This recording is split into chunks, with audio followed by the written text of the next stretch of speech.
Just bear with me a bit, and then I'm just trying to get everything started.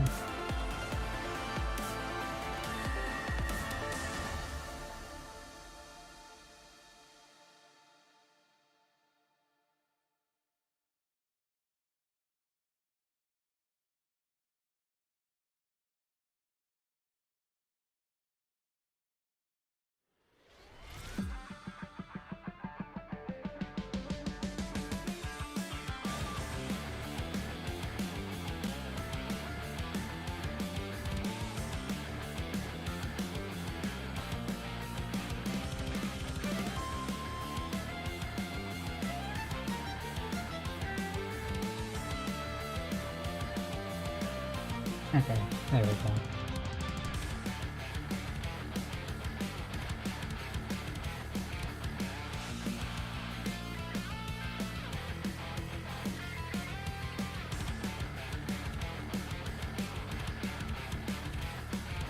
Okay.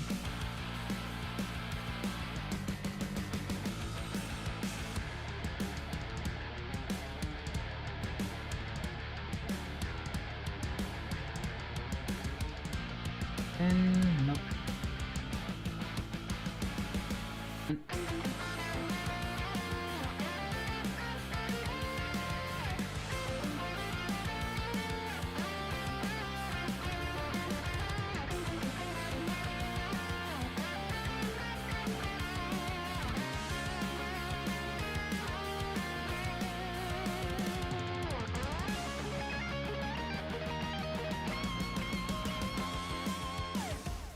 And I'm just also quickly doing a couple things, and then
just do-day thing.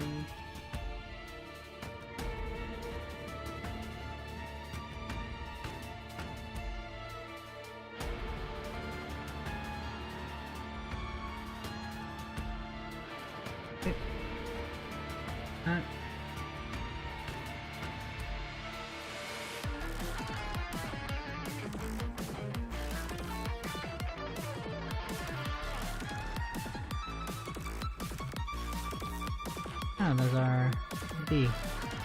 Nice. I didn't even know we were really getting shards for those. Lol.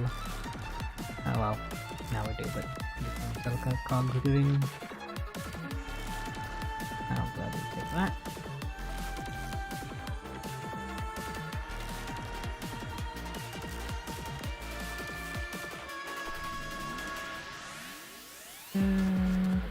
This.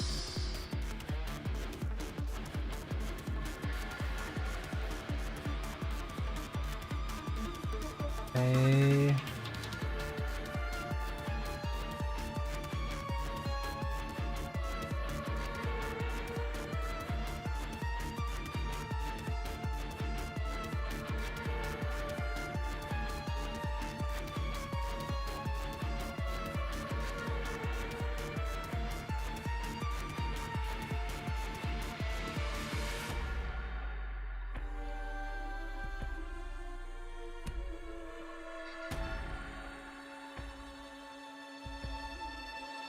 Perfect.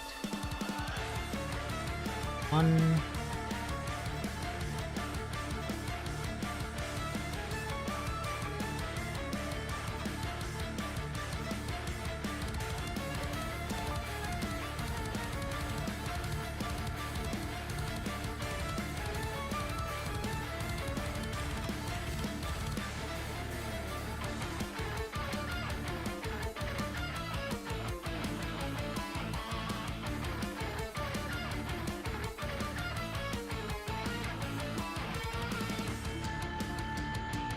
And then tomorrow just do a battle mission and I'll be done. Perfect. Also, I had some. Okay, yeah.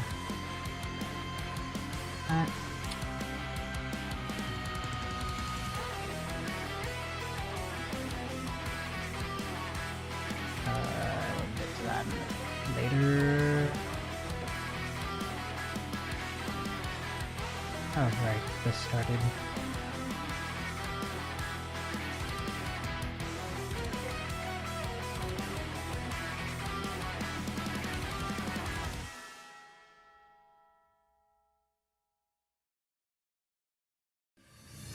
I'll start doing those as I go, but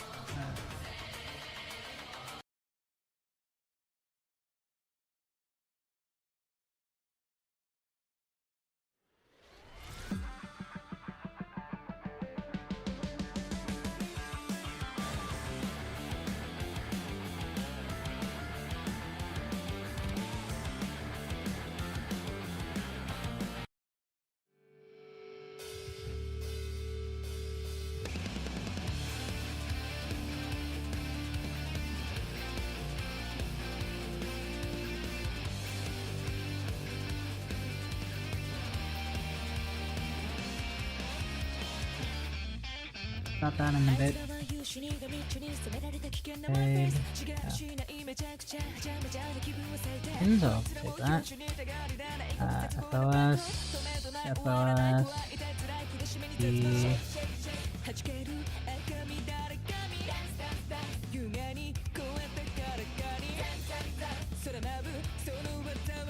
Oh, I guess we can do that real quick.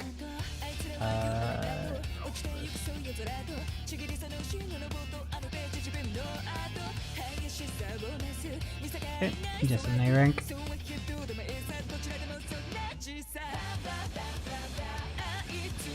More one cheese, awesome. Also nice.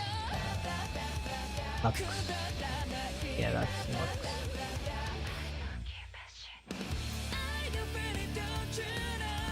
Take those, complete that mission.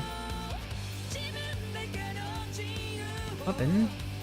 I think I was either gonna go 0 scale or Peacemaker.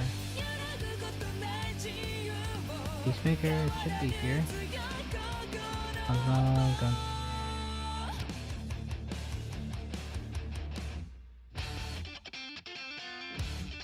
Oh no, Peacemaker is not here. Interesting. I know I have those three. I have Tonerus, I have Sakura. Pretty sure I have Hydro Heat, Darkness, Fusion Dragon. Yeah, I have everything. So I'll take that.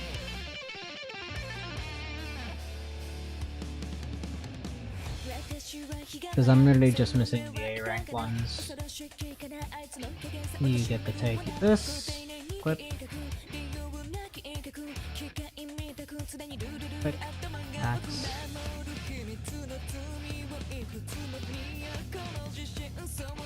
There, you have your thing. Nice. Pretty sure that's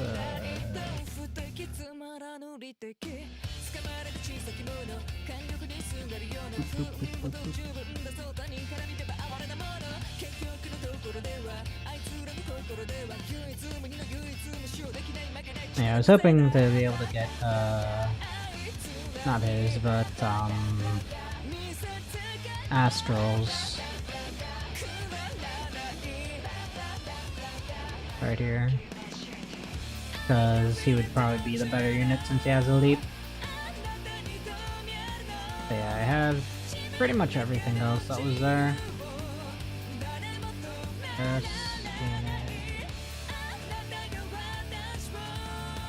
Birch, come here, buddy. Chris. Both. Fail. Awesome. That.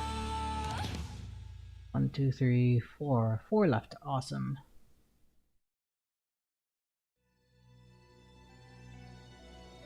Jin, Scion. Sorry.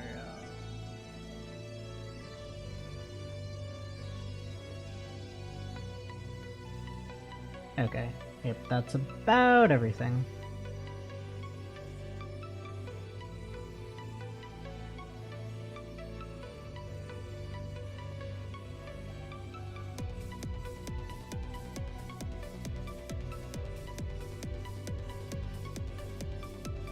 Enemy, yeah, banana me was the last one.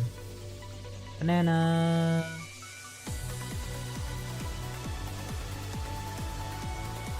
Around here. So close. Oh right, yeah, that's I think not tomorrow, but in 2 days. Okay, let's do that there. Items. Burn these.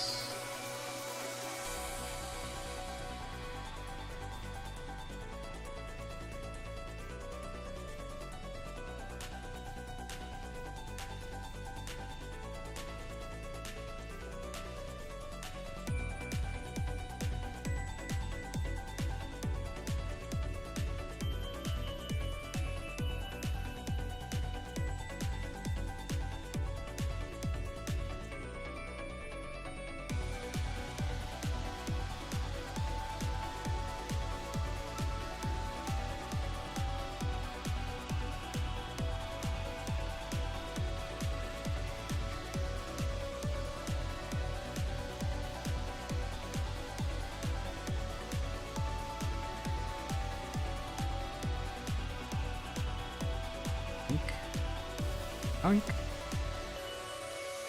Give Melanie her head pats as per usual.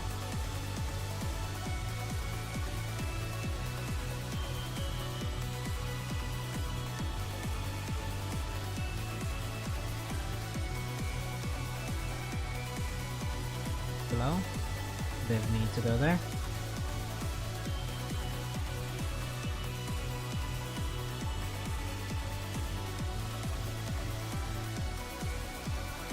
One head pat.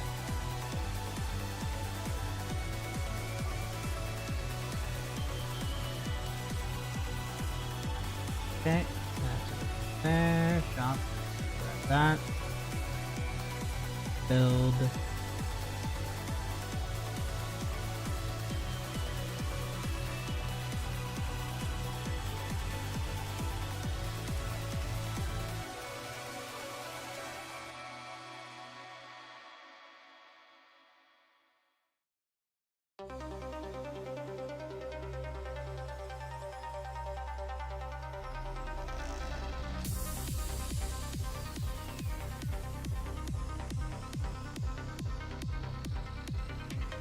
those.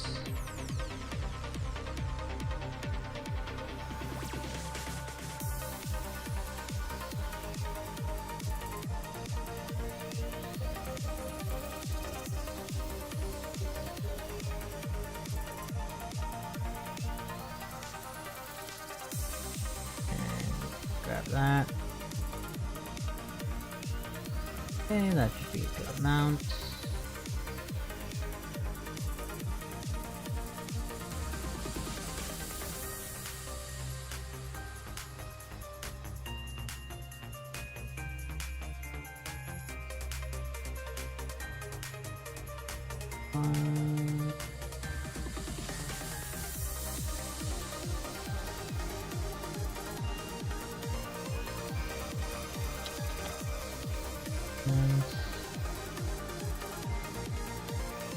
And anybody here looks like thing.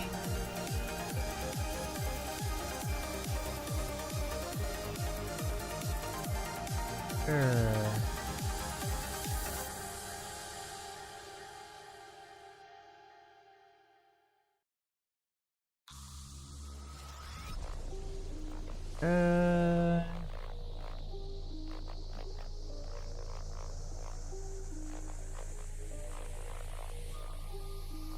Guess you there.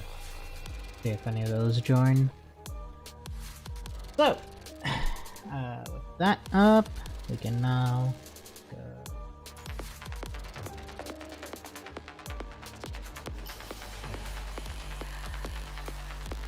There. So that looks like that's going good.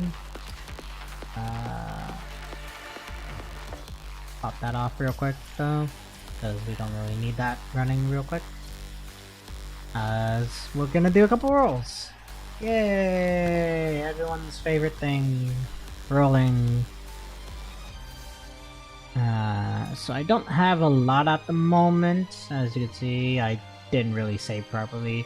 I got a little greedy and wanted to get Lee in the last patch with the little thing that they had. Just because I wanted to complete my roster and everything.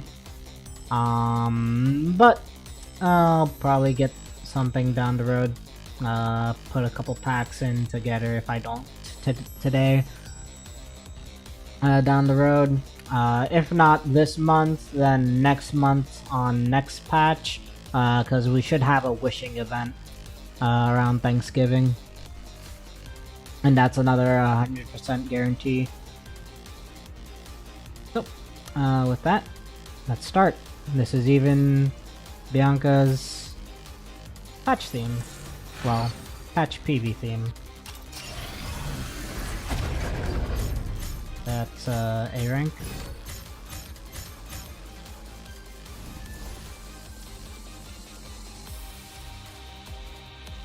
Okay. And 2.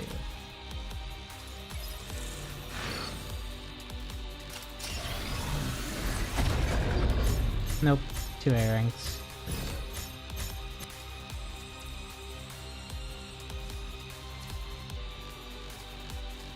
Okay, so it looks like I gotta wait a bit. About 40 pulls.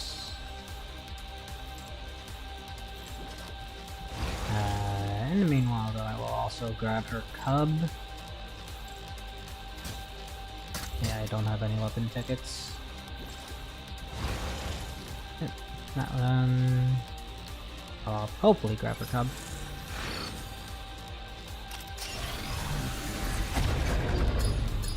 That's no bueno. No bueno.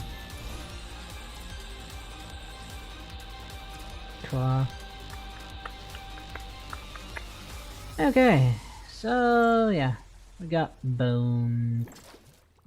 So I'll just have to wait till I get some stuff in so I can buy the packs and stuff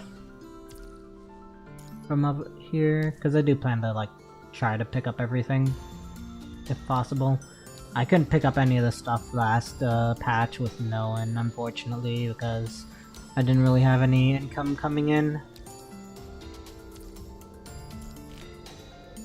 Hey, collab established. Awesome.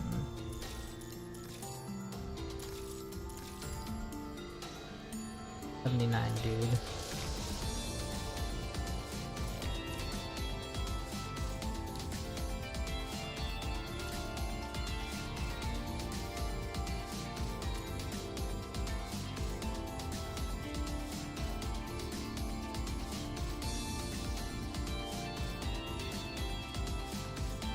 Six more rewards, but 16. I gotta graduate.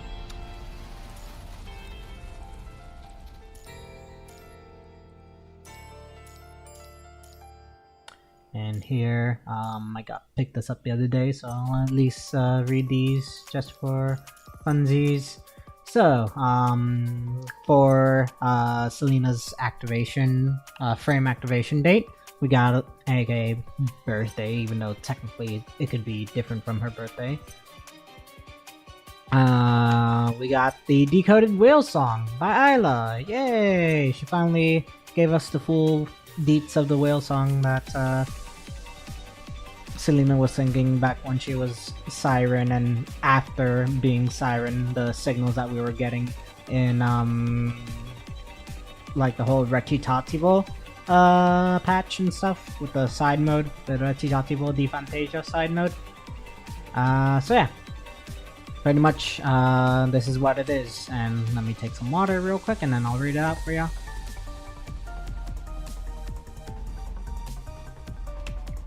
Since this is using prose from Shakespeare, I'll ring in just my voice Shakespeare in an Old English style rather than trying to imitate Isla or Selena's words.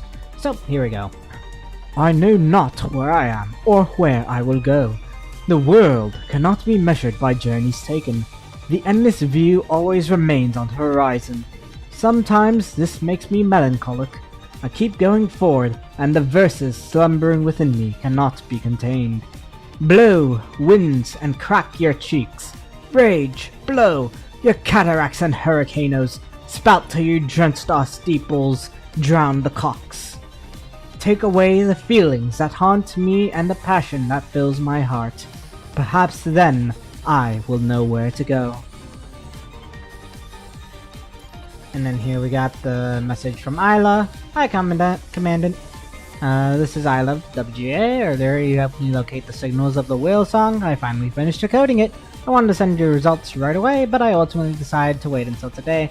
I guess you figured it out already. It's Selena's activation date today. Well, 4 days ago, rather. This was the date Selena decided to become a construct in order to witness the truth. I have complicated feelings about this day, but that's a topic for another time. When I went searching on the surface, I found an amber where the signal of the whale song originated, placed in a field in the woods. I think it was left behind by Selena. I wanted to give you the amber today, and I don't know why, but I think you should keep it. Finally, allow me to use the end of this letter to say something I can't tell her in person this year either. Happy activation date, Selena, from Isla's Lesser One. Aww. And of course this, I have Bloom of Neon. My Mylon sent along with the activation date mail will be archived in Commandant's secret space. A gemstone picked up by a girl in her endless journey. A blooming flower is preserved inside the blue ember, frozen in time across eons, never withering. Yep, an iris. Aww. Really makes your heart melt, doesn't it? And yeah, that's the whole thingy. Pretty sure I already did the code again, but not 0 2. Oh no, I didn't. Oh, glad I just remembered. Got an extra 100 there. So let's get cooking up to the meat and potatoes. Put this back up. That.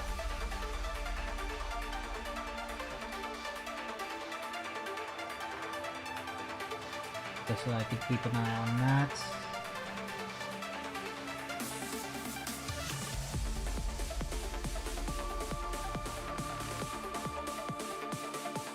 Full auto in. Grambu going off on the side real quick. And now let me just pull this up over here.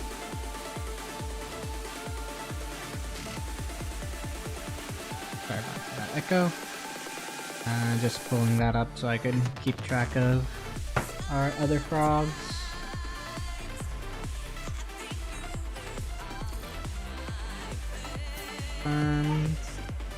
Okay. So, we got new chapter. Across the ruined sea. I guess we'll start with the story because it'll probably make us do the trial stuff anyways, and then we'll go to everything else. But give me a moment. I want to grab something to snack on real quick because I forgot to eat pretty much since I had breakfast today. It's about like 6 hours since then. So I'm just gonna grab something to snack on until dinner gets made and gets over here. So I'll be right back.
Okay, sorry about that wait. Just grabbed my snack and ate it real quick. Oh yeah, I forgot to...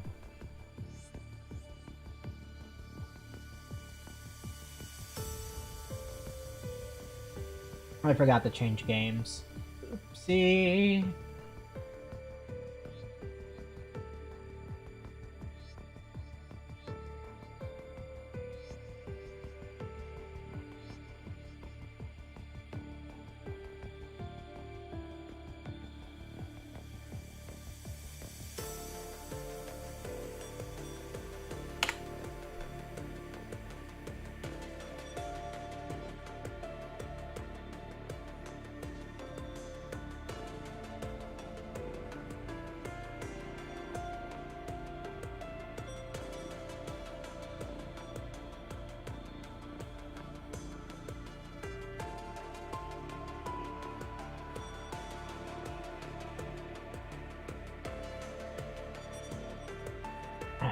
Okay.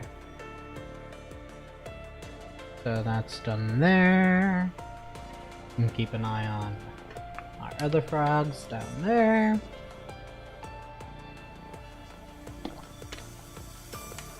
Now let's get this party started.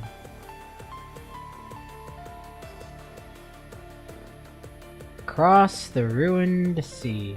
Main story. 21. Scarlet's Revelation. If the projection of the red tide can be their hope and despair, then it can also become their faith.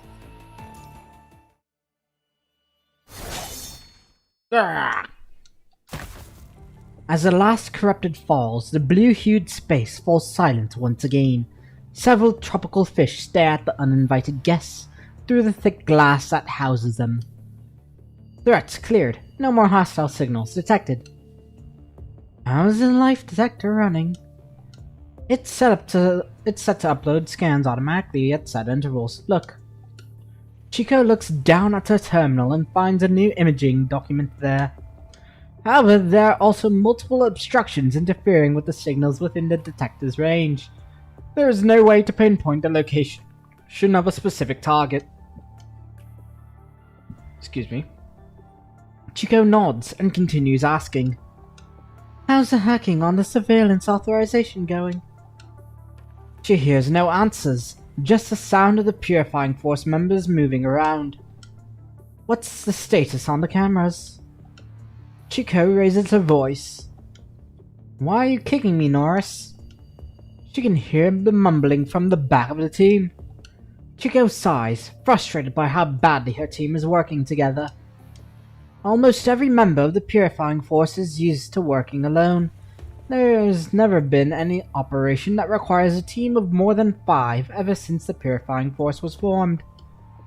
Not to mention that the Purifying Force has enlisted many members from other squads, as well as new recruits fresh out of school, leading to the current situation. I'm sorry. Were you asking for me, Vice Captain? Chico takes a deep breath and calms herself, asking the same question the third time. Have we gotten access to the cameras? Copy that, Vice Captain. The hacking operation hasn't been completed yet at the moment. A brief commotion of panic comes from the back. A young construct is staring at the terminal, his fingers flying all over the keyboard. His name is printed on the custom terminal, the Lapua. The security system here isn't using the popular encryption method from the Golden Age. It's a bit difficult to crack it from the outside. But if you can give me another 10 minutes. Looking at the corpses on the floor and her injured teammate, Chico contemplates for a moment. That's longer than we can afford. We've encountered 5 corrupted attacks already. Who can say when the next one is coming? How long will it take to hack if we hack it from an access point within the administrative room? Copy that, Vice Captain. If I have access to the administrative room, I can transfer the virus directly to reset the system authorization. I'm adjusting our objective. Prioritize making our way to the administrative room and access to the cameras. And stop saying copy that before every sentence, rookie. We don't need your habits from boot camp in the field. Understood, Vice Captain. But our mission here is to search for the Red Tide worshipping cult Scarlet Revelation that got tricked here by the Ascendants. The higher-ups won't be happy if we get sidetracked and get them killed. If they were indeed tricked here by the Ascendants, as the intel said, they could be monitoring us right now. It's already unusual that this Copperfield aquarium is still running. We should at least get the security cameras on our side. Pack up, team. Check your ammo and prepare to go. Roger. Hey, stop spacing out. Get your stuff and be ready to go. Don't startle me, Norris. Why on earth did you apply for the Purifying Force if you're so easily scared? And what's wrong with you today? You can usually hack into small cameras like this with just your toes. Are you getting stage fright joining a big operation for the first time? Or is it the customized terminal I gave you not to your liking? I remember that you used to need the same pillow or you couldn't sleep well. Aren't you still using Sleeping Pod 3? Does it apply to terminals as well? My toes. Stop exaggerating. The Lapor shakes his head, bombarded by his terrible friend's endless questions. The terminal is great. Like I said, the encryption here is uncommon. The Lapor looks confused as he says that. But most assets Copperfield left on the surface use the same encryption method. This is the first time I've seen something like this. Maybe the guy was getting creative that day, or perhaps the Ascendants altered the encryption, haha. The Lapor shivers, quickly covering Norse's mouth. Hold on a second, gotta set another full auto to go. Galleon. Zephyrus. Knock on wood. I don't want to see any ascendants today. You're part of the purifying force now. Sooner or later you'll run into them. Norse easily removes his hold and rests a hand on his shoulder instead, speaking to him earnestly. This is part of growing up, you know. You talk like you had met an ascendant before. The Lapor knows that the person before him had Norse survived an encounter with an ascendant with an intact speech module. The Lapor would have had to disable his own audio module, or he would have never have heard the end of it. Even though a new ascendant pops up every other day, and many of them showed up during the Kulong War, I still haven't met one. I'm kinda lucky, I guess. My luck has to continue, right? What are you still doing there, Norse? I have to go. Norse pats the Lapor on his shoulder as he walks past his friend. Don't you worry, even if we run into ascendants, you specialists are rare in the purifying force. You'll be safe with us on the front. And Vice Captain is with us too. Not the best reputation, sure, but her skills on the battlefield are unmatched. So stop being such a sourpuss. How can you tell how I feel through my mask? I know how you feel even if you're an abstract piece of art. Bang. A bullet lands right next to where Norse is standing. The squad leader, urging Norse to return to his post, is pointing a gun at him. Smoke still coming out of the barrel. Norris! Okay. I'm coming. By the way, I've requested a transfer to your squad after this mission. We can watch each other's backs in the future. With that, Norse rushes to the front of the troop. The Lapor sighs, looking at Norse, getting further and further away. Don't you jinx it. Don't you jinx it, rather. Gotta do that deeper. Packing up his terminal, the Lapor looks up casually and finds a tropical fish in the tank staring at the troop of the Purifying Force members. This antique of a facility from the Golden Age is still running without issues, even to this day. Out of nowhere, the Lapor suddenly wonders if the fish in there consider the humans some aliens trapped in their own glass cages. The members of Scarlet's Revelation believe the dead are reborn in the Red Tide. Since it retains their memories, data, and consciousness, the Red Tide projections are considered echoes of their lives. The difference in their forms and living habitats make it impossible for them to communicate, just as how fish cannot understand humans. Humans cannot understand the lives in the Red Tide. Wait a minute. Why is there fish in there? The facility might have been running, but how could the fish survive this long without anyone to look after them? This is a well-maintained graveyard, but a graveyard nonetheless. There should be nothing but rotten corpses inside. The Lapor walks away from his team, slowly walking toward the group of fish that has been staring at him. The closer he gets, the closer the fish approaches. Thousands of fish adhere to the glass on one side, their eyes forming a giant insect-like compound eye, the gaps between the eyeballs filled by their colorful bodies. Oh my, that's a picture. The thousands of eyes slowly turn, tracing the Lapor's footsteps. The Lapor's reflections in them gradually expand, twist, and transform. As the water moves and surges, his self in their eyes begin to melt like butter, and his bones, blood, and flesh crumple away, leaving an empty sack of skin floating in the water. He cannot feel his feet anymore. The vaguely humanoid-shaped figure approaches the glass wall that separates the water from the air. The closer he gets, the more blissful that's an audio. The more blissful he feels, as if every organ in his body is screaming with joy. Bianca. His consciousness will be liberated from its cage for a sky of freedom. His body will break the chains that bound him and sprout a pair of wings. Just a little bit closer. Bianca. No. Yoink.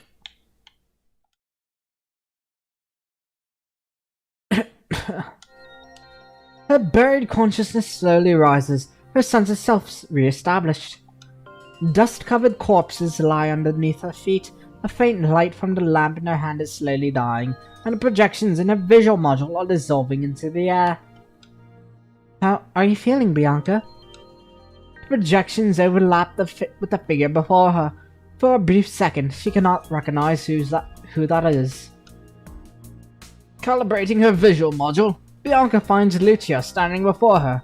Next to Lucia is a human, while other members of this operation are standing further away, keeping watch. And I got another full auto to run. Here we are.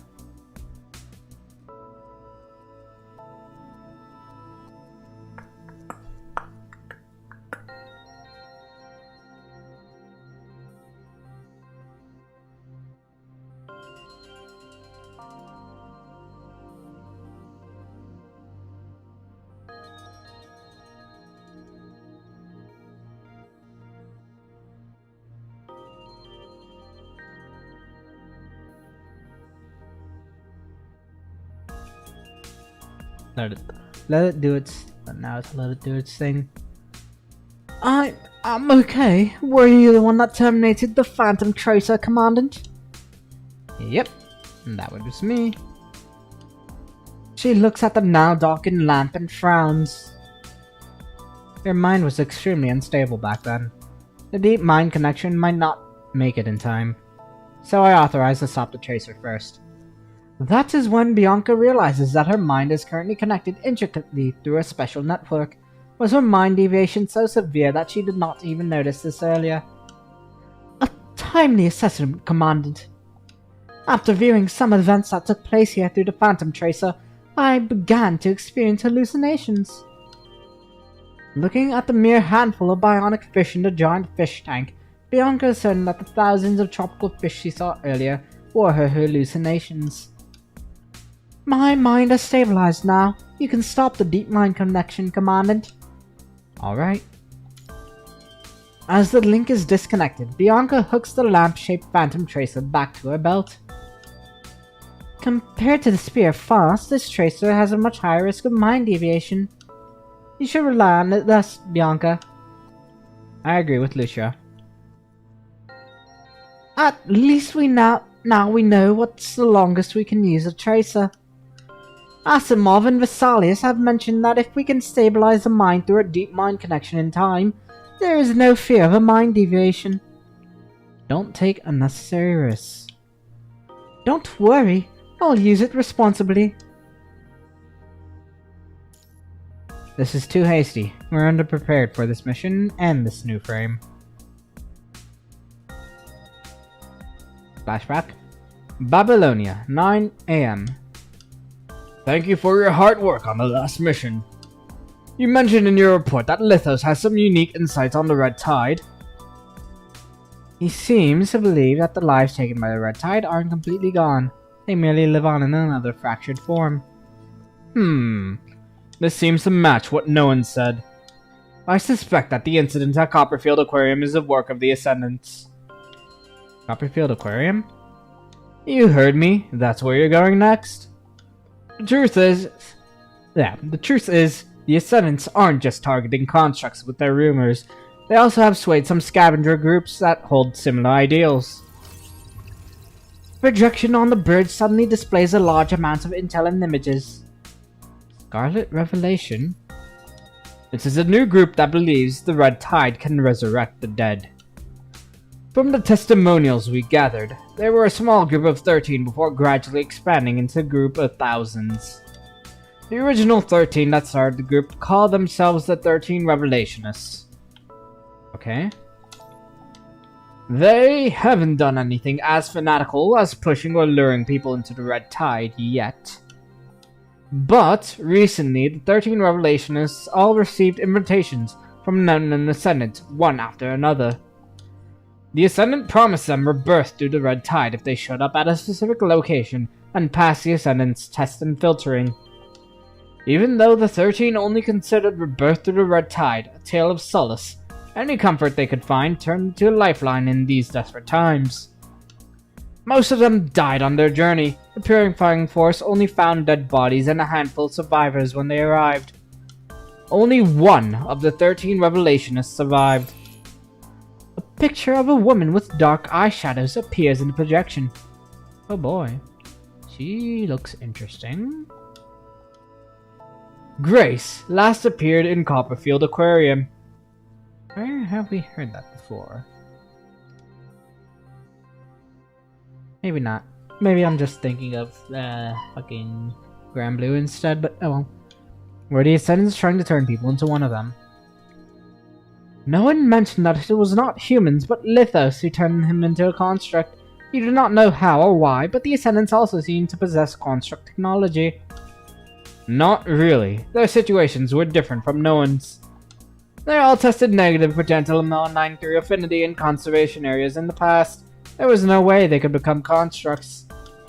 And we found that the technology used on Noan's frame was more or less identical to ours apart from the anomaly in his mind.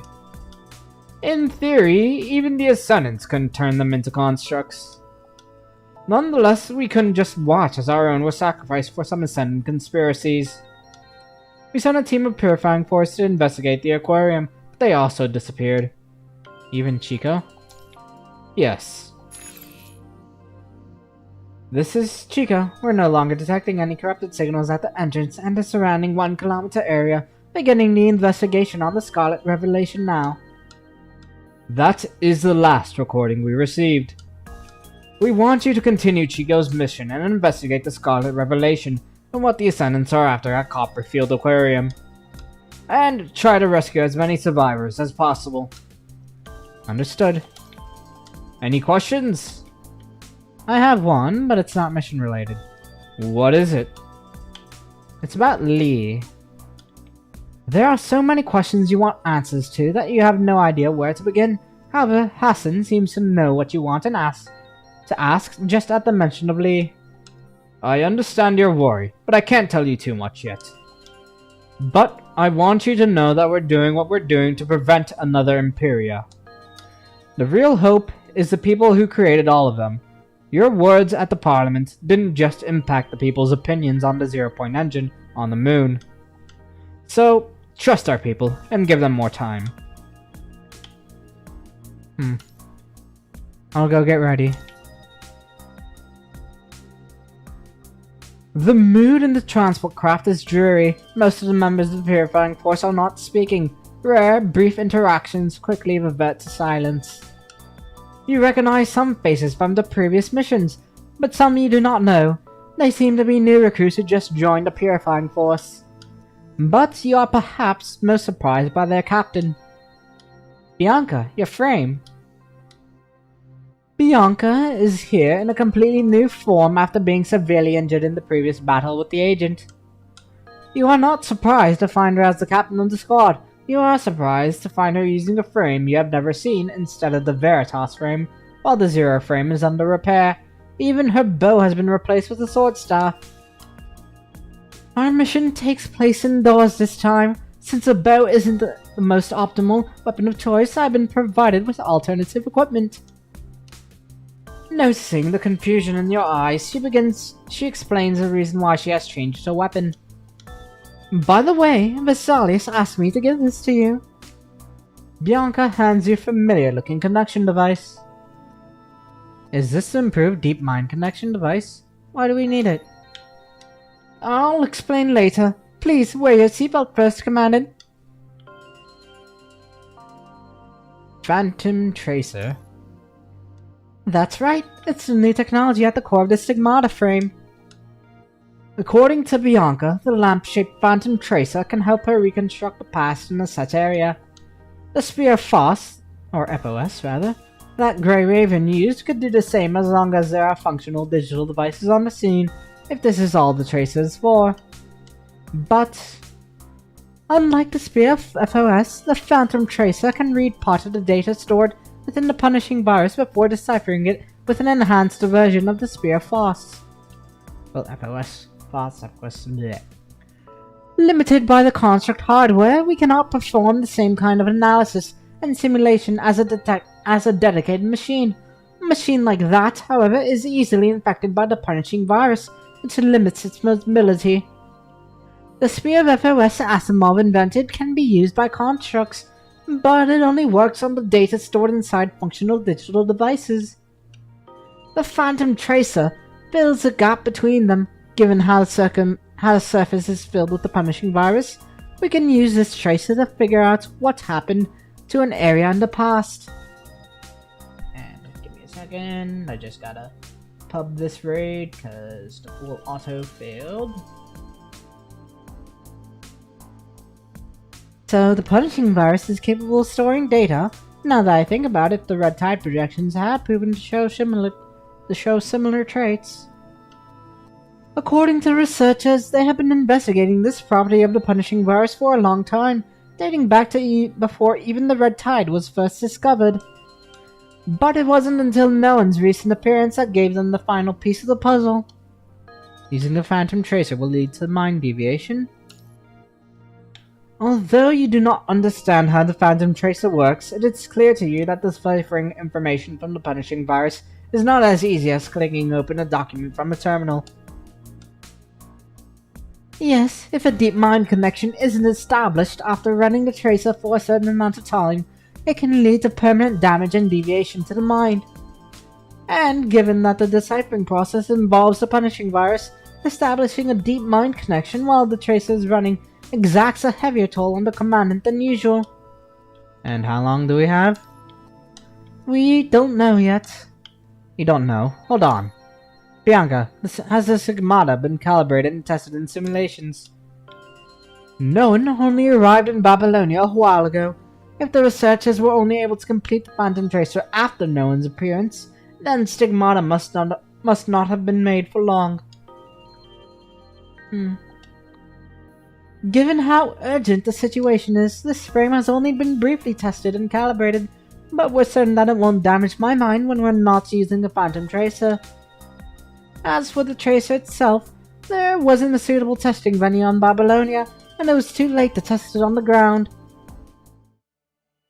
We're flashbacking to Plume and Imperia. You cannot help but clutch your fists so tight that your nails can almost pierce your palms. The real hope is the people who created all of them. Your words at the Parliament didn't just impact people's opinions on the zero-point engine on the moon. So, trust our people, and give them more time. You almost have to squeeze your words out through clenched teeth. President Hassan and Asimov wouldn't have agreed to this. Who made Stigmata, Bianca? Bianca closes her eyes and does not speak until your fists eventually relax. It was Corona, Commandant. They've been researching it since the punishing virus appeared. Of course. Good old Corona. Oh, Colin's old friend. Crazy words.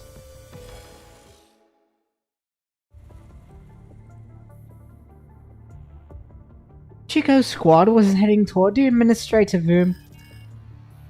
Bianca is explaining the information she retrieved through the Phantom Tracer to her team when the call to her terminal suddenly interrupts her. How was the Phantom Tracer, Stigmata? Yep, I guess she's one of the Corona scientists that worked on it.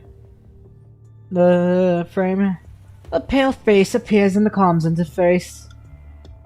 We just finished running it for the first time. I'll upload the relevant data after the mission. Please do not interrupt our operation unprompted again. I believe I mentioned that to you before, Vesalius. Ah, so that's Vesalius. I guess she's the one from Corona. Huh. Vesalius sneers at Bianca's words, showing no desire to terminate her call. I see. I'll upload the data now. The tracer only ran briefly, but it generated more data than expected. The upload is progressing steadily. Okay, that finished, so let me set my next full auto. Yeah. Full auto, yeah.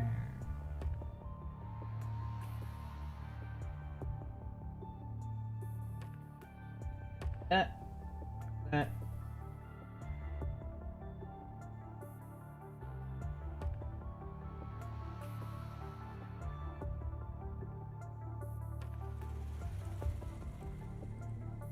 Right, are you the Grey Raven Commandant? A pale female figure turns her gaze towards you while she waits for the data transfer to complete. That I am. I heard you directly connected your mind beacon to a corrupted in a previous mission. That's right. Huh, no wonder they were so confident and didn't even bother to arrange a recovering plan for you. You're certainly much more capable than the last Grey Raven Commandant. How did the deep mind connection with Stigmata feel? Is there any difference to repairing Imperia's? It's Eclipse now, isn't it? Mind. Their names are Bianca and Liv. For some reason, Vesalius seems inclined to call constructs by the codenames of their frames instead of their actual names. She grins mockingly, seemingly having thoughts of something. Singing the same tune, are we? A familiar appearance would help stabilize the mind. Recognizing your own face will keep the mind from deviating. Vesalius' smile grows ever more sarcastic. I thought someone who spent every day and night with constructs would stop fooling themselves at some point. Should I commend you for being the hero the Parliament meticulously adorned? Have those pretty ribbons ensnare your critical thinkings? Yeah, I flubbed that. Let me try that again. Have those pretty ribbons ensnared your critical thinking? It's foolish to think that constructs are mere tools. It's equally foolish to think that constructs are just humans. A perfect body, a controlled path of evolution, an independent mind. Constructs are a new life form. They are the next step of the evolution. But that doesn't mean we need to abandon or deny who we were. Lucia suddenly speaks up from her side. Perhaps your name meant a lot to your past as a human, but your frame's codename is what anchors you in this new form of life. It's unwise to avoid it. You keep telling yourself you're human, but you wield powers a human can only dream of. The discrepancy can't be swept away with a few petty words. The main reason for mind deviation is the disconnection between yourself and reality. How do you remain yourself if you won't confront your distinctions? Are you dressing like a nun to take deserters to heaven? You should be sending them to hell.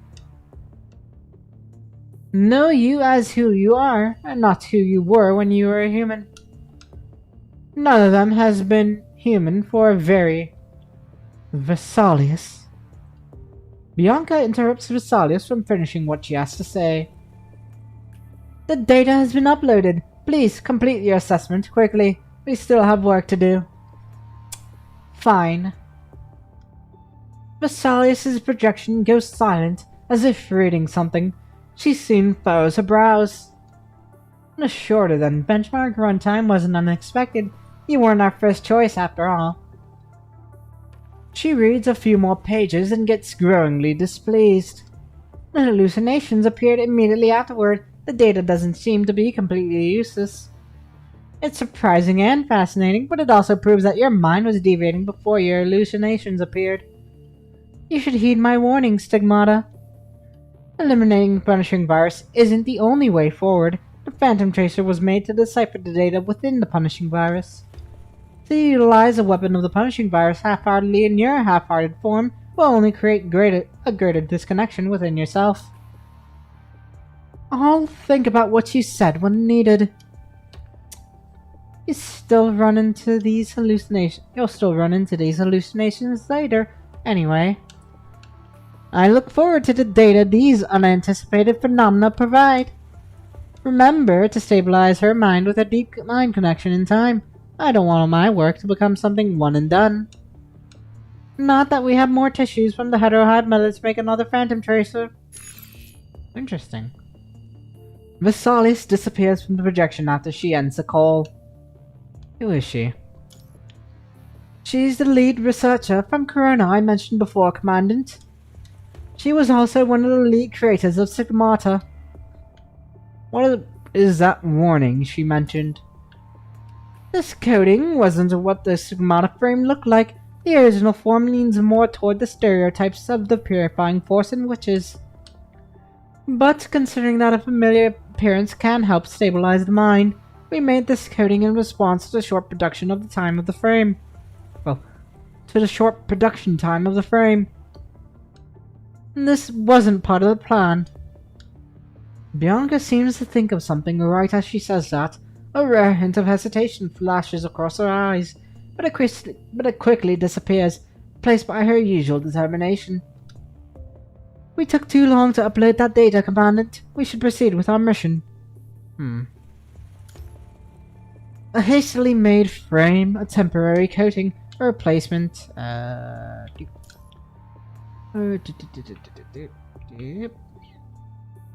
replacement for the top candidate. You have more or less understood what happened from their conversation.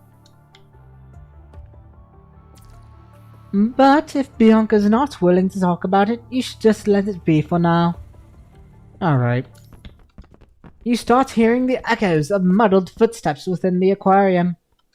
From the depth of the unseen underground, the hospital staff are ready to welcome you. Okay, here we go. System alert, unable to identify input connecting AI. Connecting to AI customer service.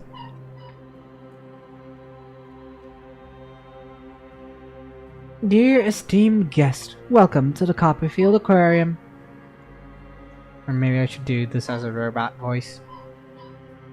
This area is currently closed for repair. Please accept our apologies.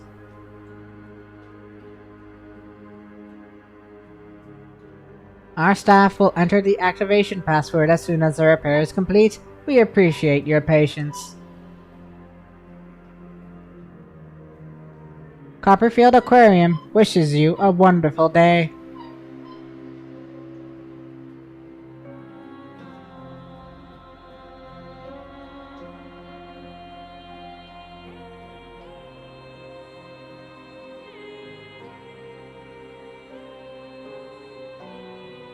And we got possibly a hallucination, maybe? A Phantom Tracer hallucination? Yep, and here we go. Bing!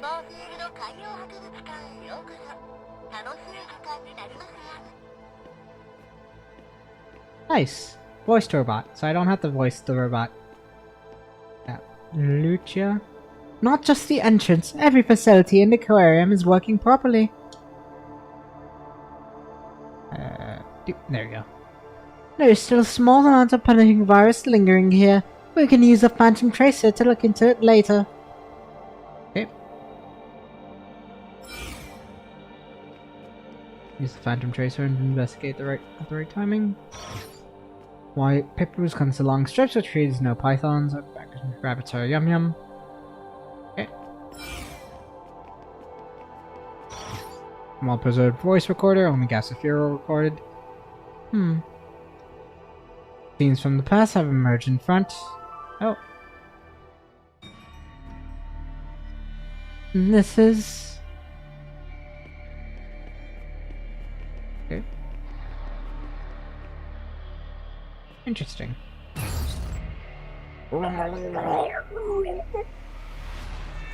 Yep.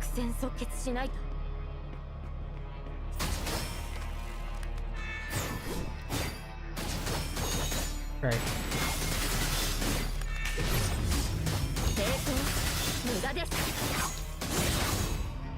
I didn't expect them to come at me. Wasn't it not that?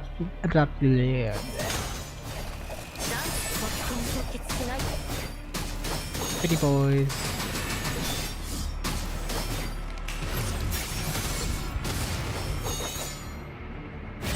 Okay. Get He wasn't asking me for help. Okay. He was looking at someone standing in my direction. Are you constructs from Babylonia? Was it Chico and her people that he met? Yes, Lady Revelationist and the other Revelationists are still down there. Would you like to join us? Lady Revelationist? I think this is how the Scarlet Revelation calls grace. No, you aren't the ones who... You are the ones who need to be saved. The lower third floor is filled with red tide. This way we will be reborn. God, thank you. Oh, okay. And back in here. This is all the information we can get. Okay. Next up. Hello? This candle? Someone erased the old one. The current is too strong to pass through. Let's see if we can find another way around.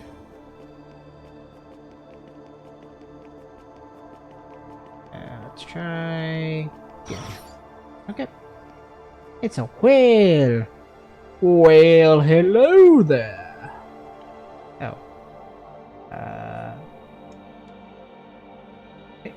To my beloved daughter, it seems the text was left by the owner of the aquarium.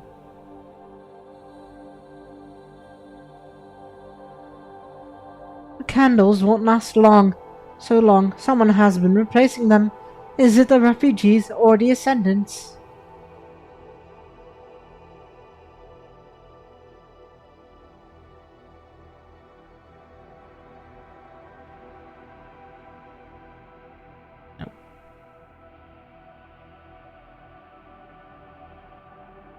I made, see what that's tied to.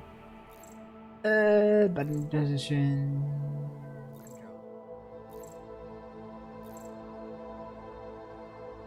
Yeah.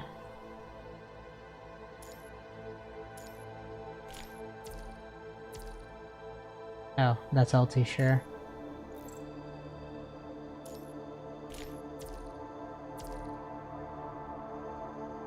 This is not from the aquarium. There are battle marks on it.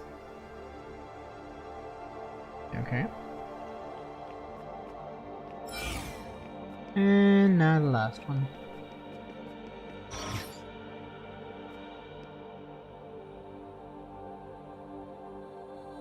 Second, I gotta set my next full auto and Grand Blue up real quick, so... Seconds, do this... Lucy, nope, I'll do... Chef... Double Lumi, Luminiera...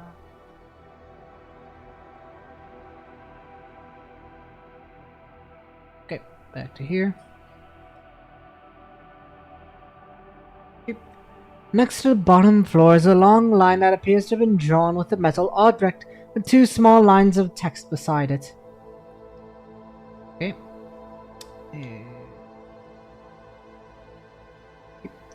A metal sign with the layout of the aquarium. The lower third floor is a large pool for sea creature performance. The other two floors are just ordinary water tanks. The first line goes, "To latecomer, the bottom floor has a passage leading to the nearest town." The second line goes, "To latecomer, don't go into the passage. It has been sealed after the collapse. It's full of water there." It's badly corroded. It seems the text was something something. Okay, I guess down we go. No need to be sad. We have new knives now. This isn't what I wanted. Come closer. Nigayo, no, don't come and kill me. Sooner or later, you'll become one of us. Well then, that's kind of freaky. Freaky. That was... The Phantom Tracer is reacting again. Again, rather. Oh, ow.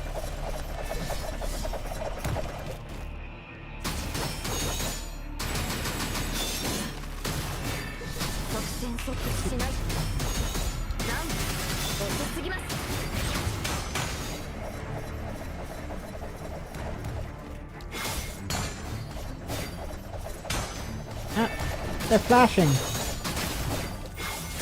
Who said you were allowed to do that?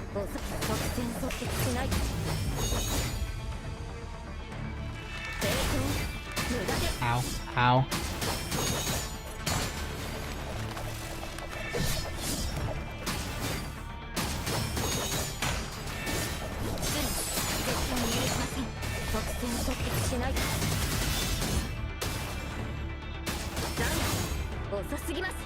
Okay. What's next? Is that all? Oh, you're not an enemy. You are. You want me to follow? Oh, butterfly. Sure. No? Interesting. In this place, a 4-digit password is required.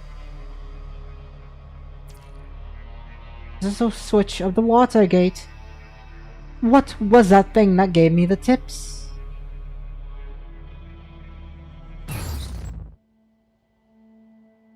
This is all the information we can get. What's the situation on your side? We are still in the West Wing, but we found traces of survivors as a byproduct. Oh, okay. Lucia? It was sealed from the other side. The punishing virus concentration here is very low. Who's out there? I'm with Babylonia. Are you with the Scarlet Revelation? Really? Lady Revelationist was correct. Was she born again? Sorry, we are here to investigate on her and those who disappeared with her. Disappeared? I remember they went down to clear the passage that collapsed to get to the red tide at the pool. Right behind that water curtain. But it's closed.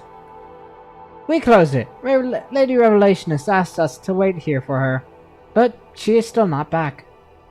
I'll find her and ask the others to evacuate you. Really? Then I'll give you the password. Okay. Alright, the password for the water curtain. Okay. Should be 9451.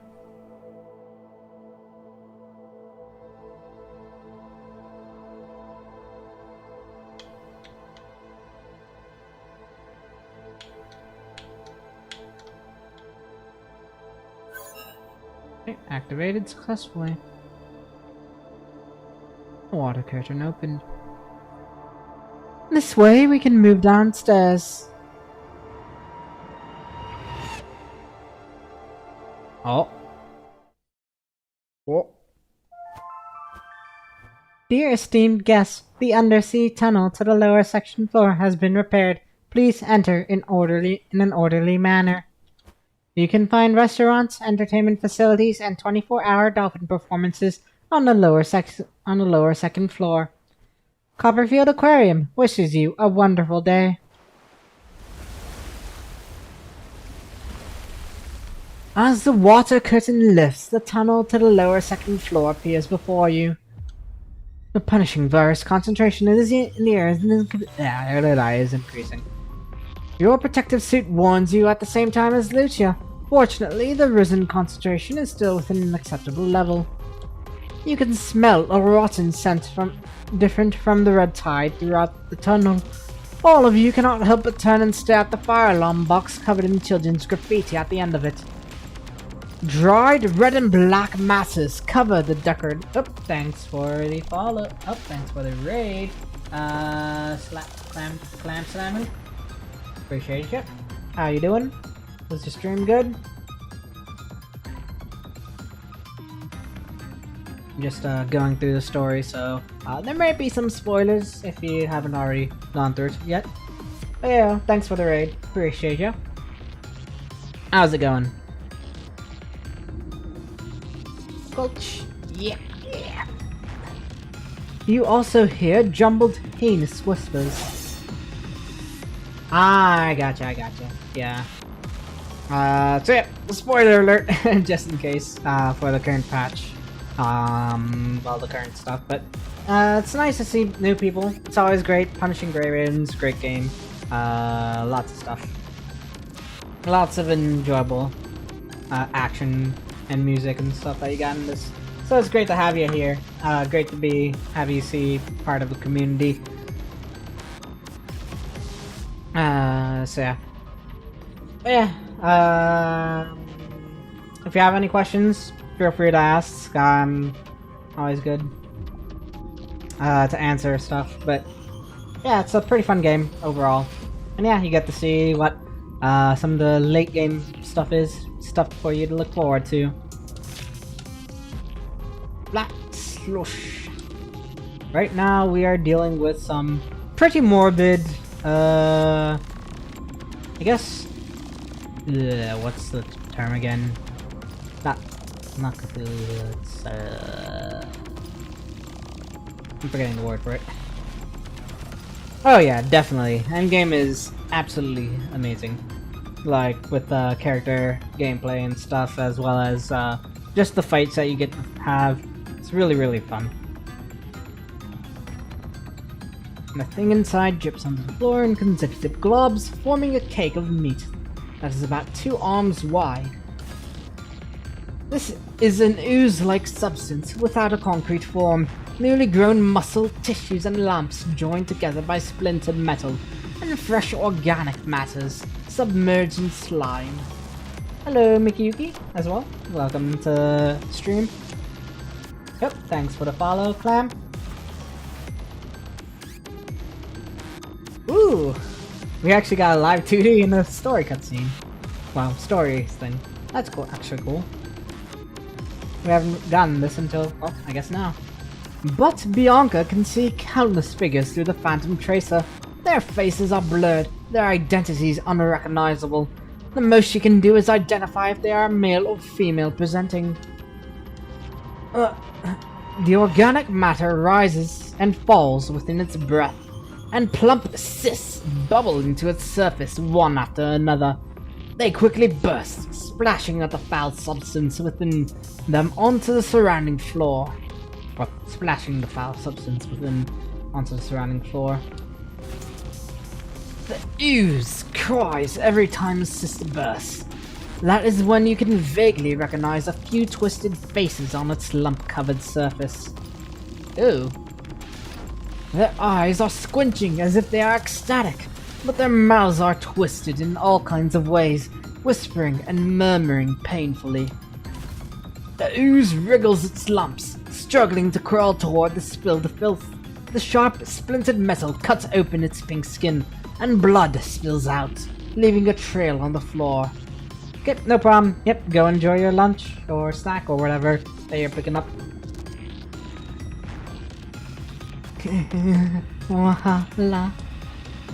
What makes you shudder is how the mouths mutter joyfully as the ooze loses more blood. I'll end their suffering. One of the Purifying Force members takes out a flamethrower and wipes away the cursed filth before you with the 2800-degree fire. As it is burned into char, the metal hidden underneath the lumps is revealed. What is that? Bianca picks up a metal plate with the end of her sword staff from the burning body. It looks like the tag of a construct. Wiping away the material clinging to the metal, Bianca sees a name. Delapor? Oh boy. Who's calling me? Delapor looks up from the cold, hard floor, looking for the voice that was just calling him. He is inside a regular lounge room. Apart from the usual furniture, there are all kinds of terminals here. There is even a medium-sized personal computer from the Golden Age. The Lapper takes some time to sit up as he discerns how stiff his body is. I haven't rested for a while, have I? Whatever, I should go. The Lapper opens the door and falls. Damn it! How did the Ascendants get here from so far away? Oh, Norris. Norris is running inside the tunnel as quickly as he can. Signs of infection, vital fluids of different colors, and charred wounds cover his body. Norris's squad finally escaped the Ascendants' pursuit after a suicidal bombing. In return, everyone but Norris is now buried underneath the crumbled aquarium. Norris only managed to escape because he was lucky enough to not be caught by the mechanical arm. Comms' buses are...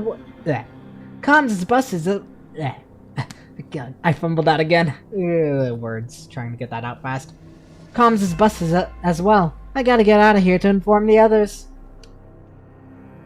Recalling the hellish scene on the lower third floor, even someone like Norse cannot help but shiver.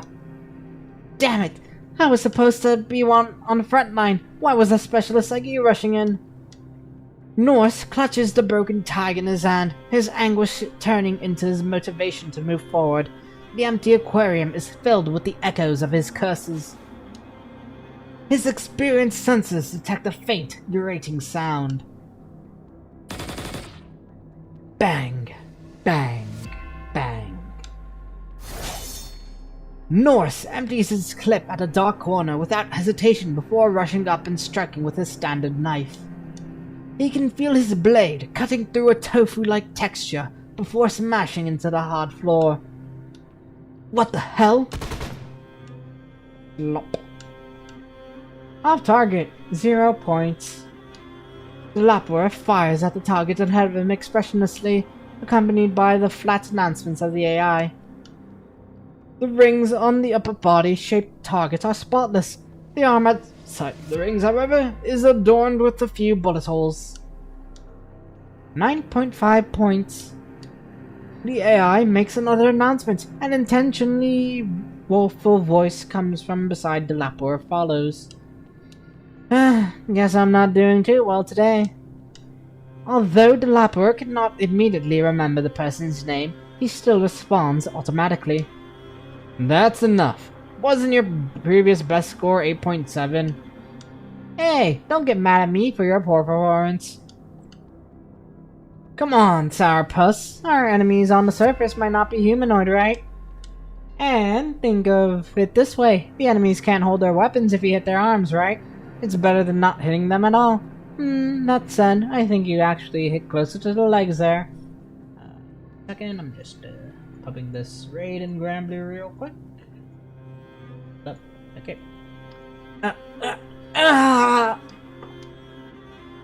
His enemy is not fast. The slow climbing creature even stops sometimes. But Norse no longer has hands to fight back or legs to run away. The slime shot from the monster immediately melts away Norse's tantalum-made limbs, and the highly concentrated punishing virus it carries proceeds to infect him. Norse cannot do anything but lie on the floor as he watches the monster crawl ever so slightly closer. Hungry. Constructs don't get hungry, and don't you think it looks a bit too creepy? Whatever, it's free anyway. Those guys from the WGA love to host weird functions like this. The Lapper is holding a robot-shaped cookie, its strawberry jam eyes glowing in an eerie red. The Lapper still cannot remember the chatty construct's name. They know each other so well, so they must be good friends, right?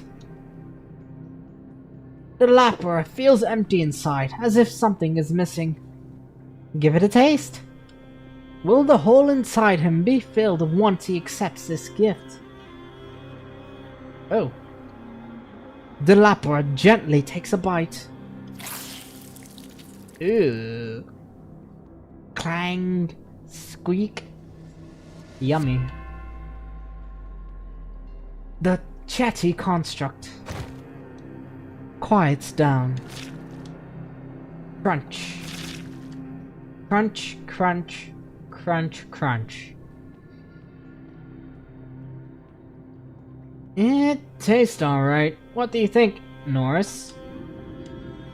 As prepared as she might be, Bianca still cannot calmly observe what is unveiling before her.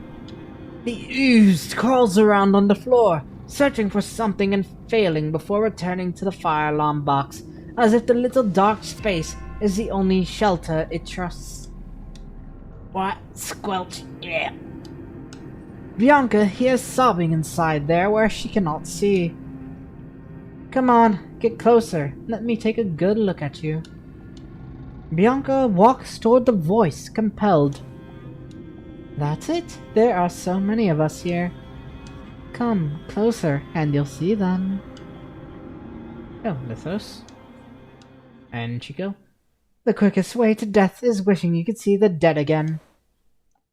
A chilling fright drags Bianca back from her disoriented mind, and she finds herself in a snowing field somewhere. Somehow. Why did you come here? To save people. Hearing the voices behind her, Bianca fights not to look back. Is this my memory? Do you like snow? Our attachment to the living clouds our judgment, resulting in irreparable loss. Our feelings for the dead make us weak, be they fear or longing. Only if we are indifferent to death can we stand against those fearless monsters. But we will become monsters ourselves. Only monsters can defeat monsters. There have to be other ways. Bianca. Chico's tone is uncharacteristically gentle. Bianca suddenly realizes that Chico and the rest of the purifying force have seemingly stopped calling her a fence-sitter after some particular event. We're meant to be accustomed to goodbyes. No matter what happens next, no matter whose life you take. Even yours. That's right. Feel free to mock me if I become corrupted one day, loudly.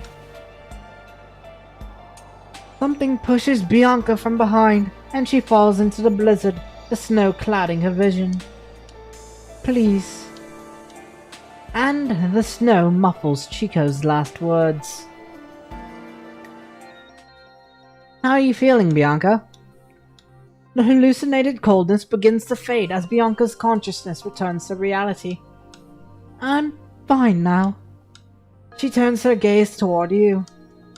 Commandant, is there is something we have to report right now. Okay, what is it, Bianca? 23. Crimson Undercurrents.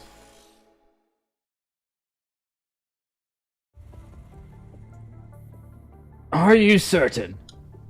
We haven't investigated the lower third floor and the west wing ourselves yet, but the evidence we've collected is, so far, is proof enough.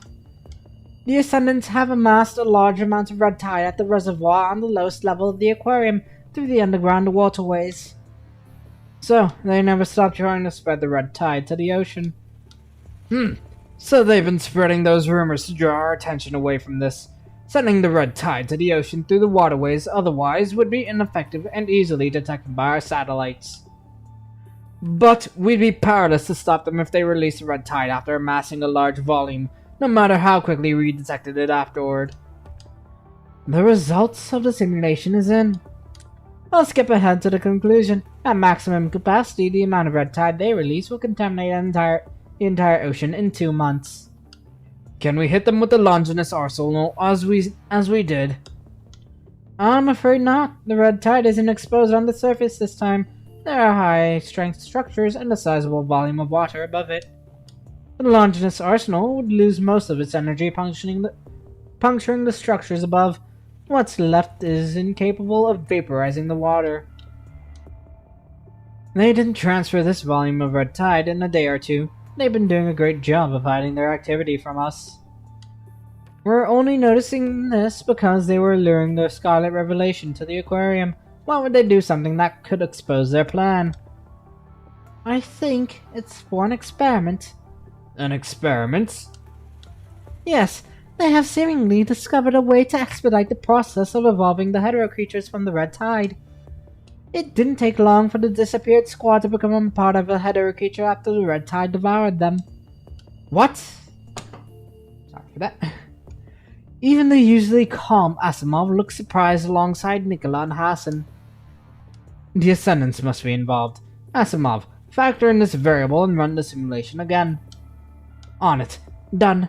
Factoring the speed they're evolving now, the number of hetero creatures will grow by 127 times, even before the ocean is completely contaminated. We have to stop this. Let's use the Omega weapons we salvaged from the moon. Those are all the Omega weapons we have before we can restore the lunar base. Now's the time to show our cards. We shouldn't need many if we only deploy the Omega weapons on the lower third floor.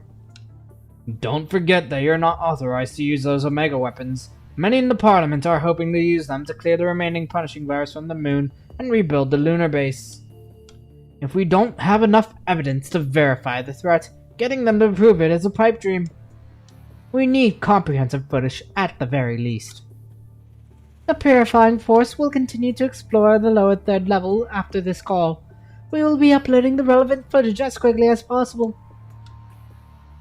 Hassan does not answer. Beyond his terminal's view, the Purifying Force members are silently inspecting their gears and preparing to descend further. Looking at the captain he handpicked himself, Hassan eventually nods. I'll start preparing a team to transport the Omega weapons. Be careful. We will. And so, further down we go. Into the abyss. Shinen ni Ochiro. Okay, let's get going if we're done with the bureaucracy. Not yet. We still need to leave a few people here to protect the refugees. Many in the Purifying Force frown upon hearing that. Our priority should be investigating the lower third floor. It'll end up costing us if we are even just one person short of delivering the intel. We can't put innocent people at risk, not to mention that we need to secure an exit as well. Huh, how innocent can they be when they voluntarily came here for the Ascendants? The Purifying Force member sneers. But I agree with the rest of what you said. Everyone? The members look at each other before a few of them promptly fall back. We'll leave this place for you. Okay, you should stay too, Lucia. Purifying Force is inexperienced in defensive operations. Keeping a seasoned fighter like Lucia here can certainly mitigate some risks. Understood. Are you going to follow Bianca, Commandant? The deep mind connection has a limited range. I have to go with her. I see. Please be careful. I'll guard the refugees and the exit with the Purifying Force. I trust you. You fist bump Lucia before proceeding with the advance team. Set up this next full auto in Grand Blue real quick. Give me a second. Atom. Okay.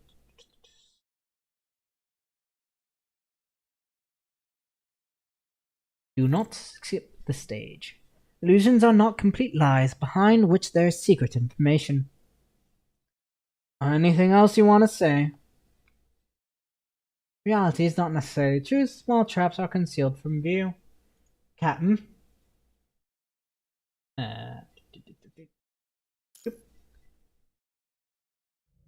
Yep, and back we are. Did you hear that? Sorry, let's move. I'll stay here with the others. Please, take care. Contact us if anything happens. Let's go, Commandant. Okay. Yep, further into the aquarium. Look at that. Love my Lovecraftian horror.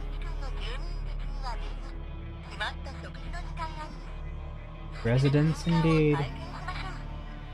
Careful, enemy approaching. Okay.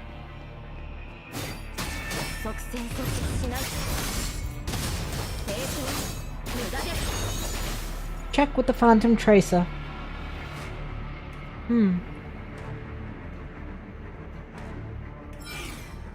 Okay, Lamb has absorbed and projected some memories. This is a memory. Let's see, a memory. Oh. Leave. Ricky. Yes, I do. Please allow me to do this. Lady Revelationist, there's no time to hesitate. So what? I won't last long anyway. I never regret following you. Then I'll go first. Are we still in the aquarium? Stability rate decreased. We are back again. Let's keep moving. Okay. Enemy. Hello, shark boy. Sharker bro. Welcome. Scenes from the past have emerged in front. Investigate the past events.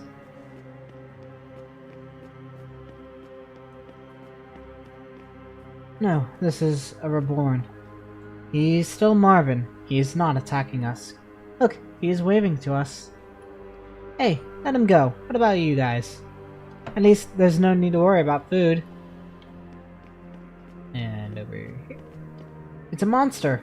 Stop. You call this a monster or a reborn? Damn, we were fooled by them. I won't stay here for any minute longer.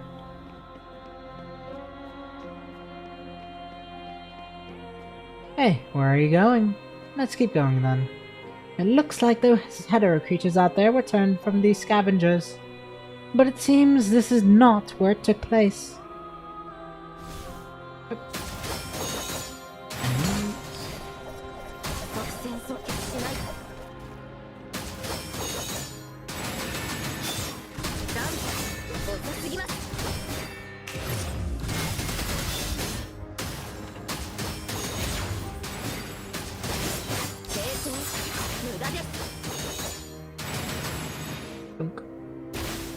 Is this an illusion or the reality? Just go back if you don't feel well. We don't have time to wait for you, Sleeping Beauty. Are those enemies part of the illusion? Stability rate decreased. Looks like my mind is starting to deviate. I have to establish a deep mind connection now.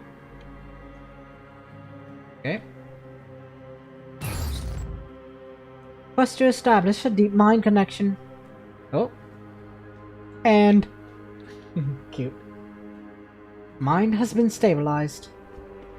Okay, next up. Gaku wa. Hetero creature, when did it come? Mind is fluctuating. Okay, and oh boy. Irashai. Welcome. This place? The others are still fighting. I must go back as soon as possible.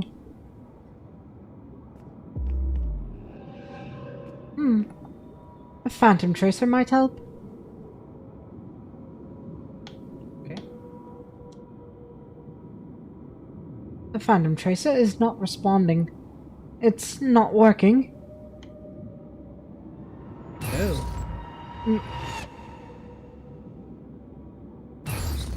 Them sound effects. And here comes another phantom. I'm Marvin. No, I'm Miller. No, you are Lacey. But then, who are you? I am you. No, we are rabbits. No, their memories are completely messed up. It's Coral.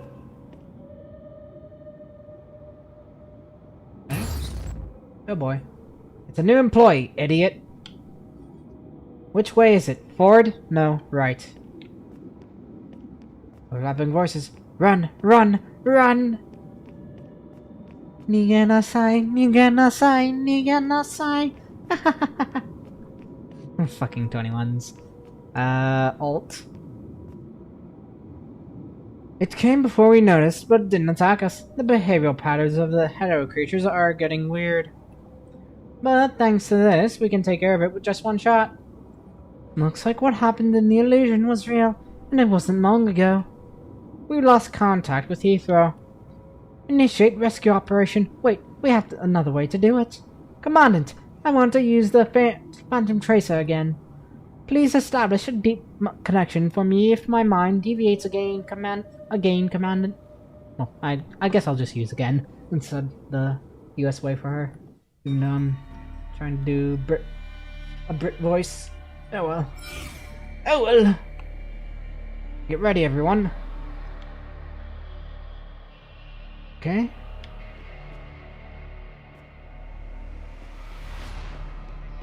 What we got over here? I think Heathrow went this way.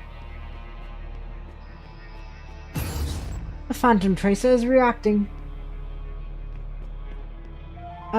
Feels the same when I had an illusion.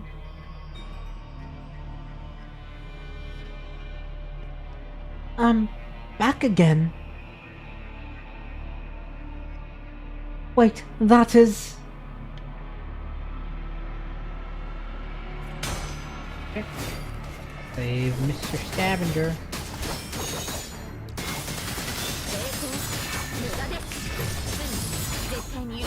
Why are they attacking each other?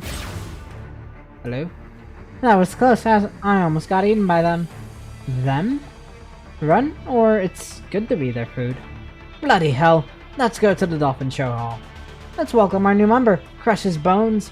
Is made of iron, idiot. Are they talking about Heathrow? Okay. Let's catch up with him. Oi, you're running too fast. Let me catch up with you, matey. Nice.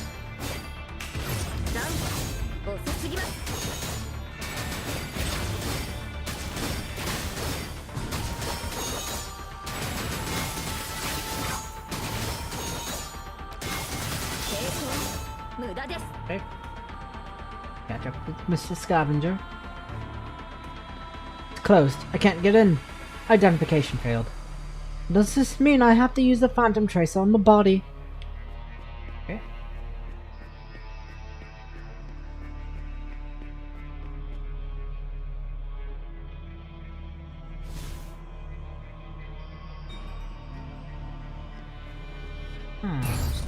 He seems to be afraid of something. Oh.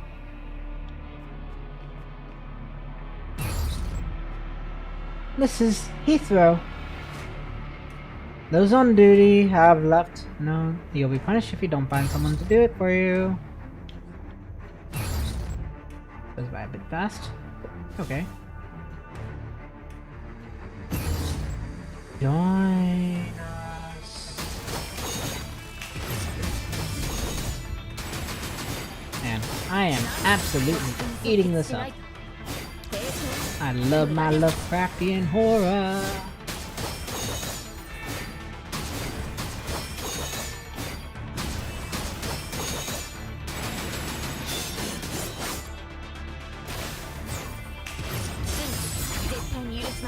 Okay, and next up. Oh, fun. More of these guys.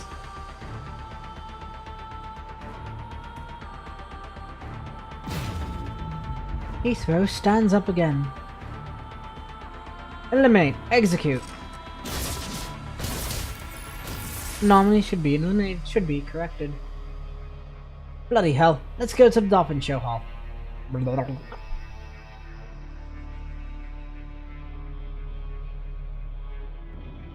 Don't worry, Bianca. We got you, gal. I'm back. The deep connection was established just in time, Commandant. Okay, interact with Construct Shoulders to grasp the situation. Hey there, how's he doing? I think we lost him. Where should we go? Let's collect his body at the Dolphin Show Hall. Okay.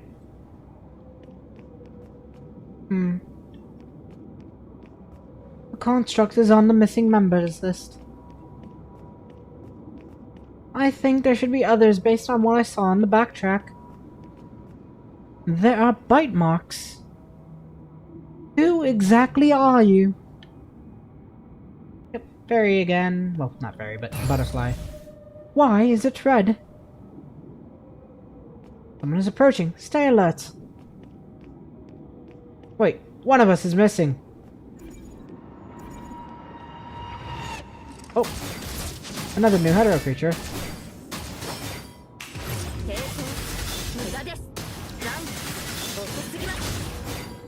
I've seen this hetero creature before in backtrack. Does that mean... Traces left by the red tide. The pipe. Born on the blitz. Smoke on a pancake. Ah. Oh. Oh. That's nasty. So the red tide is coming out of the vents and pipelines and yoinking our people. That is very nasty. And I mean that in like the sinister way. Requiescat in pace. Rest in peace. We will get to the lower third floor as long as we pass through here. And we are probably going to fight some ascendants, Commandant. So please, help me establish a deep connection to stabilize my mind. I want to fight in my full form. Okay. Deep connection, establish. Wee, caress. Man, the Bianca bros are eating this patch. I can guarantee you that.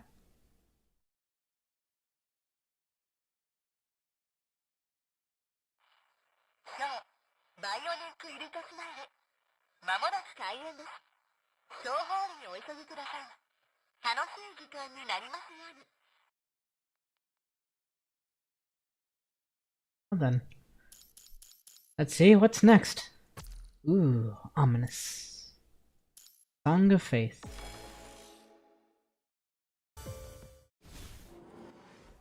I'm not your enemy. It's a guest. Welcome. Go back to where you came.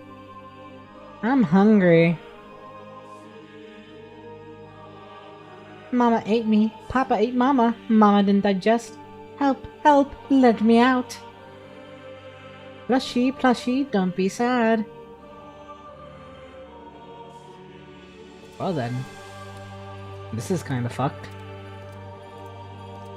Crying makes you beautiful. Let me give you a cut.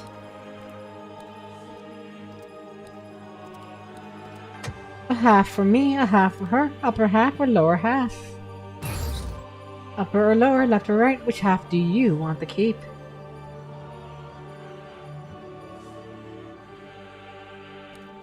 Am I seeing this because of the Phantom Tracer? Like, bruh, this shit is wild. I knew about this, like, chapter for the most part, but I didn't know just went this deep, or this, like, this heavy, like, meeting. Was it an illusion or?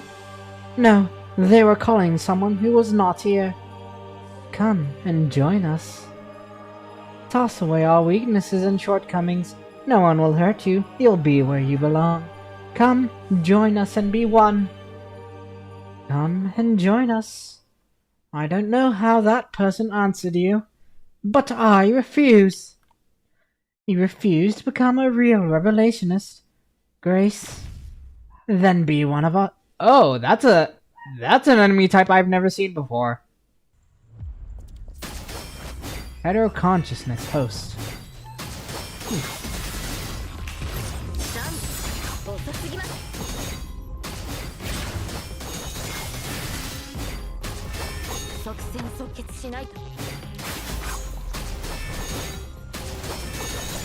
Ow.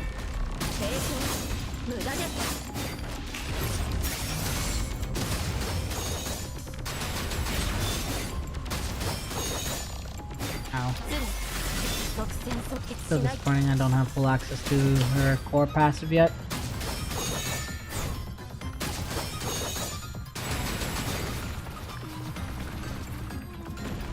Ooh. Oh. This is like a boss or something, I guess. Be one of us. My body, I can't move.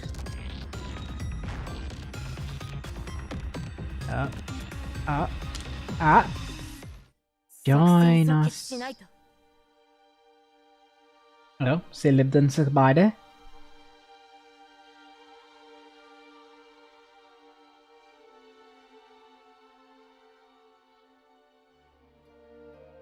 We prepared a welcoming feast for you. Break the shackles of flesh and the walls between hearts. Open.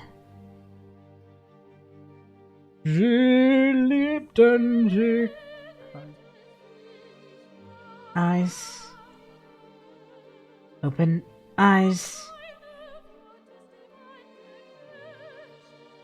Open eyes. Open your eyes, Bianca. You are... Is this a data space created by the Phantom Tracer? I didn't even activate the device. I have to get out of here before it's too late. Yep. And the Phantom Tracer is reacting now.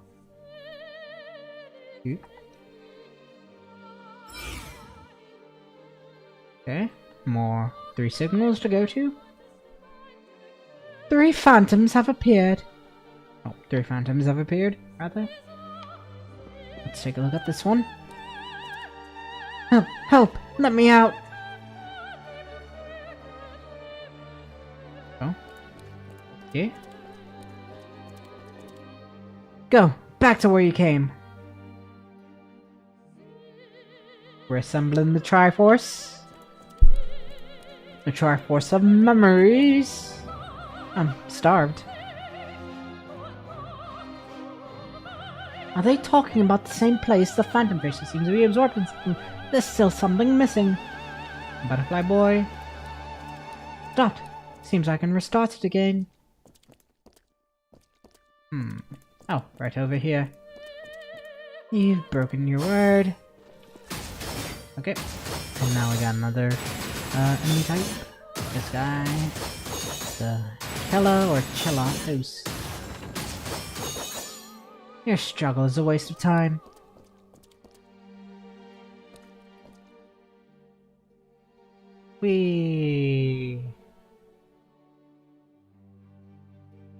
Unless the 4 things assembled for Captain Planet. Just kidding.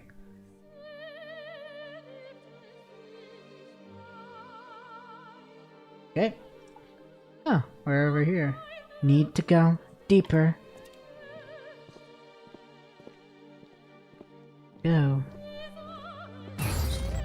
As the whispers in the darkness fade away, the vision is gradually brightening. Move. Oh.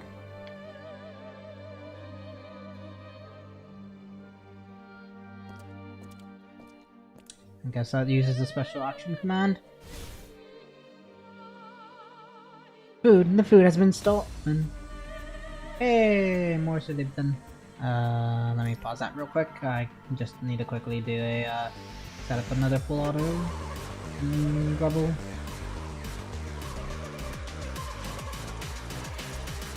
Good job. I must kill the something.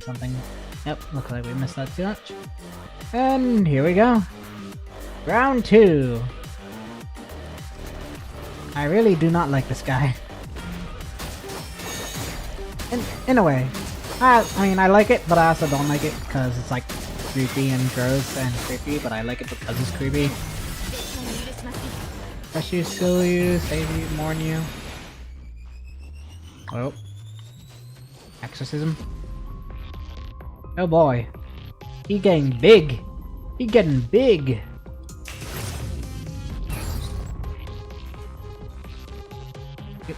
Yep, I didn't mean to do that. Nope. Let's actually double check to see what's that going to. Oh, RT. Okay, put that back down.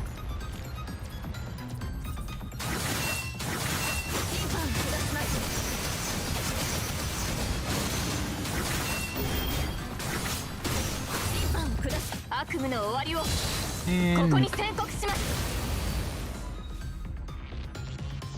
hey. As mind reaches its limit, he is indeed super fun. Deep connection established. Quest received.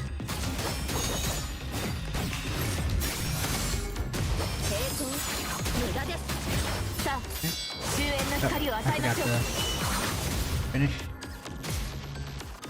Okay, take that once and for all. Okay, click. And down we go. I'll curse you. Escape from escape.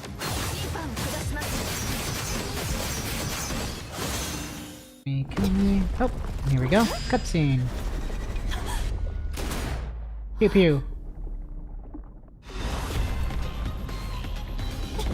Mandate coming in clutch.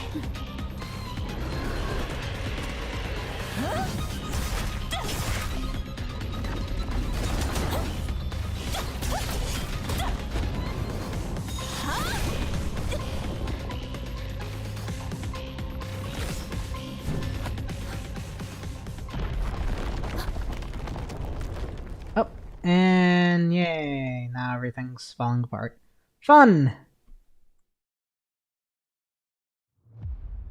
The whole aquarium violently shakes, the structures that support the whole place squeaking disconcertingly.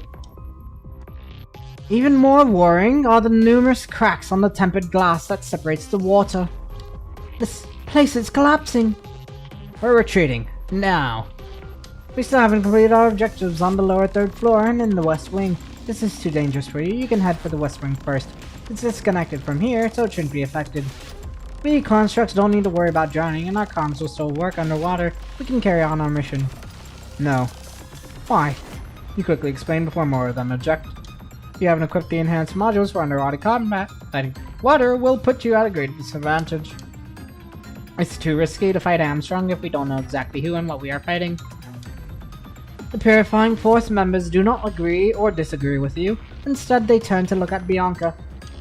Deploy a drone on the lower third floor. We're retreating afterward. One of the members takes out a beetle-shaped drone and sets up a route on the terminal. The drone spreads its wings and flies toward the lower third floor. Just so you know, these drones are designed to track deserters. I have no idea how long they'll last in a place with high punching virus concentration. It could send back the intel we need, or it could be infected before it could deliver anything important. There's no way of knowing. We're leaving it to chance. Crack. You all hear a sharp splinter and immediately look for its source. And chance has not been on our side. As if on cue, you begin to hear the sound of successive crackling and snapping around you. Years of weathering and the impact from the fight just now have finally broken the tempered glass that keeps the water away. Fall back. Everyone begins to run. Water breaks through the glass barrier, rushing into the lower second floor. Warning, we have detected a leak at the Dolphin Show Hall. We will be closing it for repair immediately. All guests, please follow the instructions of our staff and leave in an orderly manner. Warning, drainage groups D2 to D2K are offline. Corresponding staff, please troubleshoot the system immediately. A large amount of seawater gushes into the Dolphin Show Hall, raising the water level drastically. It quickly reaches your knees, slowing you down significantly. No life forms detected inside the Dolphin Show Hall, initiating lockdown on the venue. What? Are you some sort of new construct? The gate to the exit is lowering at a moderate but steady pace. Given how thick it appears, you fear none of your weapons can open it once it's fully shut. Even then, all the Purifying Force members turn to look at you surprised. Someone must have tampered with the system here. That is when all of you receive a video on your terminals. You glance at it as you run. And the red tide that has filled the entire space underneath you almost makes you stop. Chance is on our side, after all. The member that has been at the back says calmly, "We've managed to dodge a few hetero creatures and capture this before the drone completely fails." That member has not looked up this whole time, operating the drone and recording. Upload the footage to Command Center. But I guess chance can only take us this far. The gate is nearly closed. You have overclocked your exoskeleton to match the construct speed, but you are still a long way from the exit. And there's never just one bad thing that is happening. Commandant, please retreat with your team immediately. Water's leaking here as well. Enemies incoming. What? Now? Lucia, get the refugees and the Purifying Force out of here first. Come back with a heavy-duty grinder from the transport craft after. The heavy-duty grinder? Commandant, has your location been? I understand. I'll make sure everyone gets out safely. Wait for me. You nod, looking down at the water that has reached your waist. After accepting that there is no exiting before the glass closes shut, all of you begin to slow down, and you start calculating how long the small portable oxygen tank you carry will last you. Catch. Construct, who suggested continuing the mission, tosses you a can. Catches. An oxygen tank. It is an oxygen tank adorned with the children's drawings done with oil markers. The shell is a little rusty, but the equipment itself seems well maintained, even though it looks like nothing like what Babylonia gives you. I kept it from my days as a scavenger. Use this after your oxygen tank runs out. Don't forget to return it afterwards. The construct does not explain too much. Thanks. The construct does not reply, standing at to the side instead. All that is left is the sound of the rushing water, as in the turning gears within the gate. This is so loud, huh? Is the gate slowing down? Hearing that, you all turn and look. The heavy gate was approaching the water unrelentingly, but its signal light has just changed, and is now blinking red. Following a blaring alarm, the gate stops. Right as you wonder if this is another trap laid by the enemy, you hear a frail voice from the broadcast. Greetings, Babylonians. My name is Grace. My team and I have stopped the gate from closing. We are currently trapped inside a control room on the lower second level. Most of us are too weak to walk. We desperately need your help. Grace? Although Grace is one of the targets of the investigation, Bianca thought Grace must have been taken by the red tide after what she has been through. But if Grace is alive, then... Is Chica with you? I'm sorry, she was standing between the Ascendant and us with her team. All we could do was run. Our escape route was filled with those monsters, so we've been hiding in the control room. We've run out of food these last few days. Please, save us. Save the children at least. We'll be there immediately. Please, hold on. Thank you. Thanks. The voice from the broadcast turns silent. Construct, who has opposed Bianca's every decision, sneers faintly before pulling up the map to the control room and starting to walk. I thought you would oppose it. The vice captain would have done the same. She wouldn't have done it out of sympathy like you, though. That woman recognized us before we presented ourselves, which means she must have seen us through the cameras. She's only speaking up now because she wants us to eliminate those monsters. I don't believe that they have children with them for a second. If we rejected them, however, they would have just done us with closing the gate. They're making a move now, probably because they realize that we have a human who can't breathe on the water with us. Don't expect too much from someone who was lured by the Ascendants.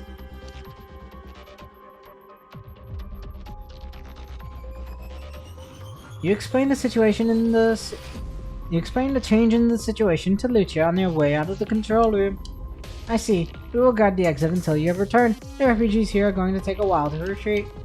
They are too fragile to have been having been trapped for so long. After defeating the few remaining Hello creatures on the way, you reach the control room and hear Grace's voice from the broadcast once again. Hold on, I'll open the door immediately. Okay, let me just set up this other full auto. Click, and...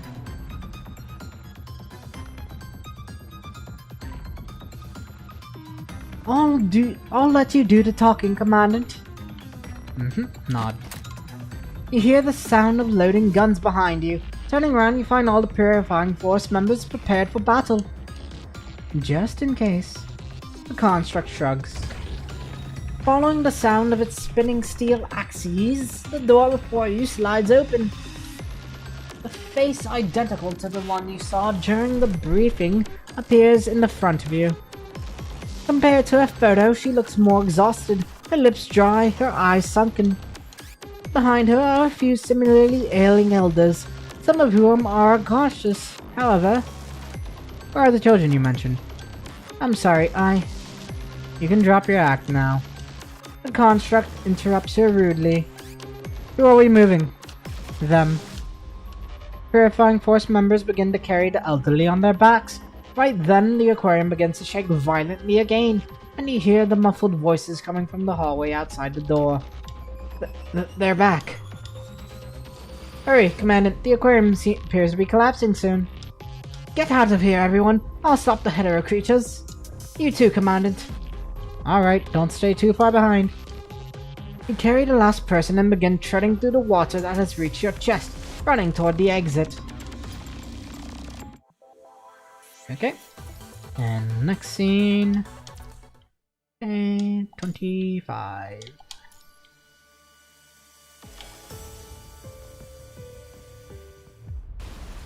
The aquarium starts to collapse. I have to meet up with Lucci and the others ASAP. Okay. Help me! A child was left behind.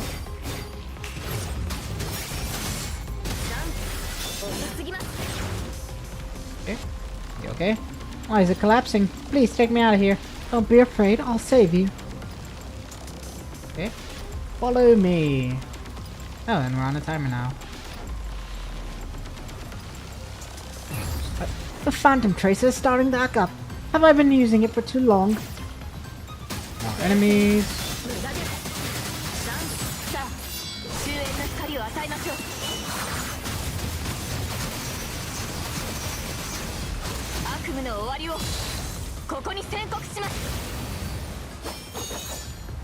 Okay, next. The illusion is gone. Time to meet up with the others.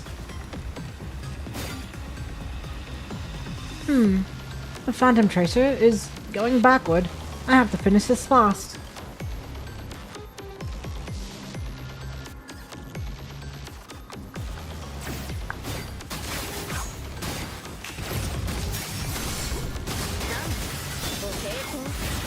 Is everything okay? Okay, next. Miss, is everything okay? And back into the tracer we go. This is the top of the passage. No, the world is reversed.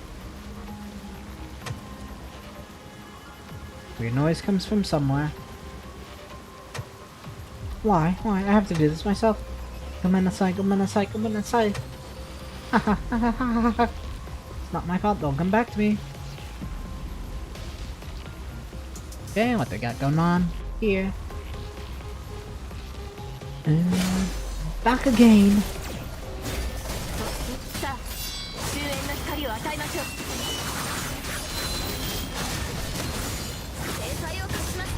Big sister.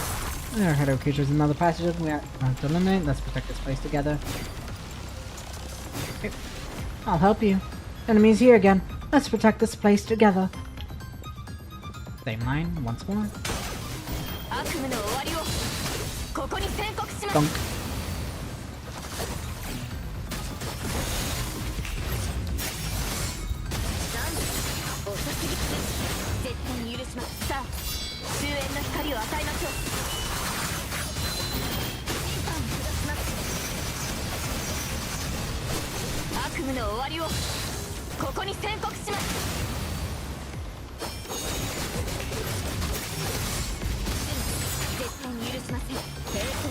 Rise, that we will be closing soon.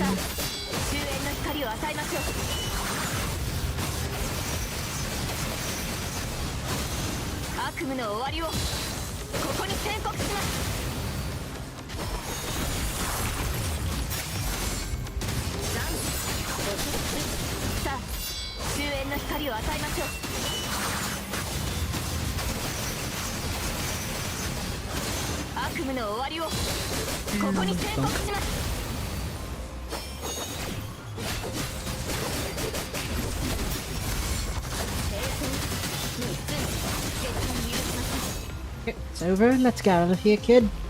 Teammates working on eliminating the Hero creatures are back, but who are you talking to, Captain? What? Ooh, another cutscene.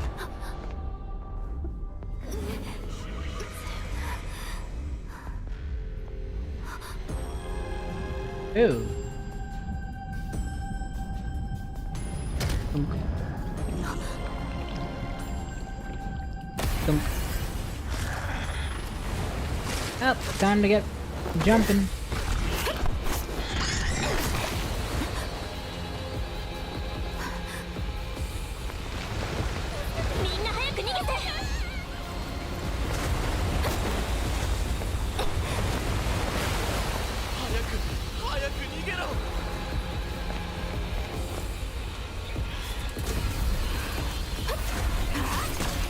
Calm down, Vision.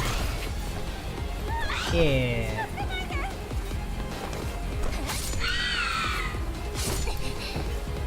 We use the power of Glock.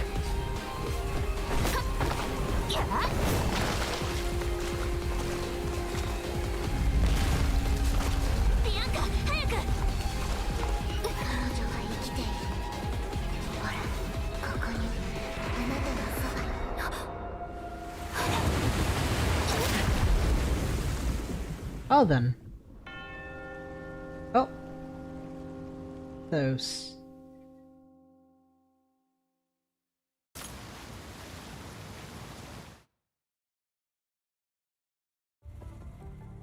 The surging red tide pours over Bianca, quickly drowning her. She can feel every inch of her artificial skin burning, but the pain leaves just as soon as it arrives. But that is not because things are getting better. On the contrary, the infection has greatly disrupted Bianca's senses, turning the scorching pain into a summer breeze. She remembers the red tide flooding over her, her infection rate having long passed the safety threshold. She will not be surprised if she rises as a corrupted at any moment. But Bianca is still retaining her consciousness. Is it because she was only slightly injured? Or maybe Lucia pulled me away at the last possible moment. Bianca feels an unprecedented calmness inside the silent darkness, but this is silence that threatens to drag her into an eternal sleep. I have to wake up now. I need to lead the others away from here. Bianca tries to feel her limbs. So heavy. Is it because I'm too heavily infected? Her fractured senses arrive at the depth of her mind, slowly putting the shattered pieces together. Bianca opens her eyes with great difficulty. Oh then. Before her are not the refugees and the constructs that await her rescue. Instead, it is a massive, twisted monstrosity. She presses against Bianca, caressing Bianca's cheeks with her bone-dry fingers. The punishing virus around them is like her nutrients, gradually being absorbed by her. Devoured by the red tide earlier, Bianca is now resting in her arms and being taken to a safe place. Twisted as her face may be, Bianca still recognizes it. Bianca wants to say the name out loud, but she is trembling, incapable of making a sound. Feel free to mock me. Her finger glides across Bianca's lips, as if holding the most delicate flower, but the sharp thorns still pierce her pale skin. Vital fluid drips down Bianca's face and mixes with the red tide, stinging her faintly. If I become corrupted one day... A bright red smile is smeared across Bianca's face. Indeed. And let me set up another full auto real quick on Grand Blue on the side rear. New click.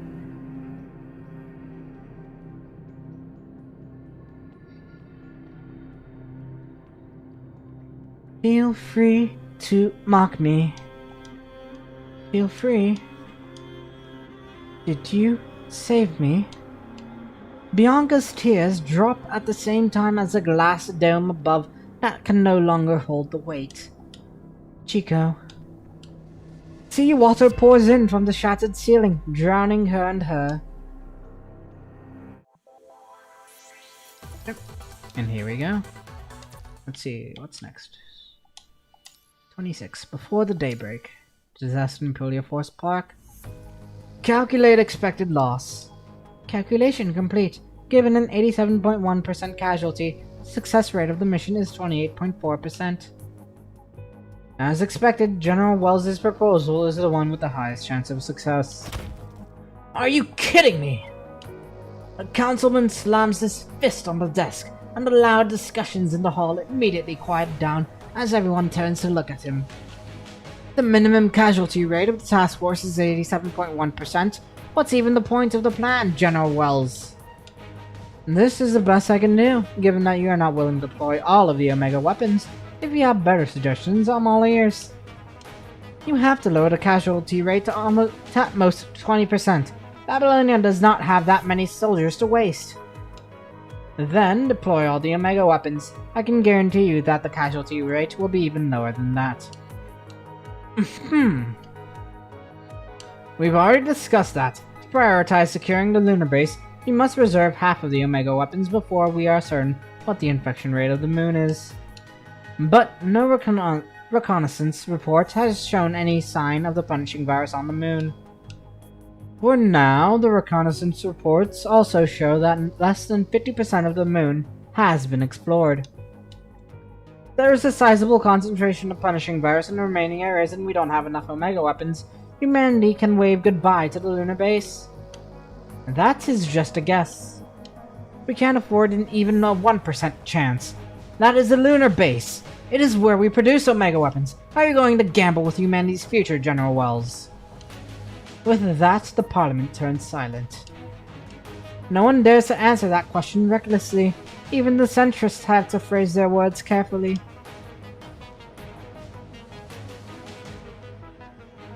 Yep.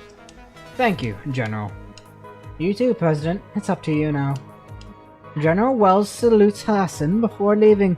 Watching Wells go, Nicola crosses his arm and sighs resignedly. Not the results we were hoping for. We couldn't sway the centrists even when we brought in General Wells. They are having second thoughts, at the very least. As long as we can get their support, the vote will likely pass no matter what Corona does. Send in the next person, then. Soldiers are fighting for their lives on the front line. We can't hold back either. Okay. And back on the surface. The ocean waves hitting the cliffside are red. The sound they make used to delight you, but now it unsettles you like a reflection of the things to come. You reported to Parliament how the red tide entered the ocean, and what you expected the agent was planning half an hour ago. You suspected this was only their first step. But as the refugees were sent away, you were told to retreat instead of stopping the tide. After talking to President Hassan through other channels, the best they can offer you is an order to stand by instead of retreat. Corona has disclosed the details of the battle to the Parliament. The situation is now out of the military's hands. How's the meeting going? We're still fighting. It's a simultaneous display now. The Chief Commander needs to wait for the right time to call another vote. It's the old gentleman himself. I'm sorry, I've gotta go. I'll let you know as soon as there's an update. Celica quickly hangs up. The situation seems to be quite chaotic on her side. Putting down your terminal, you turn your gaze back to the Crimson Sea. The red tide is devouring the ocean, gnawing at the cradle of life and taking over the home humanity depends on. And the fighters who would give everything are now waiting by the sea, powerless. The wait continues.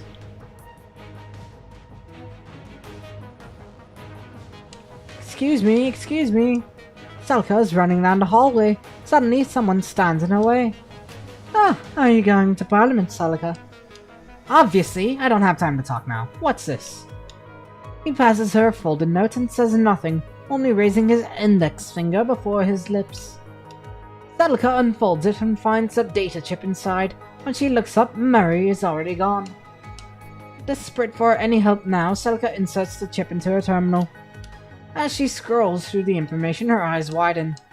President Hassan! President Hassan! Okay. Where does this intel come from? It's classified.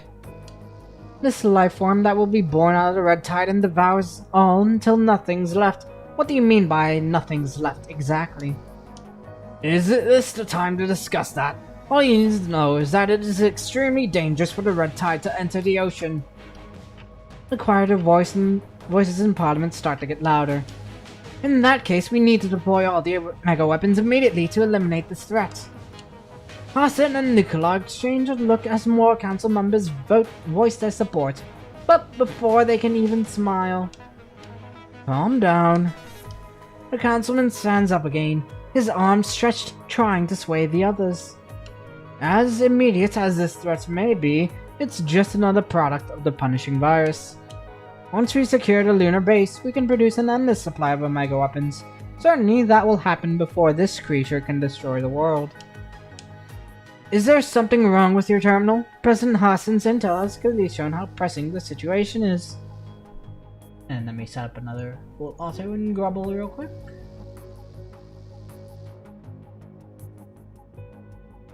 Go after this. Okay, back here. We can destroy this threat inside its cradle. His sudden shout startles those who are planning to refute him. Just a little bit longer. Just a little bit. The production line on the lunar base will restart soon. Please, I beg you, don't gamble with humanity's future before that. Please. With that, the councilman sits down and the parliament reverts to the shouting match that it was. Back on the surface, things are looking quite dire. By the shore, your call with Celica is brief but shocking, surprising everyone with you. In short, those council members are not willing to deploy all the Omega weapons. They're just going to let the situation here develop. Can we really deal with the red tide when it's fully entered the ocean? If we can mass produce the Omega weapon, it is theoretically possible, but it means that the surface will experience the most cataclysmic destruction before help arrives. We will lose everything we have built and achieved in one fell swoop. People living on the surface will also face the most devastating threat they have ever seen. I won't stop betting, at least for me. I cannot accept this ending. The call terminates again. At the same time, a member of the Purifying Force approaches you, and seemingly needing your help. We need a Commandant's clearance to unlock the supply crate. Raven Commandant. Authorized to open. Thanks, I can take care of the rest. The construct takes the parts from the crate and rushes toward the eastern shore. You can briefly hear him mumbling to himself. We're busted if they attack from the east. Gotta reinforce that side. Another Purifying Force member just opens a bottle of purified water and pours it down his head. Hey, don't waste it. We need it when we set up the defense later. It doesn't matter. We're about to retreat anyway. What do you mean? What do I mean? A friend in Babylonia just sent me a text saying that Parliament had no plan to stop the red tide from entering the sea. What can we possibly do other than retreating? Both of them turn to you, seeking an answer. I'll just nod. Raven Commandant, are we really going to just leave like this? I'll say that's highly possible. So many comrades lost their lives here. The agents are about to get what they want, yet we are just going to leave it like this? Our comrades' bodies are still here. We're just going to leave Captain Bianca alone, watching the punishing virus enter the sea and devour the entire world, while we hide in Babylonia like cowards. Calm down. Calm down my ass! Do you want to keep fighting? Of course! What about you? The construct tosses the empty bottle away and looks at you with firm determination. If not for this bottle of water, I would already be cursing to the terminal. Lucia seems to have noticed a while. She is heading this way. I need to know what everybody thinks. Each and every one of you has the right to choose. If I may, I'd like to borrow your strength. Back in Parliament. The meeting continues. A scout team has sent a report from the lunar base. Lunar base investigation progress, 51%. No signs of the punishing virus has been detected so far. Nice. Keep going what you're doing. Once the lunar base is clear, we can try to resume the production of the Omega weapon. Quite a few councilmen have started cheering quietly, the sound as if victory is imminent, and all they have to do is keep waiting. But is that all? Do we have a loss estimate yet? A detailed loss prediction has been calculated. Estimated ground surface personnel casualty rates are shoreline and nearby area 99%, coastal area 98%. The data causes a deadly silence, turning the entire meeting hall into a muted graveyard. As we all know, the production of the Omega weapon takes time. During this time window, numerous people will die. In other words, almost all humans living on the surface will be wiped out. We can still make it if we throw all the available resources in now. The proposal jointly developed by our advisors and the Science Council has taken into account the time required for the transport, handover, deployment, and activation of the Omega weapons. But if we keep wasting our time here, this last chance would be lost. Once the red tide has developed to a certain extent, the available Omega weapons we have cannot do anything to it. This is the final attempt. Our previous efforts were unable to make the situation any better. If the death count still does not work... Excuse me, President Hudson. What is the chance of success of this proposal you mentioned? Close to 90%, with a low estimated casualty rate for the task force. I see. It doesn't sound too bad. Objection! The deafening shout shakes many attendees awake from the overwhelming casualty count. President Hassan, this is nothing but a risky bet. You are betting the lunar base and the fate of mankind on your proposal. The councilman rises up and points at Hassan. He looks very emotional. Omega Weapons is mankind's future hope. Are we going to fight against the punishing virus, if any? How are we going to fight against the punishing virus if anything goes wrong in the lunar base? Are we going to sacrifice another 2 eras to find another solution? What about the humans on the surface? Are you just going to let the hetero creatures devour them? Nobody wants that to happen. He slams onto the desk, interrupting Nicola's question. But I'm sure every single person who turns down that proposal only does so for mankind's future hope. The councilman gazes around into every person's eyes. He ends up staring at Hassan. This is the will of everybody here. After his speech, there is no other sound in the meeting hall. Everyone is unconsciously holding their breath. The air feels heavy and dense. One after another, the burden of responsibility and the future makes the councilmen lower their heads. The councilman finally returns to his seat. The silence has turned into an unspoken approval. Okay, and give me another second. Just gotta do another full auto and grubble.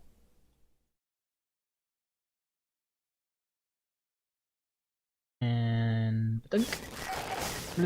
the projector in the center of the parliament suddenly begins to make a coarse hissing sound. What's going on? It should be a message from the Surface Force. Now that the Parliament has taken over the decision-making of the surface operations, the military has forwarded all related correspondence to this meeting. The Surface Force, Commander Nicola, haven't you ordered them to fall back yet? I don't recall that order and decisions we agreed on earlier. You're just dragging it on. How pointless.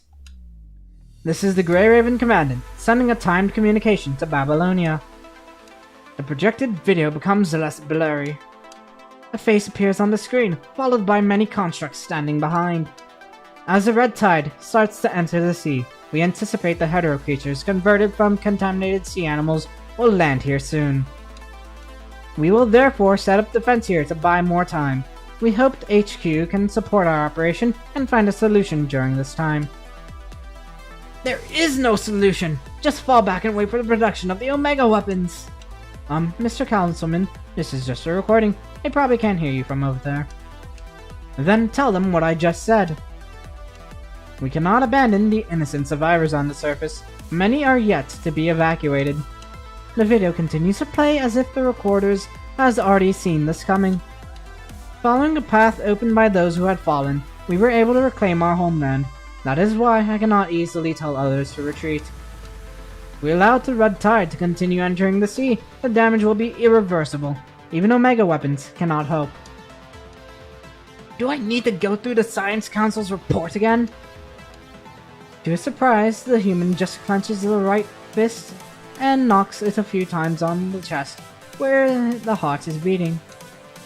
Indeed, the sea can be purified. Once the Omega weapons enter mass production, the clean blue sea will return one day.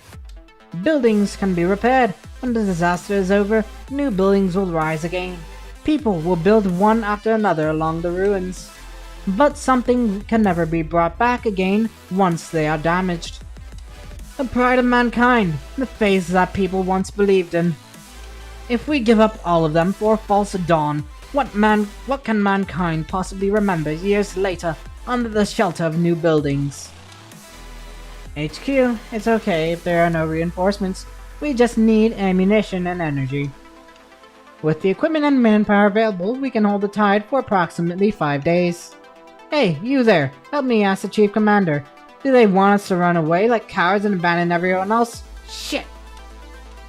Hey, calm down! No vulgarities. We agreed on this. Just let me finish. One construct seems to be pulled away by another. Still, everyone else on the screen does not seem to be distracted.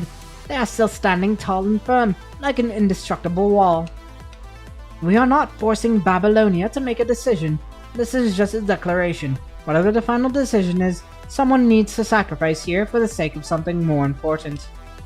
For the victory of mankind, to reclaim Earth, we have made this choice. Jinli Nieko. Ade, or Nieko Ade. Near. This declaration has been jointly signed by all the Task Force and Purifying Force members here. Kane, the Grey Raven Commandant. After finishing the speech, the Commandant moves aside. Another construct with red and black colors on her frame steps up to face the camera. Captain of the Grey Raven, Lucia. Followed by a construct with a poker face. Purifying Force, Arthur. Another construct covered in mud. Task Force, Rick. Purifying Force. One after another, they sign off. One by one, all the frontline members have left their fudged names in the projected video. A head count of the signatures indicates that 90% of the personnel dispatched in the mission have signed on the declaration. The remaining 10% are all confirmed to be killed in action, apart from the missing Captain Bianca of the Purifying Force. Another moment of silence, albeit completely different from the previous one, has caught the Parliament. But the silence is completely torn apart by the next footage. Bzz. This is an emergency communication from the Lunar Base Scout Team. What's the percentage? Just give it to me. You keep going. This is an emergency communication from the Lunar Base Scout Team. We investigated 90.5% of the Lunar Base. The remaining section will be completed within the next few hours. The councilmen who are aware of the related information are all shocked. The speed is incredible, way faster than the previous estimates. No matter how hard they work, such efficiency should not be attainable. Soon, a councilman has realized something. He immediately stands up and shouts, "Hold on! Why are you driving an engineering machine? And you're not even a construct! Go back to the safe area now!" The engineering force crew scratches his head. Well, those big things are just too slow, and we have to waste time preparing the road for them. We've discussed in our team, and all of us felt it would be faster just going in by ourselves. Are you out of your mind? The lunar base is a total mess. Even if you don't run into the punishing virus, you could have been easily killed by a gas leak or gravity distortion without an engineering machine. Well, the frontline forces are risking their lives. We can't just sit back and stay safe. Leaving no chance for the councilman to interfere, he just smiles at the camera and salutes in the low-grav environment. Instead of the councilman, he's looking at Chief Wales in the back row. This is our decision, made from our own free will. Who told them the information? Nobody answers him. The communication from the scout team has also been cut off. The councilman can only collapse back to his seat, gazing blankly at the front. He seems lost in thought. Projected video disappears. Chief Wales reaches into his pocket and grabs a badge so hard that the sharp silver hook has pierced into his palm. If our weapons are lost, we can make more. If our base is gone, we can rebuild another one. We have come a long way, even when all the old technologies were lost. Nicola raises his arm and points at the screen where the video was playing. But some things will never come back. The willpower that makes them fight until the last moment. The phase that make them never falter. Once the pride of mankind shatters, it can never be reclaimed. As a Chief Commander, I hereby propose a revote of the previous decision. Okay, 27. I haven't changed. Hey, another live 2D. Bianca. The collapsed aquarium sinks to the bottom of the sea along with the bodies of those who have fallen. Was it wrong for her to choose to save lives first? If she could be more decisive, will she be better off? The other comrades who lost their lives and those who failed to escape, will they still be alive? And give me a second, I need to just go check something real quick.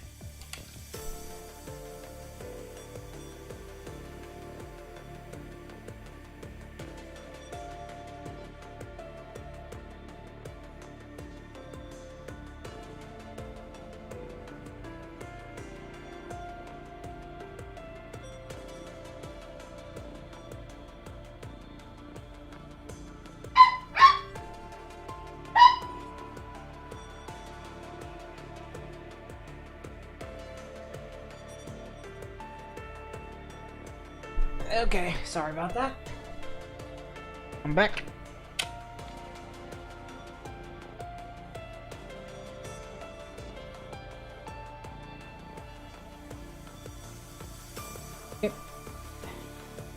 She cannot find an answer.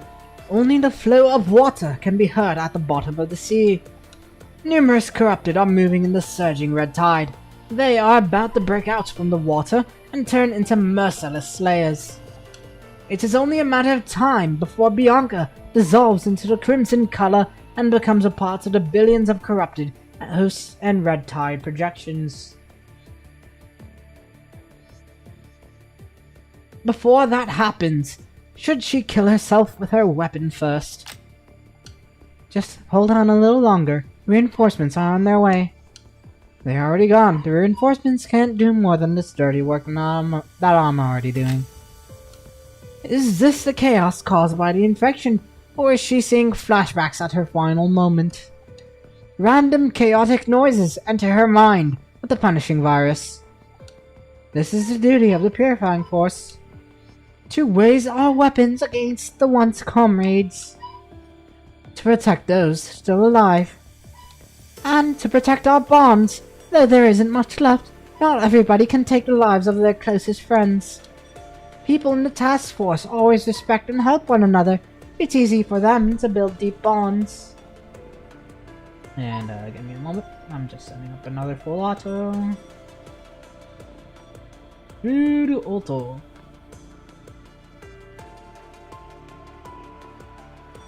Bonds or emotions are boring and will only hold you back. What's there to envy about? Shall I envy those who have given up all bonds then?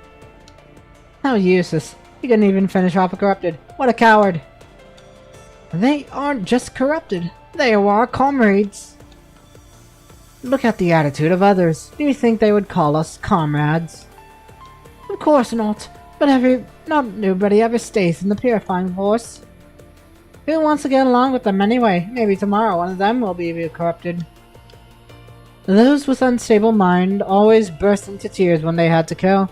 They only cause trouble to others. I've seen enough of that. We must always prepare for death. That's why we would rather have never met. A familiar voice is echoing at the bottom of the sea. Is that from her memory? Yeah, that's what everybody thinks. They probably hold the same attitude towards you. Whatever they call you, witch or fence-sitter, I hope you don't mind. Oh, actually, I'd rather you mind them and hate us. Chico gazes at her own future through the endless snowfield.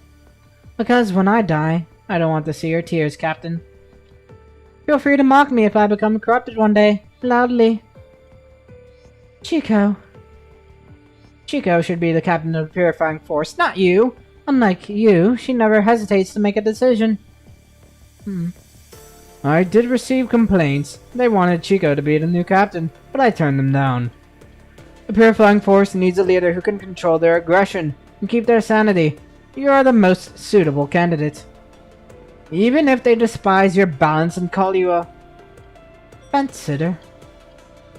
I have decided to let Palma leave the Purifying Force. She's going to cross the line if she stays here. I respect your decision. Do you know how important Palma is to us? How dare you send her away? She was pointing her blade at those who were still alive. Alive? It wouldn't take long for them to be completely infected. And how many would be attacked by those corrupted who were still alive? May as well finish them while they were still alive and could control themselves.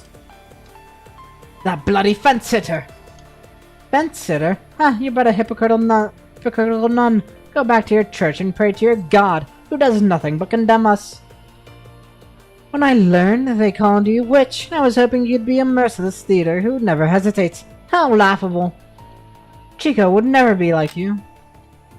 In Bianca's remaining consciousness, she sees the phantom tracer glowing in the dark sea. Infinite memories and information that do not belong to her seem to be trying to get into her mind. Why are you still in pain? The voices of thousands of people merge into an hollow echo. Come to us and leave all your frailty, pain, and confusion behind. Who's there? I'm Chico. or I am the individual that was once called Chico. No, you are not her. This is just an illusion created by the red tide. She's already dead? No, she's still alive. Right here, next to you. She has been protecting you all along. That's why you're still alive, isn't it? I'm still alive?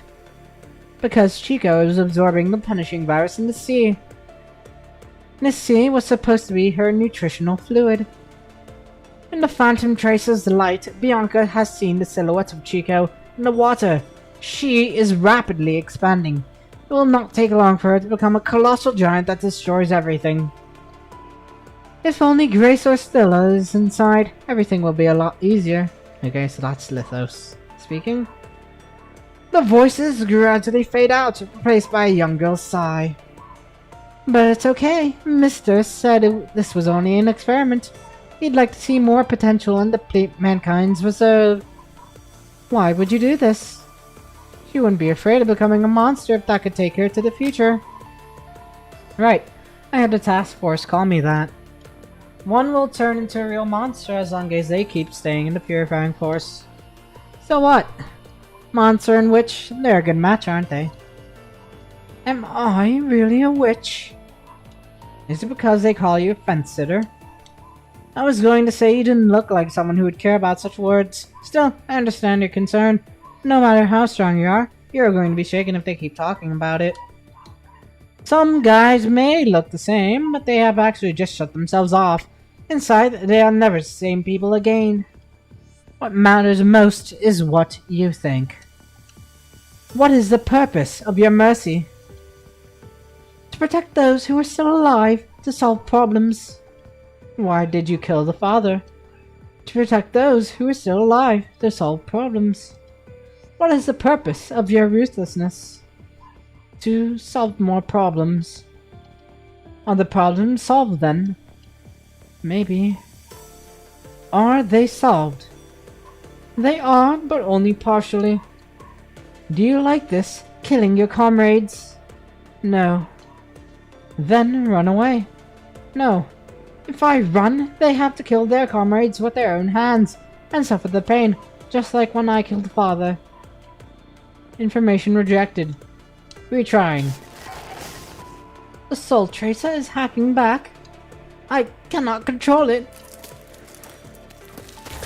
She sees flickering, dazzling scenes through the Phantom Tracer. The first information captured by the Phantom Tracer is the fragments of the consciousness and memories within the Red Tide. It keeps decrypting and sending her the footage. The infection then gathers something she cannot understand. It almost feels like the contents were recorded by Liv's Imperior's frame. Is this the future deduced by the Ascension Network? As the chaotic footage merges together, they become a collection of voices. Some are praying to the god, others are cursing him. Is she able to recognize the voices because she has heard numerous prayers as a sister? What is your wish? I want to be free, but my legs can't walk. I want the bird in the cage that can break free on behalf of me. Fear not, you will be together. Its wings will be weaved into you in the Red Tide. What is your wish? I want to be with her. We split up for one mission and I could never see her again. The next time I saw her, I was already part of the Red Tide. I pulled her back, I killed her. We will be together forever. What is your wish? What are your wishes? We want to live on, we don't want to be abandoned. But our bodies are damaged. How come only monsters can survive in this world? Then monsters we shall be. Until... Tell me what you want. I want to save everybody. Lithos. When was that? It felt like a long time ago. Why am I still here? They are already... Tell me what you want. Kill me, mister. Correct my mistakes. How many times have I been through this? I have lost count. Why do I have to do this. Tell me what you want. I don't need anything else. There is something else I can ask from you. Could you please try not to find new ascendants? The fewer people trapped by the Ascension Network, the better. I don't want anyone to end up like me. Thank you.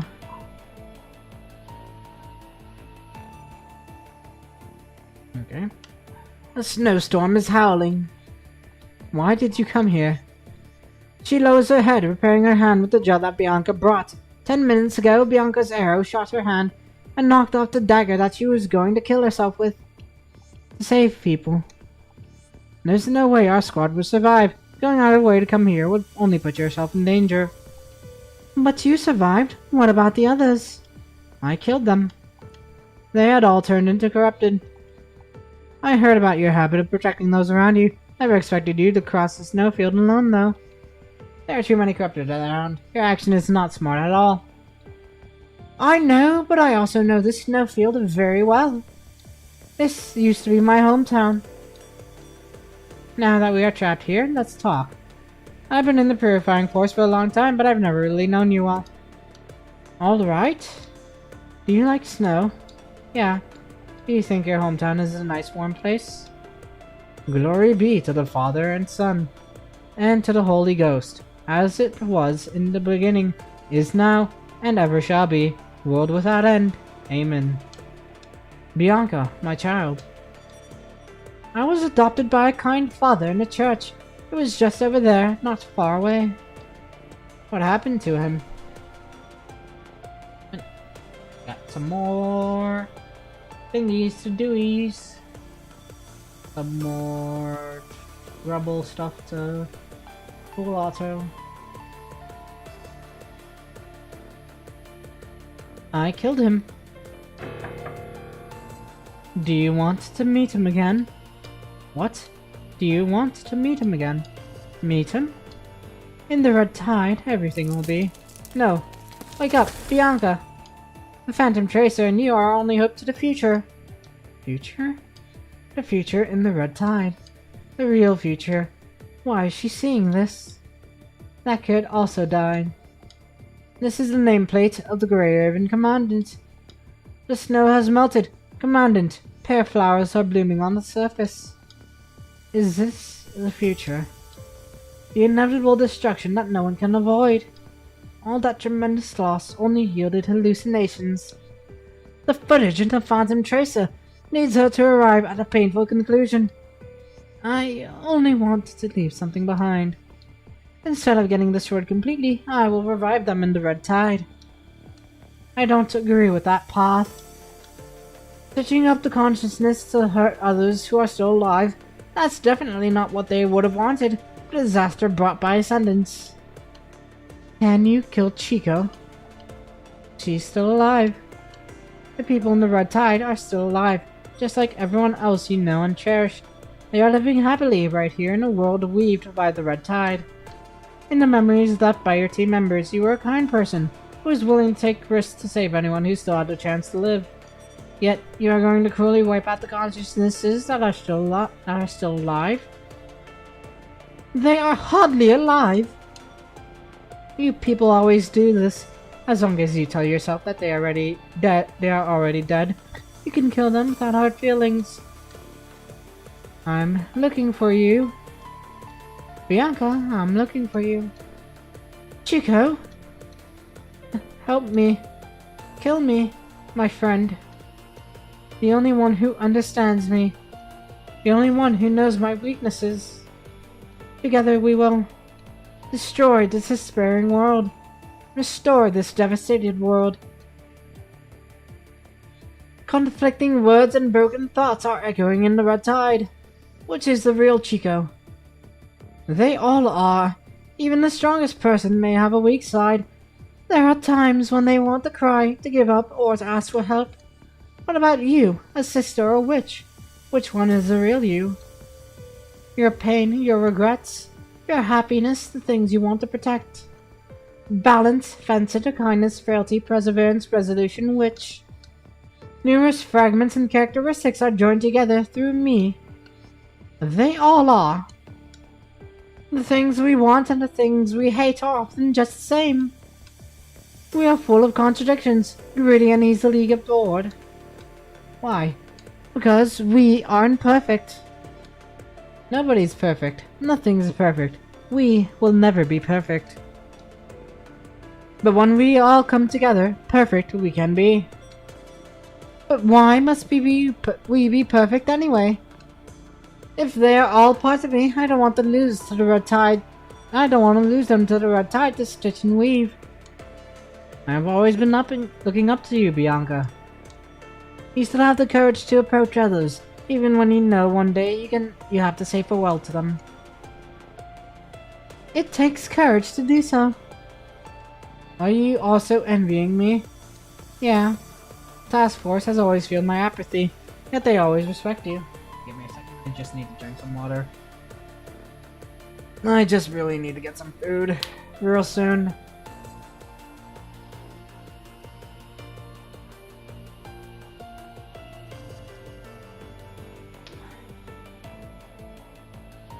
Give me a moment. Just my hands are feeling a little numb.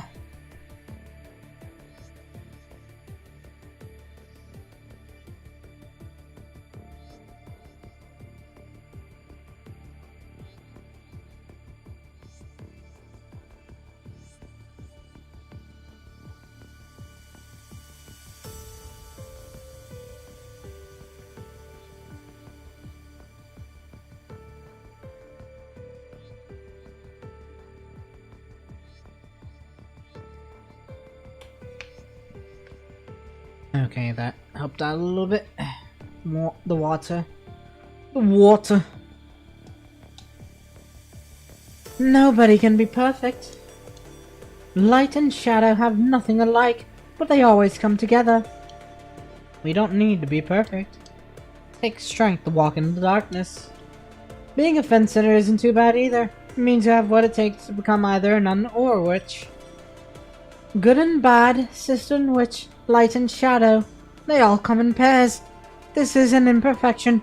I think mankind should stay this way. To me, it is the most beautiful sight. Have you made up your mind? No, not to stay in the red tide with those that are alive. Right. Even if it means to kill those asking you for help. Yes. Alright, Miss Witch. Before I lose control and hurt you and others, please. Okay. Here we got assemble again. Chrome and Vera. As the night falls, the shallow sea engulfed in a thin mist begins to darken. The visibility is gradually diminishing. An intangible fear begins to surge in every corner. A purifying force soldier walks out of the fog. He slowly heads toward the water full of red and dark colors, and cluelessly reaches out his hand, as if he is trying to touch the peaceful surface. Crimson tentacles suddenly rise from the water, gradually surrounding him. Several bright red spots also float to the fog-covered sea surface, catching the construct soldiers off guard. The punishing virus density detectors on the soldiers let off a loud alert, indicating the extremely high punishing concentration within the creatures hidden under these red spots. They are entirely made of punishing virus after all. Purifying force soldiers have not faltered at all. Instead, they take a step forward, holding up their flare sticks. The bright light helps the hetero creatures to easily locate their targets, but also exposes them to the others that are still hiding in the fog. Attack all visible enemies. Numerous bullets are coming from all directions. Some are fired from behind a rock, some from the shoal. A bullet fired directly behind a purifying force soldier barely misses his ear to hit the nearest hetero creature. The hetero creature tries to crawl up, but another lance suddenly comes out from the fog, piercing its head, or the part that looks like a head. After confirming the hetero creature is completely silent, the lance is quickly drawn out and disappears in the fog again, waiting its next victim, efficient and fatal. This is how the purifying force fights. A gigantic hetero creature slowly crawls out from the sea, making a low, terrifying sound. It seems to have absorbed an enormous amount of red tide to grow this big. It swings its tide-like arms to crush all the hero creatures on its way, then raises the arm again to aim at the Purifying Force soldiers holding torches. Their weapons are unable to tackle an enemy of this size. Freeze it, Lucia. Understood. In contrast to the hero creature's crimson color, an icy blue glow appears from the fog. The thrusters on Lucia's plumes hands begin to run, creating a cyclone that sucks the nearby fog in and converts it into a freezing chill. Aim at the legs, freeze the water, and all together. Lucia nods and dashes toward the large hero creature in no time, then leaps into the air using the thruster's power. She slams into the thruster on the hero creature's leg, unleashing the extremely low temperature within. This hit alone cannot eliminate the large hero creature, but with its legs frozen, it can no longer maintain the balance of its gigantic body and falls on the sand. It struggles to get up, but more lances appear and impale it to the ground. The agony makes it let out a human-like scream. Noisy bastard. The Purifying Force soldier shoves a flare into the hero creature's throat. Its twisted face is lit up by the burning flames. He stares at the hero creature for a few seconds as it gets burned in the fire and healed by the red tide again. Curiosity appears on his poker face for the first time. Isarius! Let me just do more feral otters.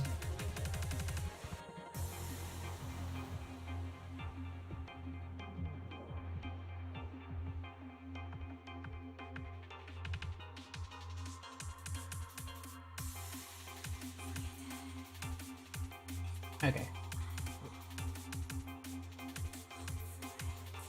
Click on this. As the fog gradually dissipates, the other hero creatures also fall back to the sea. When the sea surface is peaceful again, other Purifying Force soldiers also come out from their hiding places, while vigilantly searching for any remaining enemies. Thanks to their caution, not many Purifying Force members are infected or injured, but the relentless battle over many days has made everyone's nerves extremely tense. Nonetheless, they have survived another night of hero creature attack. After the battle, Lucia summons her thrusters back from the frozen sea. She wants to talk to the Purifying Force members, but only ends up returning in silence. Commandant, are you okay? Yeah, I'm all good. Great, I'm the only Grey Raven here with you. Lee knows a lot, Liv is a support frame, but neither of them is here. If anything happens to you, I'll never forgive myself. Please tell me immediately if you aren't feeling well. Well, I'm not feeling quite well right now, as I'm super hungry, but beyond that, it's all okay. Don't worry, I just feel a little cold. Cold? Should I give you my coat to you, Commandant? Noticing the thrusters covered in ice, Lucia suddenly realizes the cold came from herself. You were just telling a joke to make her relax a bit. She finally smiles and nods, then puts on a serious face before replying. Commandant, since you were the first one who gave the order, please bear with this for a little longer. I bet Lee would be saying this. Lucia looks at the night sky as she returns the katana to its sheath. Perhaps Babylonia's right there in the space. Lee and Liv are waiting for them to return. I deserve the cold, but the operation wasn't designed by me. I knew it. This plan is quite risky and feels like nothing like what the Commandant would choose. The reticent Purifying Force member almost died in the Dark Sea, but he does not seem to be impacted at all. He's just quietly organizing his gear.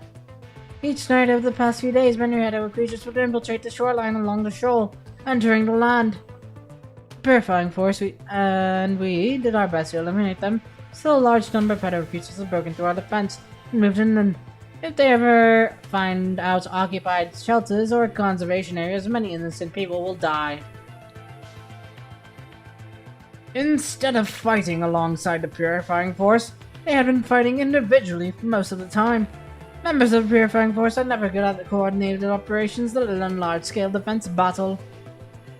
Babylonia has already agreed to deploy Omega weapons to contain and eliminate the Red Tide at the entrance to the sea, but getting such a large quantity of Omega weapons and troops together needs at least several more days. My name is Isarius. Tonight I'll be the bait. You should also come and help. Purifying Force member came to Grey Raven's camp earlier this morning. During his break, He left these words, then returned to his position without saying anything else. It was quite rude by normal standards, but after spending a few days together, this could be considered his or the Purifying Force's most genuine and sincere attempt at communication ever since Bianca left. There were some ups and downs, but at least the result was good. As Sarius notices you are looking at him, he just nods in return. It was the simplest bait strategy, but worked wonders. With limited manpower available, this could arguably be the best plan to eliminate amnesia in a large area, except that nobody could ensure that he, as the base, could survive. He hardly agreed with such a dangerous plan, but could at least help with setting up the formation. With Lucia joining you, the chances of success was a lot higher. Fortunately, you are able to hold the incoming hetero creatures off the coastline, as their numbers seem to be diminishing over time. Somehow, your instinct is warning you that a greater danger lies underneath. Apart from Bianca, we don't really know the Purifying Force well. Indeed. Many Purifying Force soldiers vanished on this beach forever over the past few nights. We did not even know their names, but none of them showed any fear or hesitation. Perhaps they had already forgotten the feeling of fear during the colonist purging missions. You are about to inspect the battlefield with Lucia, but suddenly feel a gust from the sea that brings a putrid, rotten smell. Not far away, Sarius suddenly gets on his feet, gazing into the distance. Over there. He calls out with a controlled voice as the ground begins to tremble. An enormous pale figure rises from the center of the sea, sending crimson tides rushing towards the shore. Sharp crystals form high density punishing bars protrude from the water after the tides sweep past. Leave the coastline. Oh, I didn't need to accidentally go into here. Lucia immediately rushes out after hearing the alert, activating Plume's quick frost power to freeze the large area of sea and buying time for the Purifying Force to fall back. When everyone has moved to the higher ground, you finally have the time to observe exactly what the giant shadow is. It looks like a human. Could it be a hetero creature, but the size is way too... Isari shakes his head and squints into the distance just like Lucia. He has never seen a monster like that before. I've never seen anything like this, but it seems quite challenging to kill. The detailed origin of this monster is still unknown, but it is definitely linked to the red tide entering the sea. Humans learned a hard lesson in the past battles. All tactics and weapons were futile against the red tide, an amorphous monster that devours everything.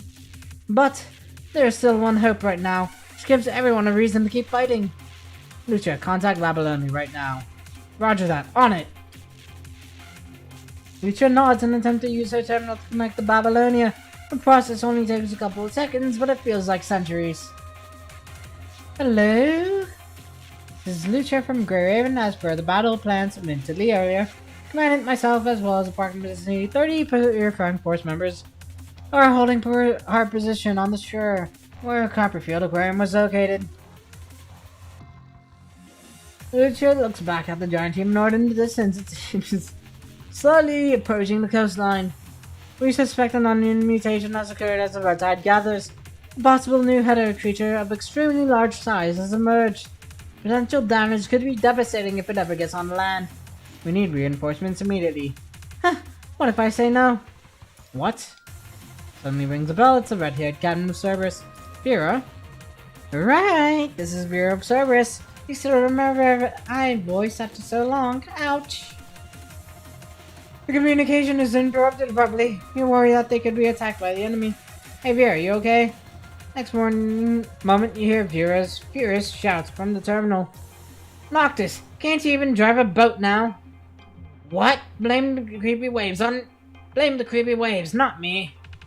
If Noctis can't do it, I will. Ha! I would rather just jump boat. I'm more likely to survive that way. Is that so? I see. The muffled roar of Noctis soon comes from the other side, sounding as if his head has been squeezed. Oi! Take your stupid robot off my face, I can't see anything! But aren't you going to jump off the boat? Buddy may want to help you. It's called sarcasm, don't you understand? Come, get number 21 off me. Moment. Setting up the last One of the last 2 full losses I need for Grubble.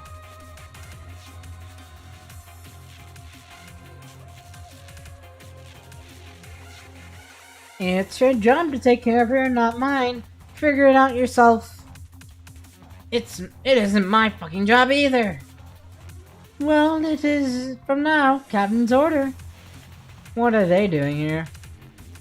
The other side of the terminal has just turned into chaos, but Vera does not seem to care.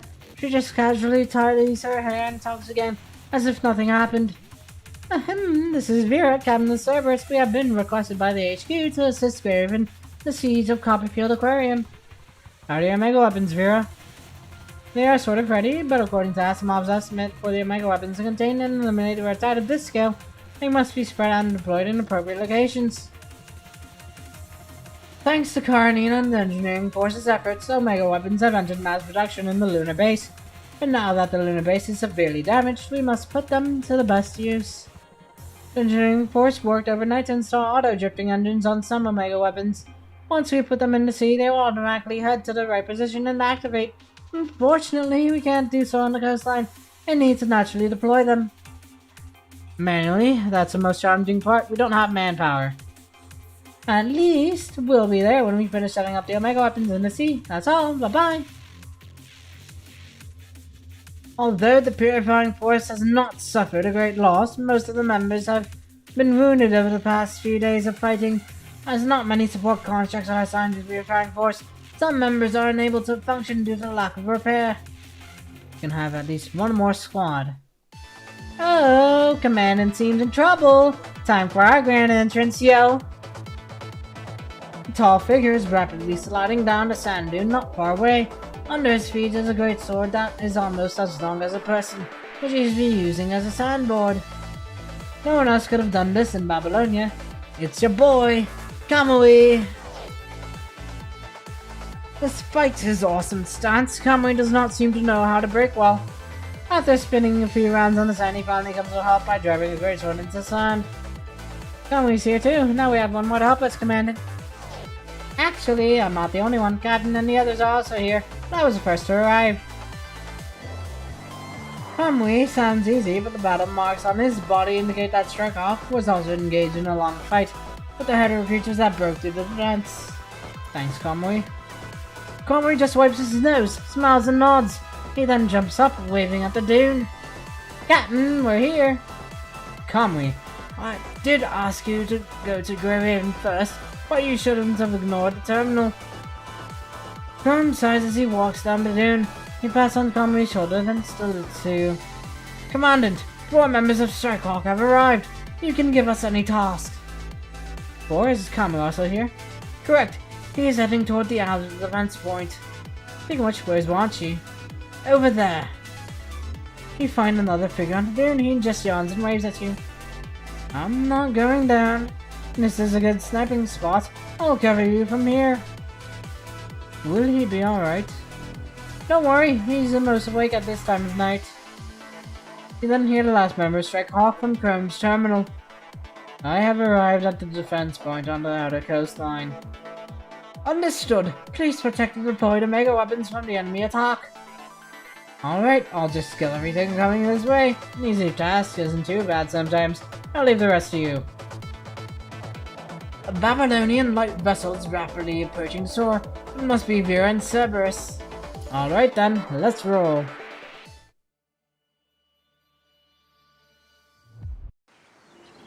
Commandant, this is Chrome. I'm preparing to set up an area of defense using the Omega weapons.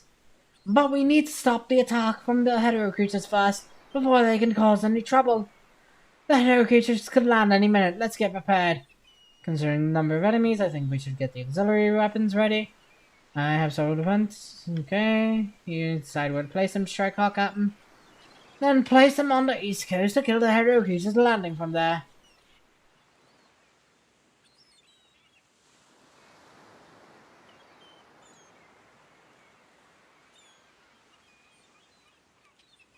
Okay. I'll go and have a look if there are any hetero creatures landing. You keep working on the defense towers. We will do our job. Please take care.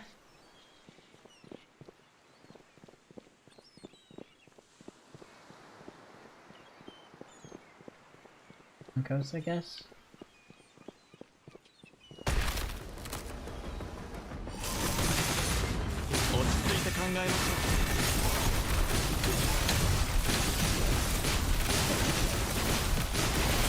Let's use Karmi Bomb. この一撃で勝利への道を切り開きます。落ち着いて考えましょう。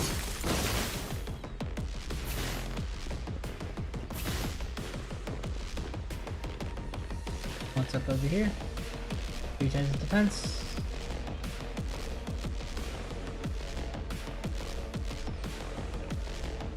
Gravity.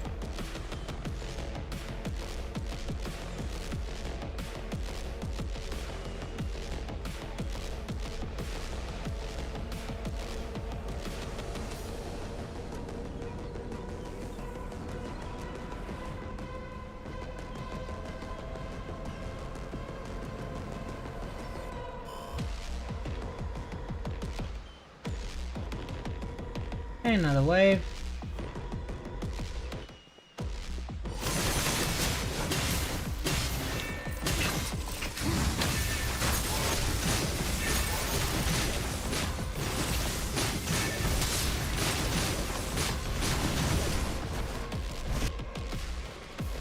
Okay.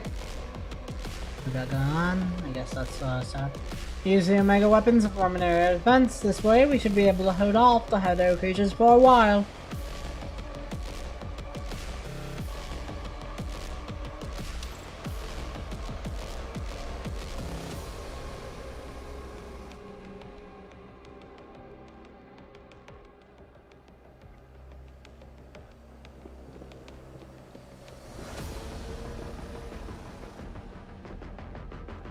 Hey, Surfer Bros. この一撃で勝利への道を切り開きま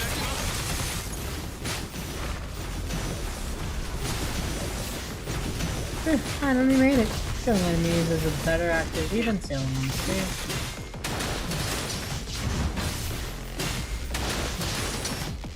No? Oh. Okay.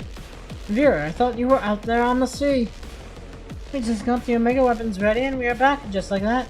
Outer creatures attacked again. The energy towers we placed were all destroyed. Time to work again. Let's kill them all.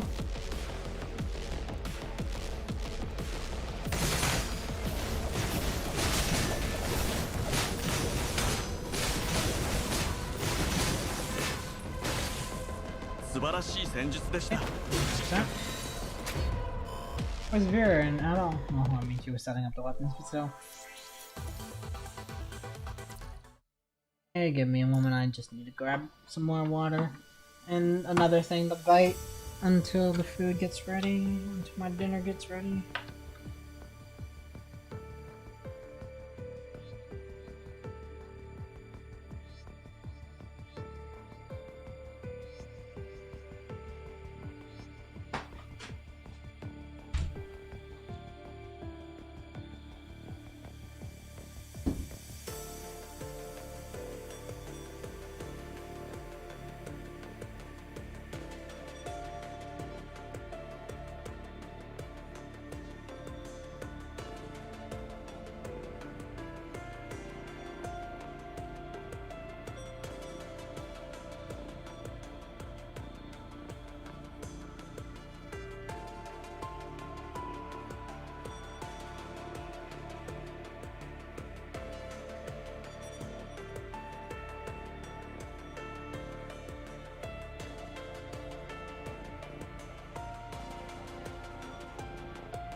food.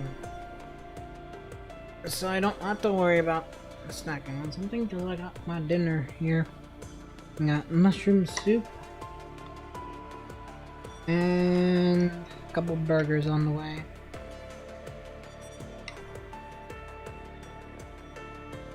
Yeah, just bear with me for some time while I get through this because I need to eat.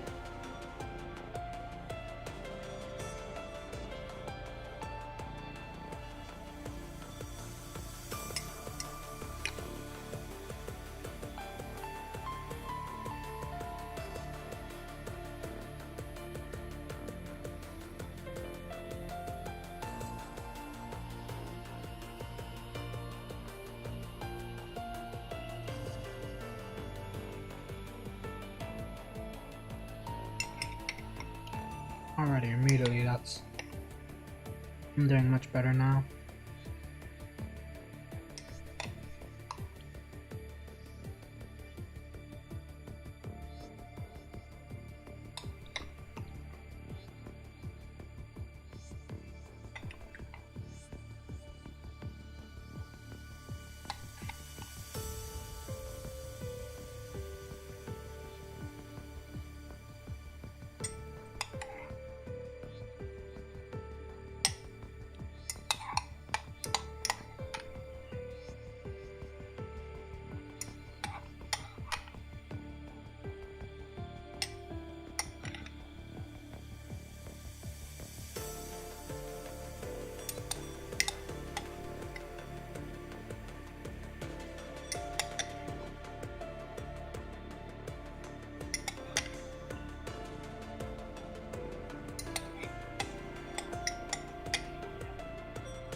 I'll put this up.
Okay. Burgers are still cooking for a bit. So we'll just try to continue on a little bit.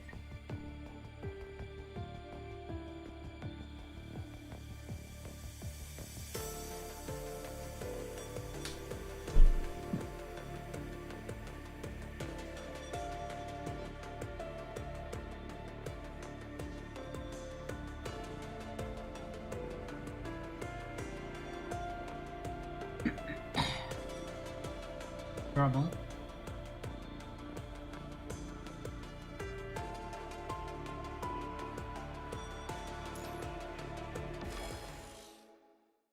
Seventeen. Lovely. Boom.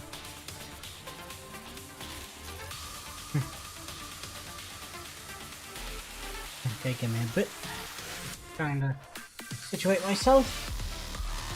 Coincidentally, Lee and Liv bump into each other in front of the Babylonia HQ. Lee waves a document in his hand.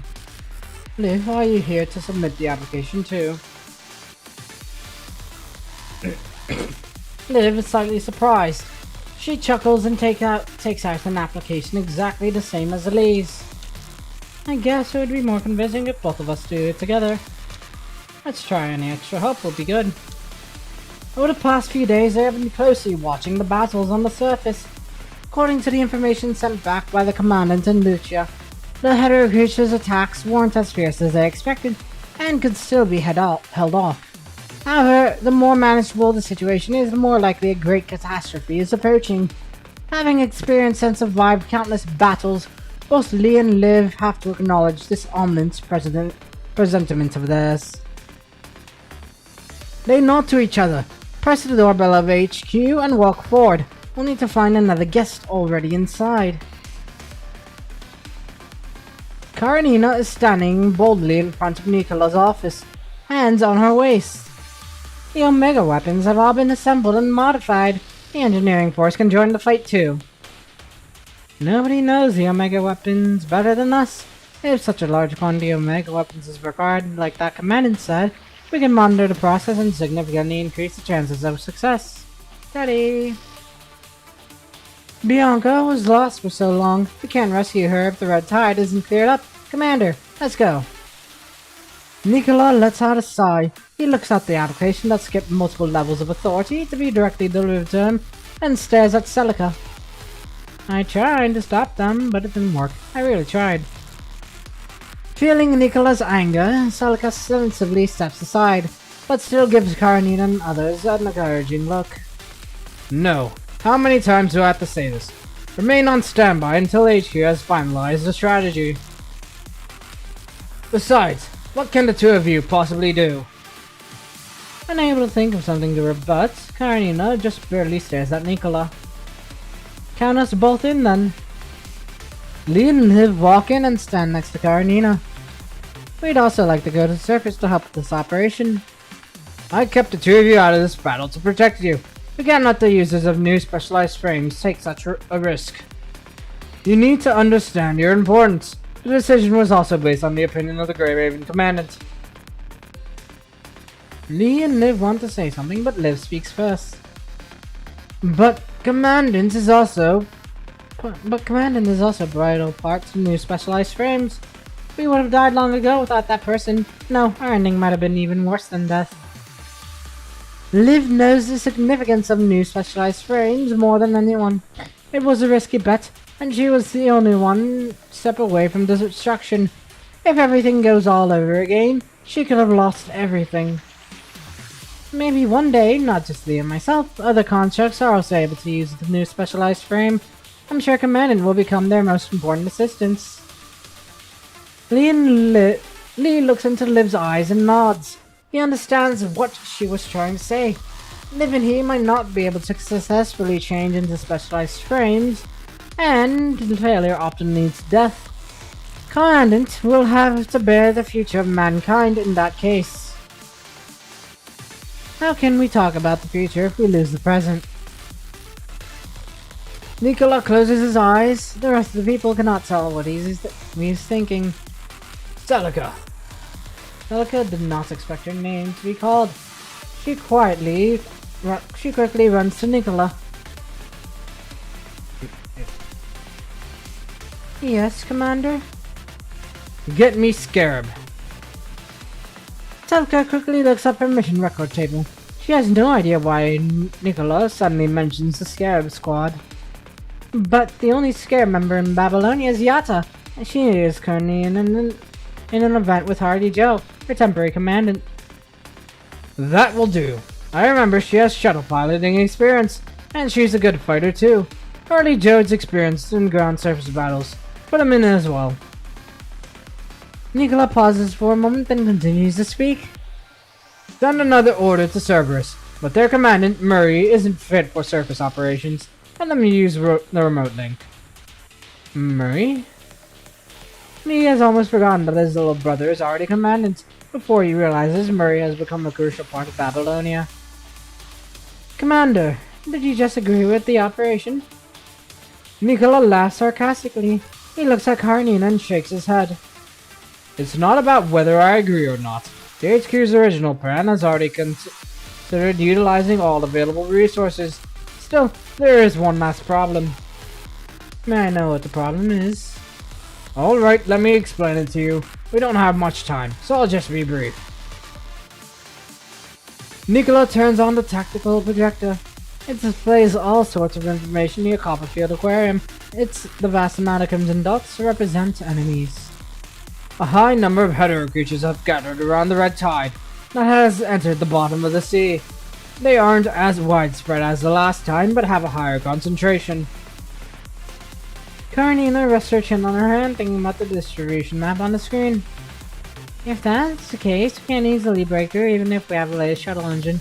Are you implying we must take a detour? According to reports sent by the Grey Raven Commandant, a large humanoid hetero creature seemed to have appeared in the central area with a large quantity of hetero creatures spawning around it. I don't think it will be feasible to take the land route either. Still, I have to give you credit for coming up with this idea other than direct confrontation. Well done. It's just none of your business. No, actually we need a final breakthrough. As long as we can gather enough manpower, it'll be safe to cross the flying hetero creatures as a large group. He zooms in on the map and concentrates on looking for a particular set of coordinates. IR-22, 22, IR-22, it really is here. If we enter from this airspace, we can fully utilize the acceleration power of the new engine to lose most of the flying hetero creatures. Then we can reach this ground location that is relatively closer to where the red tide enters the sea. Here, can you see? There's a valley that connects to the entrance of the sea directly. Humans will probably set up an ambush, but hetero creatures don't have that thought. In here, we can avoid engaging a large number of hetero creatures in open space. Lee suddenly realizes everyone is listening to his analysis. Lee? Keep going, don't worry. Nicola waves his hand, telling him to continue. If, this is just an assumption, we can split into two groups after passing the flying hetero creatures. First group should deliver the Omega weapons to their destination as soon as possible, while the second group will go to the surface to seek all available forces that can help. Are you saying that Babylonia alone cannot stop this disaster? Correct. We need to use everything available. Lee does not know why he's feeling that way, but he is quite certain that the situation is about to change drastically, perhaps in just a few hours. The HQ also plans to send in forces in a large group to break through the enemies. That's why you're all involved. But we will also take Lee's plan and the coordinates he mentioned into consideration. Now, the question is whether we can find enough breakthrough forces. They better have real combat experience. We really are short of hands now.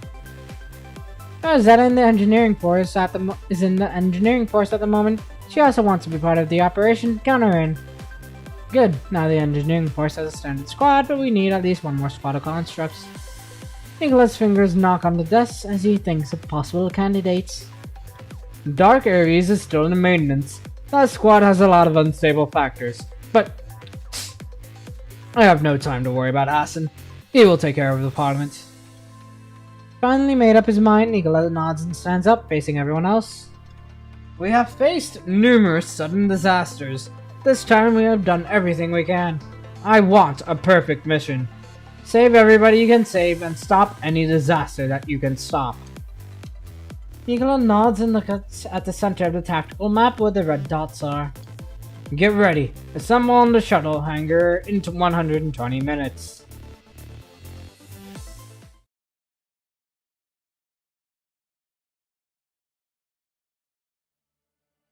The first wave of the hetero creature attack from the red tide has been neutralized.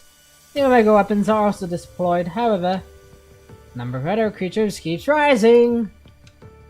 Endless hetero creatures are rushing out from the sea like real waves, eroding the defense formed by the Omega weapons continuously. Hey, the Omega weapons are wearing out. Either move more weapons over here. Vera blocks the hetero creature's attack for a few isolated Purifying Force members with her katana, and slashes one of the enemies in half.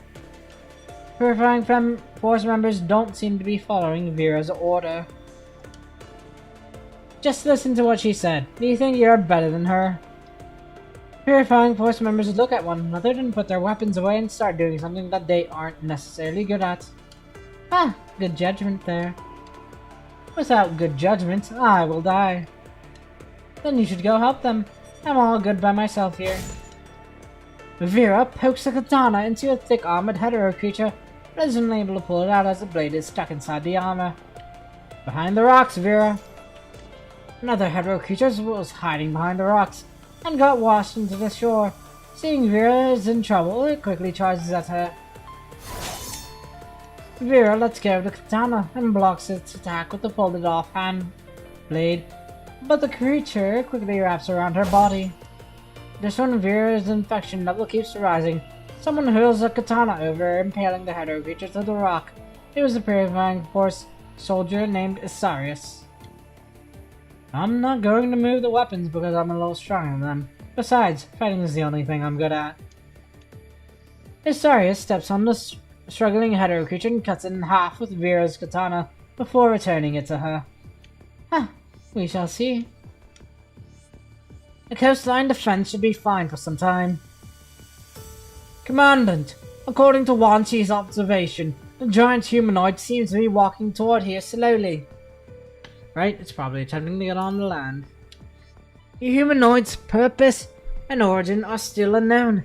The current speculation shows, if it ever gets on the land, it will devour all lives along its path and turn the land into a dead, scorched earth. Commandant, have you noticed it? Right, it's getting windy. Rain starts to fall, and the wind gradually picks up. Soon, gales with cold rain begin to hit the coastline. A storm is imminent. This time, the weather is not on the human side. The storm turns up crimson waves that splash on the defense formed by the Omega weapons. Countless hetero creatures have crossed the defense line, charging toward the humans. Spread out, protect the Omega weapons. The center of the coastline is most severely damaged by the waves. The Purifying Force members have no time to respond before their positions are stormed by a sudden wave of hetero creatures. Within seconds, the coastline defenses has had a breach, exposing the temporary command center with lots of Omega weapons stored inside. Dozens of hetero creatures are rushing toward you. It's too late to evacuate. And give me a moment. I got more food. I'm gonna eat that real quick.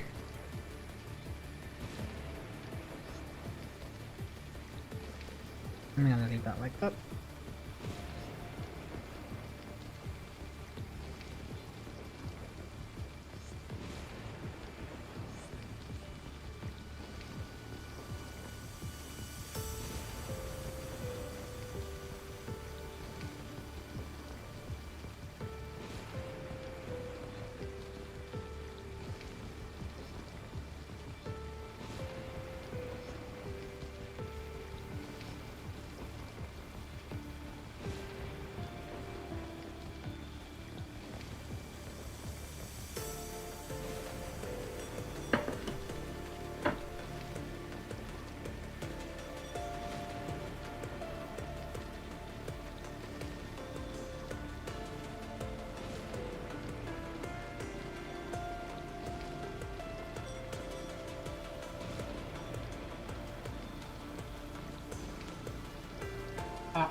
One more burger.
Bit more water.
I took a bit to scarf down.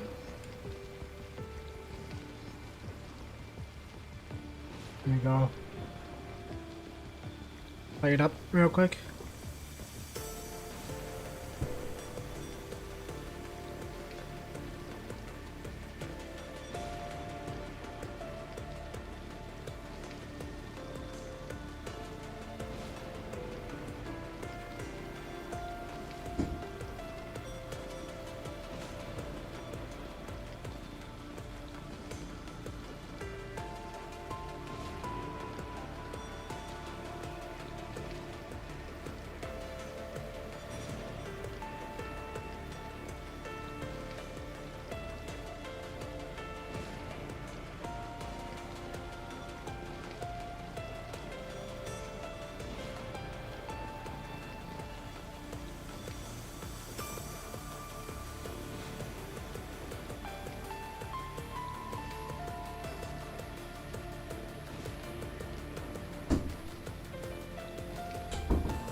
Okay. We are pretty much ready.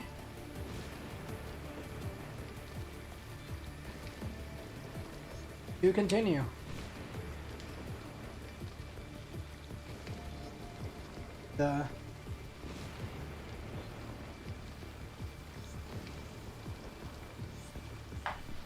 Since I've been sweating like balls.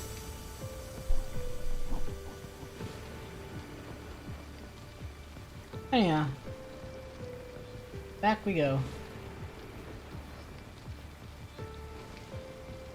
Commandant! Commandant, get down. Hearing a shout from behind, you almost instinctively squat down as much as possible. In the next second, a storm of bullets flies over your head, blowing a few Hetero creatures into pieces. Lee! Excuse me. Lee gives you a quick nod as he races past. He is heading toward Lucia, who is also coming over. Both of them are driving the Hetero creatures into the encirclement. You suddenly feel a pair of slim yet strong arms as they help you get up. Are you hurt, Commandant? Nope. Liv still insists on giving you a quick full body scan. Her frown brows have finally relaxed. I'm not the purifying force. Understood. Leave them to me. I'll try my best as always. Liv then picks up the medkit and heads to the front line, along with her levy guns that are already on standby. Compared to the giant waves, the fighters in the battle may look insignificant, but to those in the command center, they are greater than any tide. The 3 Grey Raven members are equally insignificant compared to the berserk, bloodthirsty Hetero creatures, but when they stand alongside one another, nothing seems to stop them on the battlefield. Except twins. Joking aside. Me like usual, I attack, you cover me. Understood, Liv will support us from behind. Leave it to me, it's been a long time since we fought together. Yeah, although it's not something worth celebrating, it's nice to fight with you and the Commandant. You two still remember the collaboration tactics, right? Then let's go.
Okay, next scene.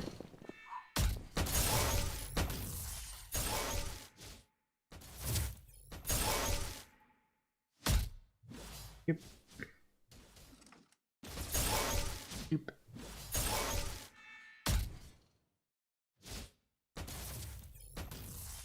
And that's our buddies, I guess, on the purifying force.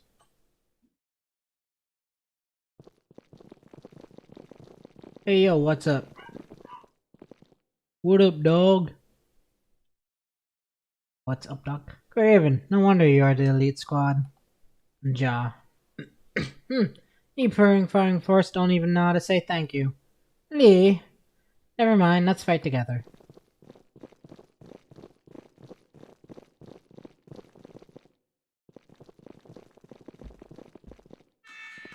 Graven.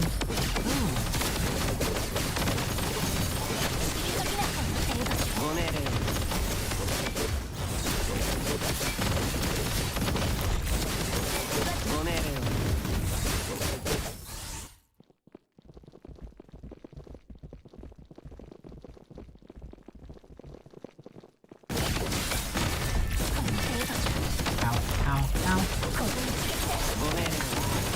私もいけます。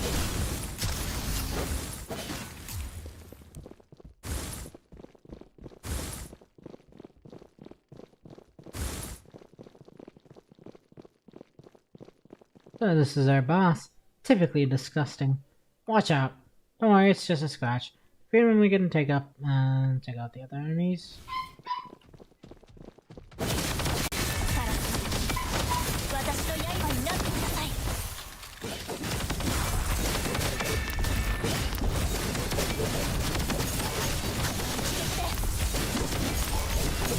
ごめん。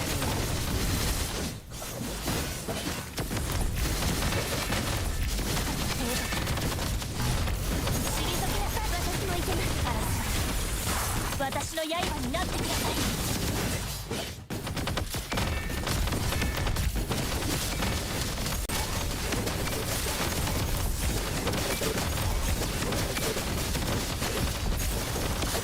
退きなさい。 Ow, ow. 退きなさい。 ごめん。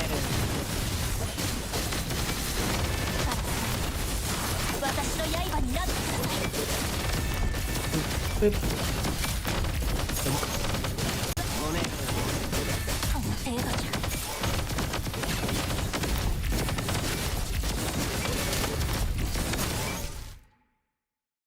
Hey, we did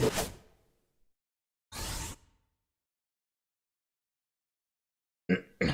What next?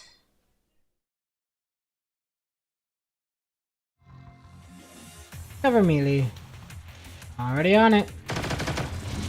He continues to shoot with one hand while loading a high explosive magazine with the other.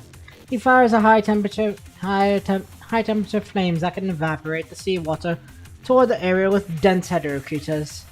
Through the breach Lee created, Lucia launches at one of the Omega weapon deployment points. The hetero creatures that were burned by Lee's flame are instantly frozen by her chilling cold. Except the Omega weapon now live. I got it. The coordinates are already recorded. Holding an Omega weapon, Liv runs toward the defense position and swiftly installs it to the encirclement that was damaged by the hetero creatures, restoring the coastline defense. But how long can the Omega weapons last? After the battle, the Omega weapons are almost used up. The defense will not last long if the weapons are not replenished. You don't need to worry about that anymore, Commandant, because you see an engineering force transport truck rapidly approaching. A girl is driving it. Karenina? Yeah, Graven Commandant. The backup Omega weapons are here. Truck coming to an abrupt stop. Karenina impatiently jumps off it, along with another girl you have never met before coming down the rear seat. Nice to meet you, Graven Commandant. This is Teddy. She can handle all the system-related problems over the Omega weapon. Well, Karenina will take over when you need violence. That sounds very reliable. Teddy gazes around with an evil grin. I heard you were speaking for Karenina in the Parliament. She was quite thankful for that and kept talking about how to repay that favor. Well, I never said that, but I don't like owing someone a favor indeed. At least I can repay it this time. Just let us know if you need anything. Don't just count me in. Alright, can you fix these damaged Omega weapons first? That's a lot. You're definitely not holding back. Just then, Kamu sends a comms request. He has been watching the outer area. Hey, the Omega weapons you deployed on the sea are being attacked by hetero creatures. A lot of them already seem damaged. You want to do something about it. Kamu points the camera of his terminal to the sea. A lot of hetero creatures are already recklessly charging toward the encirclement of Omega weapons. They will not last long. Where's your light boat, Vera? Hey, number 21, where's the boat? Hey, Noctis, where's our boat? It's all rocks here. The boat's stranded at shore. I could just crush all these rocks. You hear that, Graven Commandant? We made it here, and the boat's already scrapped after all that voyage.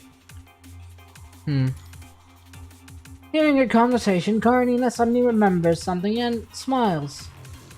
Worry not. After splitting with us, Rosetta went to the ARU Union seeking help. She should have arrived by now. It's your gal. Thank you. I actually thought that as a forest guard, given all those barriers in the past, I would be rejected. Ah, did you learn the politeness from the guys in Babylonia? Right, Rosetta, you don't need to be so polite. If ocean is contaminated by red tide from now on, the ARU would probably be devastated, given that it almost completely relies on the ocean to survive. We're just helping ourselves up, girl. You don't need to hold back. Just use us as much as you need to. Exactly. There's no more barriers now. We're all on the same ship, hunting the same fish. The captain gazes into the distance not far away. The giant humanoid is still relentlessly heading toward the land. I guess this fish is too big for us, however. The captain swings his hand forward. A large harpoon quickly fires out, piercing a wandering hetero creature. We can still tackle some of the little ones. Rosetta smiles. She lands on the ship's bow, pointing her spear at the enemies that she is about to confront whilst whispering to herself. Commandant, this time I will fight for myself, and I'm not alone. Everybody in the ARU will fight for themselves, for the future.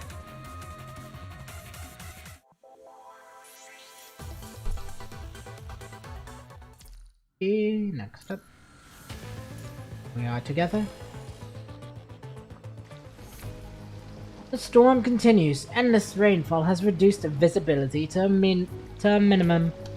But the most terrifying fact is that the number of hetero creatures is not reduced at all. They seem to be as endless as the rain, and equally ruthless. No matter how many hetero creatures we have killed, the next wave always comes straight away, and they're really not afraid to die. How's the defense?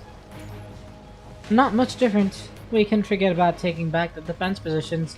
In fact, the red tide keeps approaching the coastline along with the rainfall and waves. Our flanks have moved back almost 200 meters. Defense can hardly be maintained if the forces retreat even further.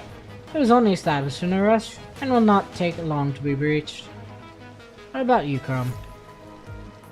The east side is not looking good. Kamui and the Purifying Force can barely manage the hetero creatures that broke through the Omega Weapon defense. But another Omega Weapon is failing. Captain, help me! Chrome strives to freeze a few hetero creatures approaching the defense. Kamui immediately smashes them into fragments with his greatsword. Still, their attempts seem futile. A lot of hetero creatures have brought the red tide into the beach through the breach. Enduring the corrosion of the high density punishing virus, Purifying Force Soldier has installed the Omega Weapon. That took a lot of effort to be shipped here, reinforcing the defense that has almost collapsed. Wanchi pulls him back just in time, quickly checks the soldier and shakes his head. Not good. The infection is almost reaching the threshold. I need to fall back and give him first aid to contain the infection. Purifying Force Soldier trembles from agony, but he never makes a sound. Okay, Kamui, take Wanchi's position for now. Got it. Remember, don't change the shooting parameters of my rifle. Chrome sticks his hair back with a better vision in the downpour. He looks back at the terminal. Sorry, Commandant. I think I don't need to tell you the situation. The Omega weapons are consumed way faster than we expected. We are still severely short of hands to set up defense. I didn't mean to do that again.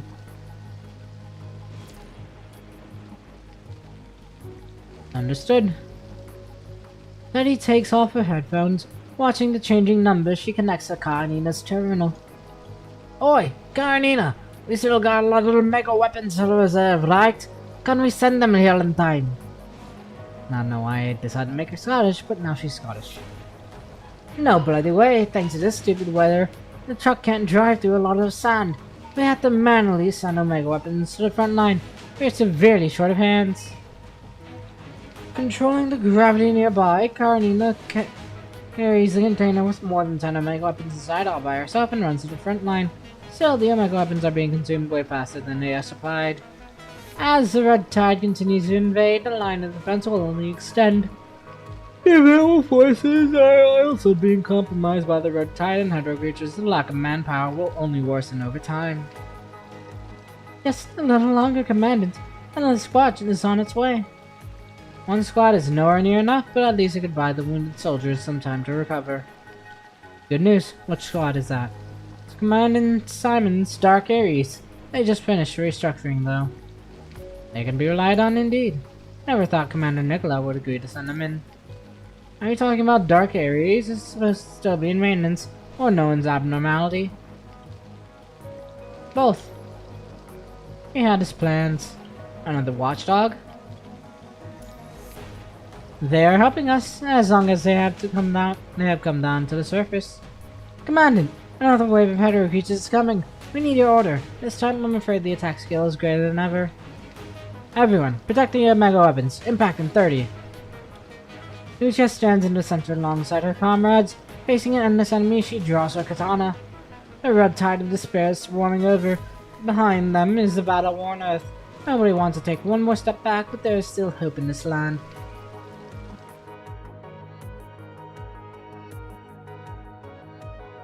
After escaping from the Copperfield Aquarium, the survivors have returned to their camp.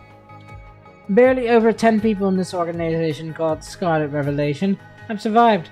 They are lucky to be alive, but living in this world may just be another misfortune to them. Oh, Lillian! Ouch, don't move. The old refugee twists in plane, almost causing Lillian's serum to drop. I'm sorry, oh god.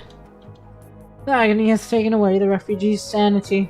Severe punishing virus infection has left festering wounds all over his body. Another female construct is leaning on the wall, watching him apathetically. Dark Ares. She cannot understand Dark Ares' top priority is supposed to be helping the coastline, yet Commandant Simon just makes them wait here. Balma! Yeah, specifically. That's her name, yeah. Don't waste serum on him. The infection is out of control. Even if we save him, we can't keep the limbs. Palma takes the remaining serum from Lillian. Let's go. We have more urgent missions. But he's in pain. I can give him relief. Palma raises her hand before she swings the arm blade. A dagger suddenly strikes at her from behind. But she's able to react immediately and steps aside before it hits her. Good reflexes. Maintaining a defensive stance, Palma looks up only to find the bold attacker to be the leader of the Forsaken. What's going on, Watanabe? Hearing the incident, Noan and Commandant Simon of Dark Ares rushes in to see the two confronting each other. Forsaken? Noan, what on earth are you doing? Watanabe, this is the Captain Palma of Dark Ares. Captain who kills refugees? There must be some misunderstanding.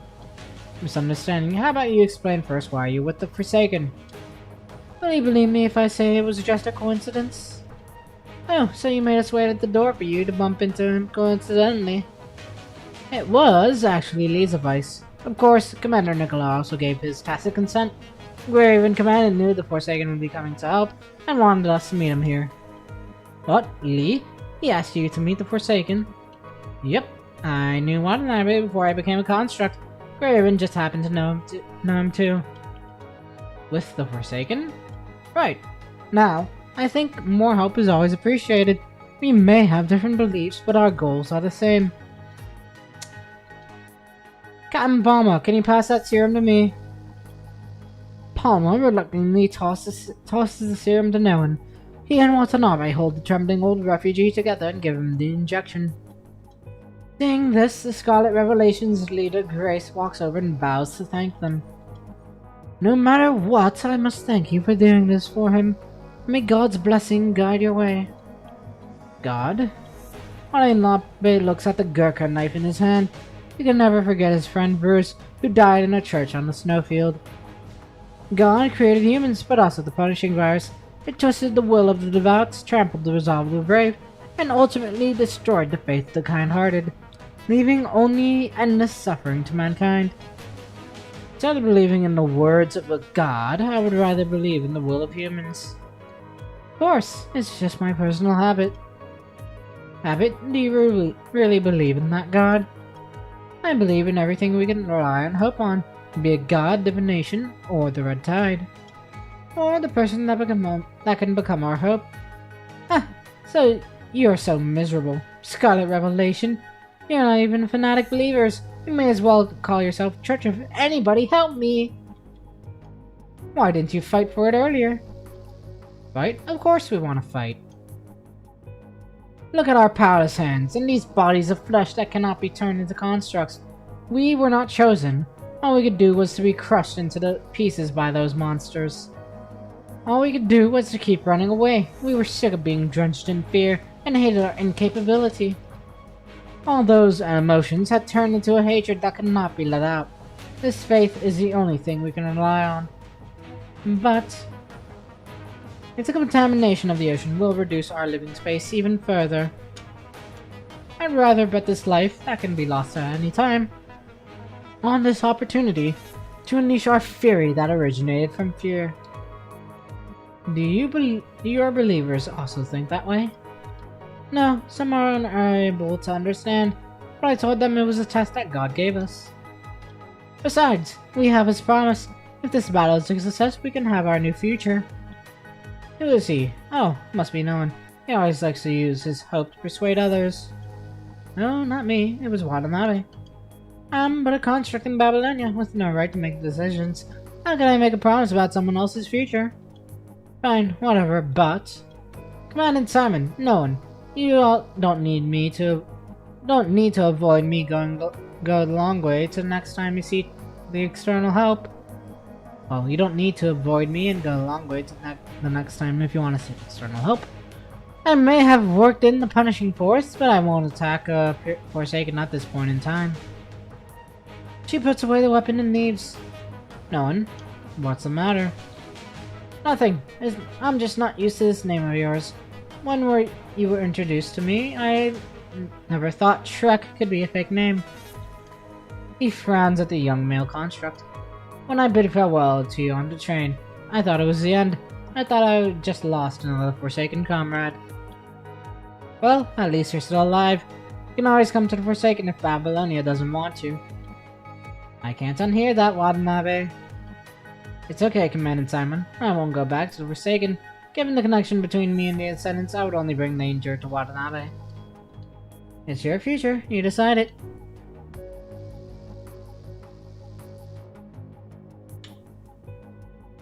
Hey, Harley Joe. Shall we just keep following Yata? What else can we do? My orders observe Zark Ares and monitor their contact with Forsaken. Observe? I thought we were watching over them. There's no need to send them to the surface for just that purpose. As long as there's nothing abnormal, we will just follow them and join the battle. Our priority is to assist the combatants. Man, you're awesome. I want you to be an A rank someday. Come on, Kuro. Please give us Yada already. Harley Joe received the latest update on his terminal. He quickly finishes reading it and frowns. What's the matter? Raven just reported a large number of Hetero creatures attacking the defense. There's no time. We must go now. Simon probably got the message too. It's sent to all commandants. Of course he will get it. See, they're already preparing to head out. Alright, let's go. A raindrop falls on Yato's mask. She looks up at the muddy sky. The storm is coming.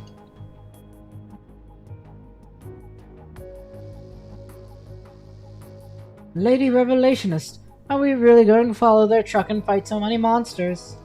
Of course, that is God's revelation. Remember what I told you. This is a test. Correct. My divination has also shown the same conclusion. We will be victorious. Really? The Revelationist also says so. We will be fine. Let's go together. Yeah. Divination or so-called revelation may all be a lie. Still, it can inspire the crowd at this very moment. Our hearts are so fragile and sensitive.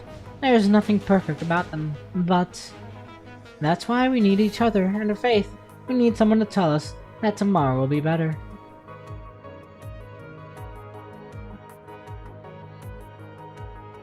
After the most fierce wave of Hetero creature attack, the coastline defense is once again in a stalemate.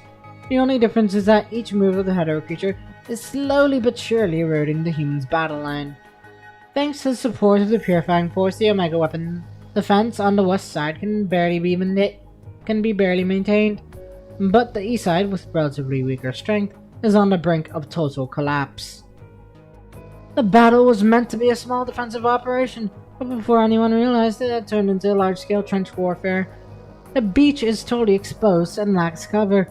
Soldiers can only rely on the Omega weapons in front to shield themselves. But when supplies cannot keep up with the consumption, all the effort will end up in vain. Commandant, only 30% of the Omega weapon defense on the east side is operational. Strikehawk plans to launch a quick assault with the less wounded soldiers of the Purifying Force. Hope we can take back the battle line. No, abandon the east side. Let's fall back. Why? Command, if we do that. Chrome pats on Kamri's back and shakes his head, just stares at the battle-worn Purifying Force soldiers.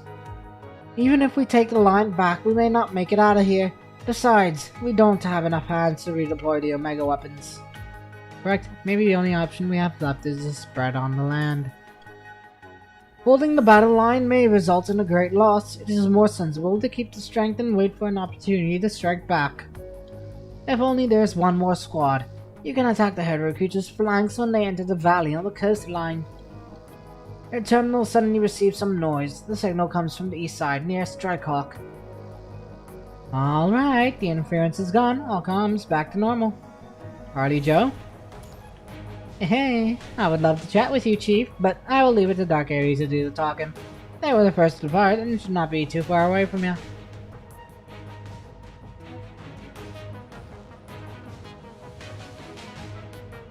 Owen!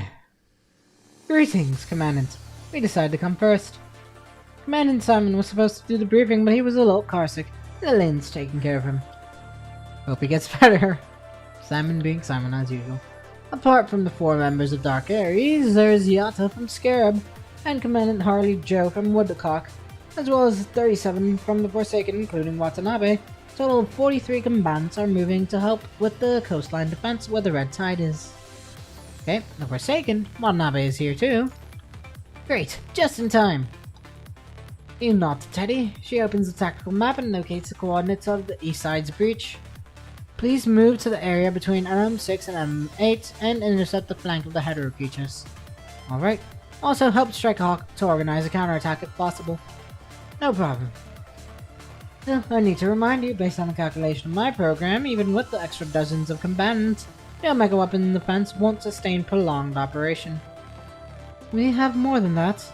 Are there other helpers? Yes. No one looks behind himself at the horizon with a little eagerness.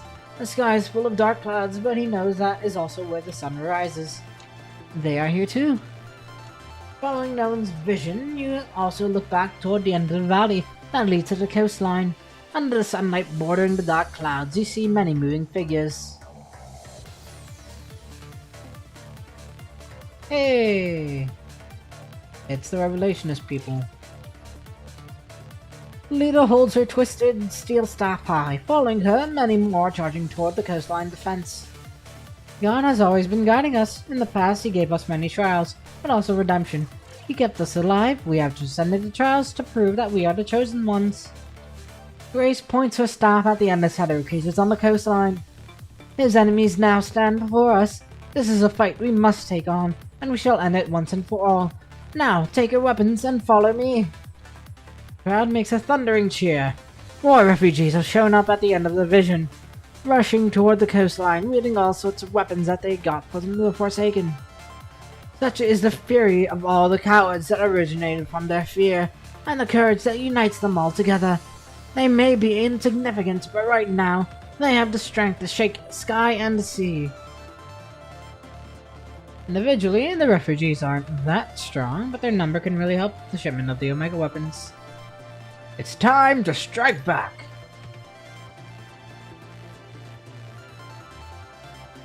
Right, the victory of this battle, as well as our lives and our future. We are all counting on you, Commandant. I shall make decisions with even greater caution. I believe in you. If it's Chief, everything will be alright. What exactly did Simon teach you? All sorts of legends. No one smiles as if he is saying this as an encouragement. The east side defense has been breached by Hetero creatures. Even with Dark Aries and the Forsaken, we won't be able to take it back in a short time. Getting the refugees involved on the surface at this point of time, I'm afraid it will result in many casualties. I see. Is there any other way? Let me try. Rosetta, do you copy? Yes, Commandant. Can you spare us one ship from the ARU? Sure, the storm has calmed a lot, so the pressure we're facing on the sea has significantly reduced. Wait a minute. Are we trying to get refugees to the east via the sea? Wouldn't that be more dangerous? Penny suddenly stops talking. She thinks again. Actually, no. The header creatures may come from the sea, but most of them are moving to the coastline through the bottom. There aren't many of them on the sea surface. Correct. The place that looks the most dangerous often turns out to be the safest. I don't see any problems with that. ARU will send a faster ship to pick up the refugees at the port. Still, someone needs to cover them on their way. Commandant, please, let me go. Hearing a conversation, Liv walks into the temporary command center. She was treating the wounds of an injured Purifying Force member. I can deal with a small number of header creatures myself, besides, if any of them gets injured, I can provide a timely treatment. Liv places a hand on her chest. She looks determined. Unlike the past, when she seemed to be forcing herself, the decision she has made now is based on her confidence established from numerous battles. You can trust her, unconditionally. Alright, I'll leave it to you. All the best. Sure, I'll do my best. Liv smiles and salutes, then quickly walks out of the command center. The biggest problem now is her. The giant humanoid continues to move closer, slowly but surely. She has the shape of a female human, but also many obvious traits of a hetero creature. No matter what, you can only maintain the defense and hope the Omega weapons will work to stop it before the coastline.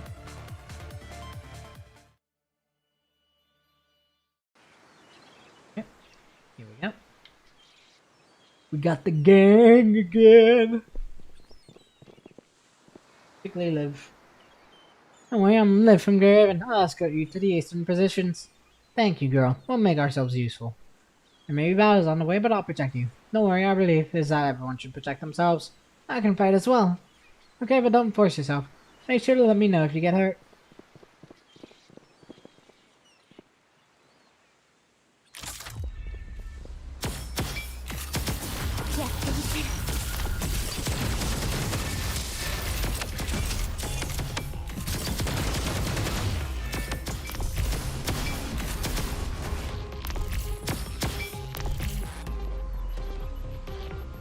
Wee. Lucky boy. And the from the back. On the side.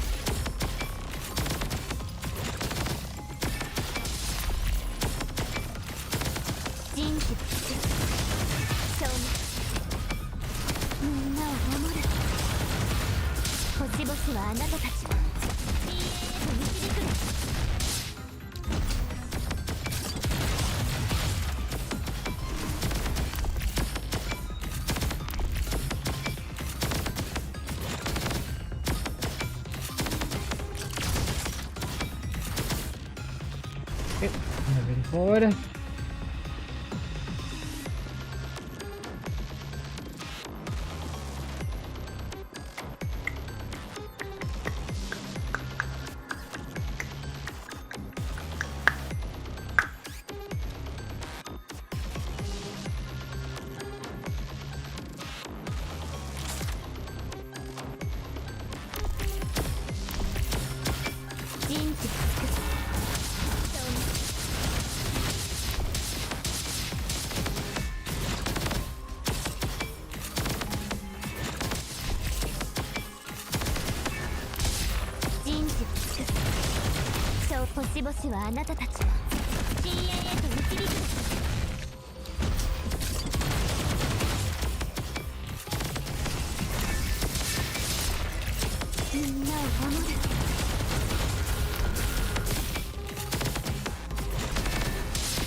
Next up.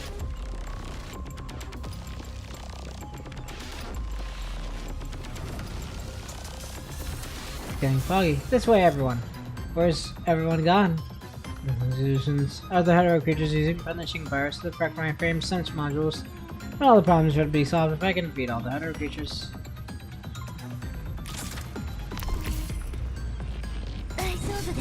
Ow.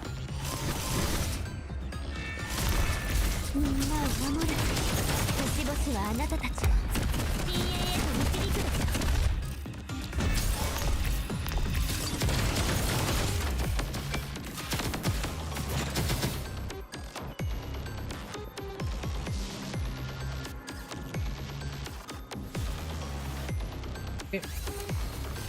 Is everyone okay? Yeah, everyone's fine. Nobody's hurt. Great, please step close. Goes ahead. Got it, watch out. Oh, fun. やってみせる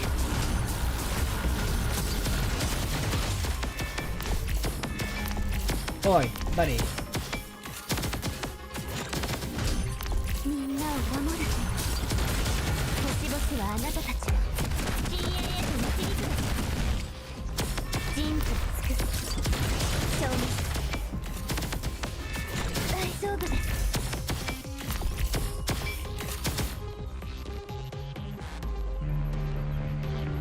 Okay. On the ship.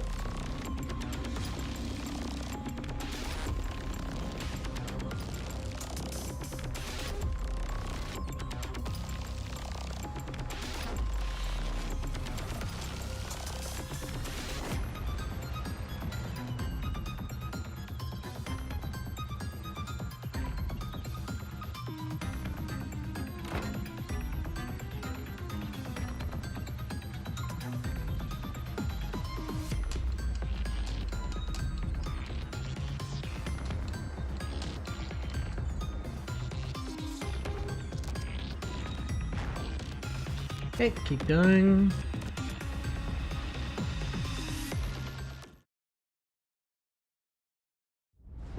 The storm is about to end. Someone is dragging their feet on the secluded beach, slowly coming near. Oh, Vanessa. I knew they would be fighting. The scale here is pretty large. She gazes into the distance. Her eye seems wounded and squints in the day-breaking sunlight. Many hetero creatures are crawling out of the sea, charging toward the people on the coastline. They seem to be stopped by something invisible and can hardly reach their targets. Are those Omega weapons? I've never seen them before. That person did mention them. She points at the temporary command center in the center of the battle line.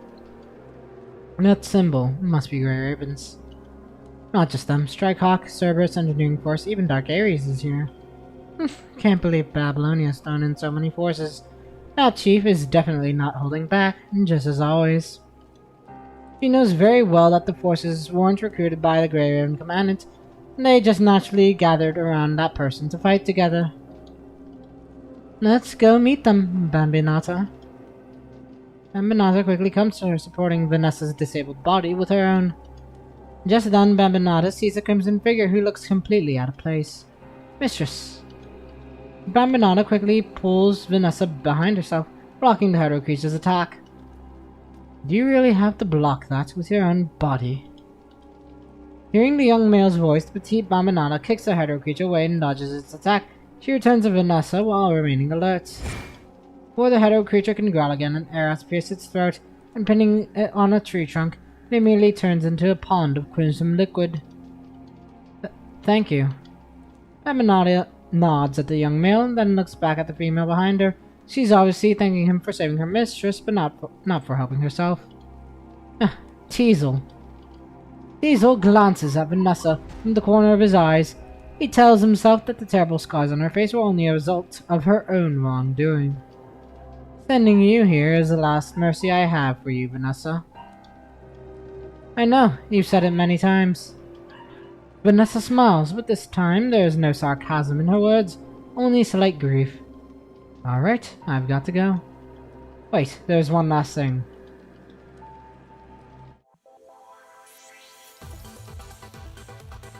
Yep. Got going on here. Got 3 more battles to go through. Get back on, Bianca. The sound of downpour is echoing in the deepest parts of her memories and mind. Constructs are not bothered by rain. Still, Chico takes out her coat and puts it above their heads, just like what ordinary humans would do. This is so bad. Her friend's complaint has caught Bianca's attention. She looks at the female in front of her, and chilling raindrops fall on her arm. Her vision and other senses are slowly restored. She realizes Chico is pulling her as they are both running in the rain. Yes. Also, the ending of that movie was so terrible. Really, I kinda like it. If laws are no longer in force, I shall punish the evil in the name of God. But will such killing violate God's heavenly laws? It was just a movie. I had to make the audience question the meaning of morals and ethics in the end. If the director couldn't find an answer himself, he shouldn't throw the question to us. True, according to the ending, we are probably the first to be punished by the heavenly laws. Ah, you're still talking like this. What? The two have stopped in front of the train station. The rail splits into two ways. This error is so absurd that it forces us to kill our most important ones with our own hands. The world needs us, so the rest of humans won't have to suffer what we go through. Chico lets out a familiar, carefree smile. When did Bianca hear these words? Was it also raining that day? The train has arrived with a sharp squeal, but the war has broken out deep in Bianca's eyes. The peaceful scene is no more. Bianca finds herself holding her bow, standing in the battlefield full of smoke and corpses. A foul, rotten smell has occupied her nasal sensor. The grey sky continues to drizzle. Human blood and construct vital fluid have formed a small puddle at her feet. The sound of raindrops hitting the water resonates like her heartbeat.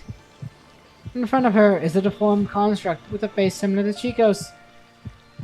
She is almost consumed in the flames that represent the infection of the punishing virus. The infected construct twists in agony like a tormented soul, walking out of the flames of sin. She has completely turned into a monster, still stumbling toward Bianca. I have always been regretting. If only I could be less hesitant and kill my sister on that day, those people might not have to die. But when I saw her cry, I hesitated. I was never good at letting go. No, sis. Help me. Ugh. More corrupted and deserters have walked out of the crimson rain, mumbling words of begging or insult. The voice of these executed lives has ultimately merged and turned into a grievous scream that is repeated over and over again. Live, we want to live. Sorry, my sister. Bianca hears Chico's whisper. Her friend wraps her arms around her from behind and takes her hand, putting a blood-stained gun in her palm. Chico's arm rests next to hers. She points the gun at the deceased. My frailty and hesitation caused irreparable sacrifice and tragedy. To amend my mistake, I had to kill more people who are important. Bianca and Chico's memories and silhouettes have blended together. They swing the sword toward those who were once their comrades. In the end, we both chose the same path. The blade slices through the air, splashing some liquid on Bianca's cheek. It's not blood, but a murky fluid with a strong, pungent odor of machine oil. Remember, the purifying force lies before Bianca. She feels like she has returned to that snowfield many years ago, when she killed the father. White mist has blurred her vision. Chilling winds blow her breath away. She puts down the gun, taking heavy, deep breaths. Through the snowstorm, she can see many corpses nearby. Some of them belong to corrupted, some belong to her comrades who were killed before they were completely infected by the punishing virus. My family, friends, and comrades. I have been walking over their dead bodies. Bianca, Chico, gazes down at the bodies on the snow. When I first heard about Bianca's story, I was actually thinking, if only I could be as cruel as you when I faced a similar situation. The body on the snow staggers to its feet and raises its head, with its face constantly changing. Some faces come from Bianca's memory, some from Chico's. Before I realized, I had already stepped on a journey of no return. No matter which side I chose, I would fail the other. I could only continue forward carefully with a guilty feeling. But this guilt was too heavy for me to carry. The emotions could rule over the rational judgment. Ever since that, I chose the easiest way to live. I treated everything with zero emotion to maximize the result. Without humanity, life no longer felt painful. Warm liquid continues to roll down her face. Bianca Chico touches it and realizes it is not blood but a transparent fluid. It has long been too long since she led a human body. She has almost forgotten the feeling of tears. Humanity. Another purifying force member is questioning. Do you think such a thing exists in the world? If you still hold such naive thoughts as a captain of a purifying force, you're only going to make others believe that the battles are worth fighting. Having such unnecessary morals will only make them die in vain. It's true that many have died on the battlefield, but wars are still fought by humans, and there are always some values we must uphold. Without bottom lines, the cruelty of wars will only continue to increase. You are trying to find goodness in hell. It will never change the nature of war. The world is composed of multiple distinct dimensions of values. Different dimensions cannot simply replace one another. When human society is in chaos, the importance of many values becomes even more significant. If only your theories can stop the war. The tone of the soldiers is no longer filled with anger, but rather exhaustion. He casts one last glance at Bianca. Instead of continuing the argument, he just slams the door and leaves. What about you, Bianca? Don't you think I'll also make a better leader of the purifying force? Because those up on the bench in the purifying force's lounge. She quietly looks at Bianca. Everyone acknowledges your strength and your decisive style. They just admire the strong, and my strength came from the fact that I was willing to sacrifice everything. Killing is evil. Each time I made the decision to kill him, darkness honored me. But you'll never see yourself as innocent. You won't conveniently blame the punishing virus or wrongdoings in this world. You understand your sins very well. Knowing that you are on a way to hell, you still can't help respond to the voices asking for help. After you respond to them, you can still execute them when you know they are beyond redemption and carry on with this guilt. Is this what they said in the movie? We are all alerted about the evil ones, but there is another evil that we must beware. It is the indifference of the kind-hearted. Bianca, your rare, precious mind will never be corrupted by the outside world. That's what I envy most about, for I myself am always indifferent. The train has arrived at the station. Chico gently ties up the hair near Bianca's ears. Sorry for saying so much, I couldn't help it. Chico. Still, it's nice to talk to you like this in the end. Bianca looks back into Chico's eyes and sees her own silhouette. The original look of this frame was actually the witch side of her. There are more emotions in Chico's eyes that Bianca finds somewhat similar. She saw them on that snowfield many years ago. Her pain, her struggle, her wish, her longing. Chico didn't say anything else.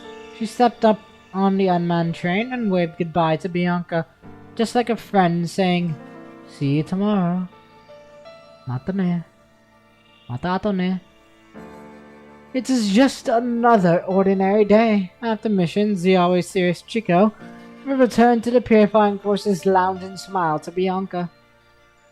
They will have a simple chat in the lounge. Occasionally they would watch a movie in the Golden Age together during their vacation.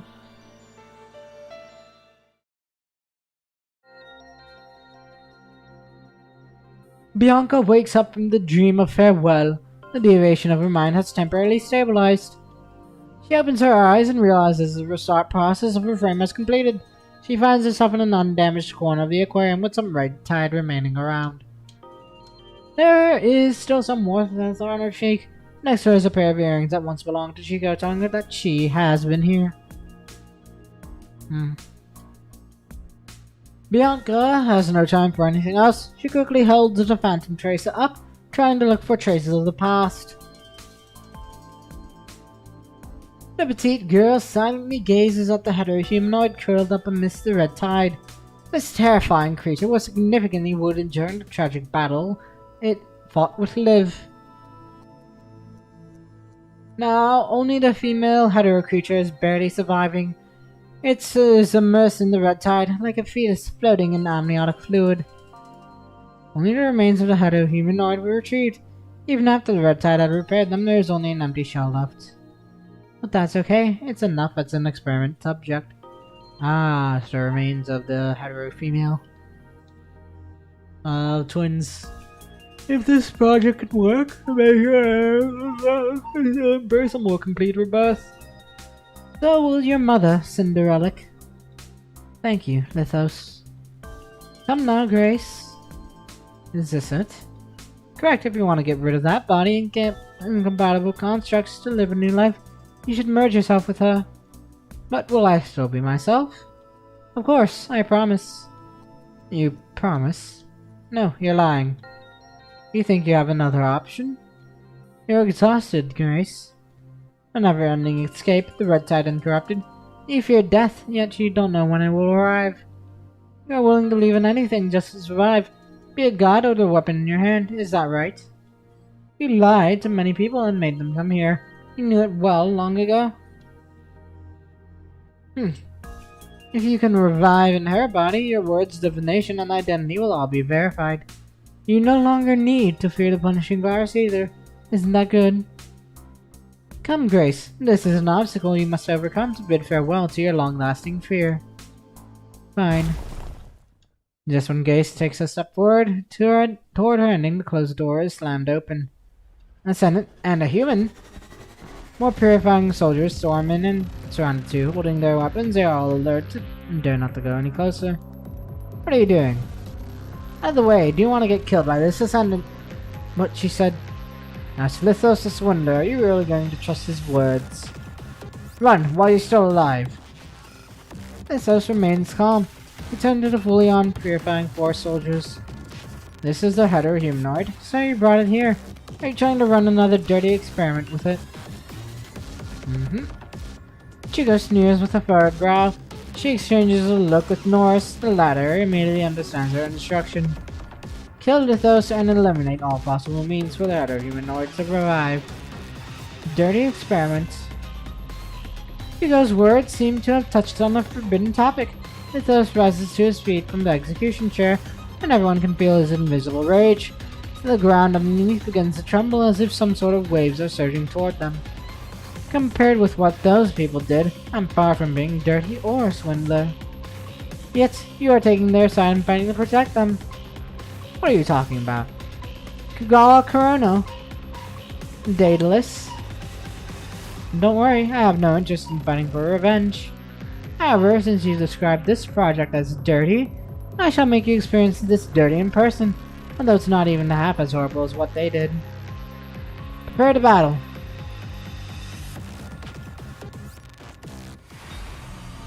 The battle has ended. Most purifying force soldiers have been devoured by the hero creatures that came from the deep sea, leaving no remains. Enough, kill me now if you want to. Chico was seriously wounded in the battle, strangled by a fish-like hetero creature. She ceases struggling, but gives Lithos a cold stare without any fear. You aren't waiting for me to beg for mercy, are you? I know ascendants all have their weird hobbies. I don't have any of the weird hobbies you mentioned.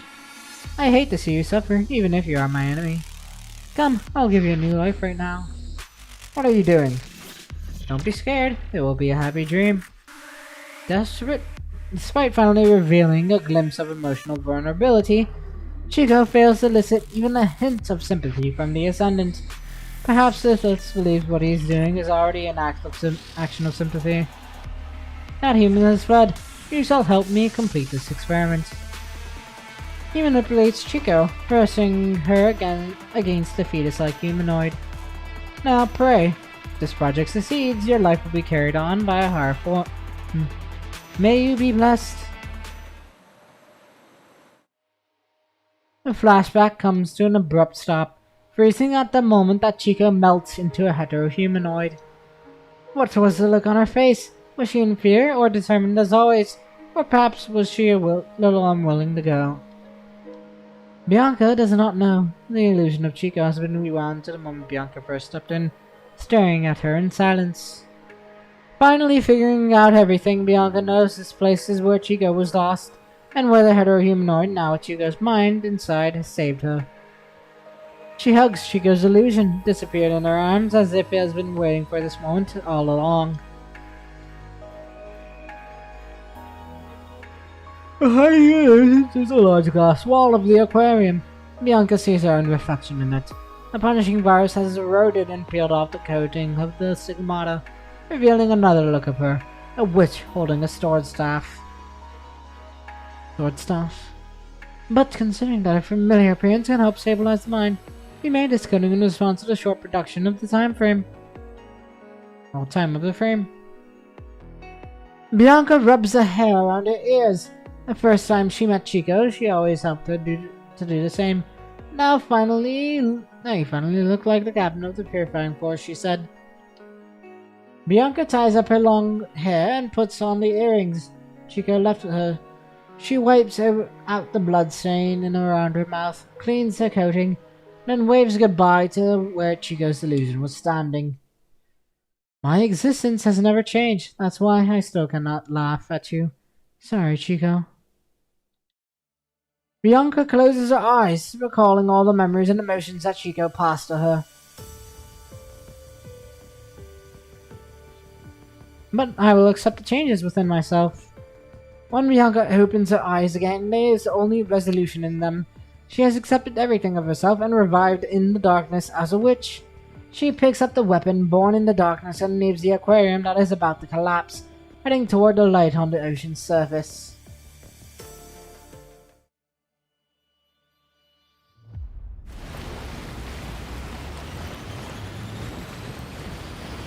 Red tide is here already. I have to leave now. These hetero creatures are blocking my path in an orderly way, as if someone's controlling them. Lithos, is that you?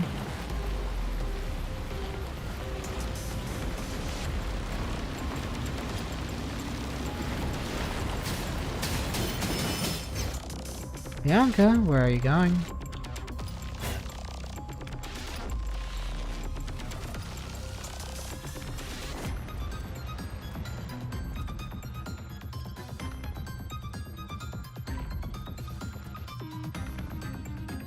That's crouch.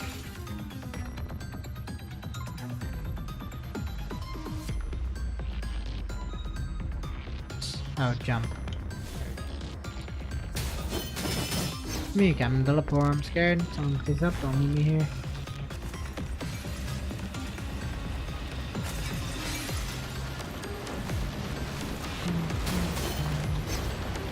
Many said, leaving us behind.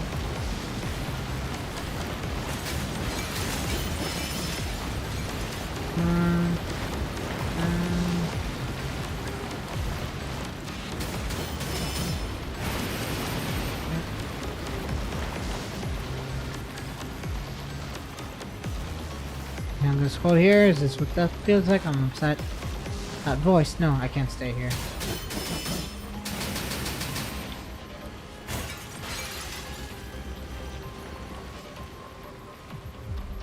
Finally, the real deal. But you won't stop me like this.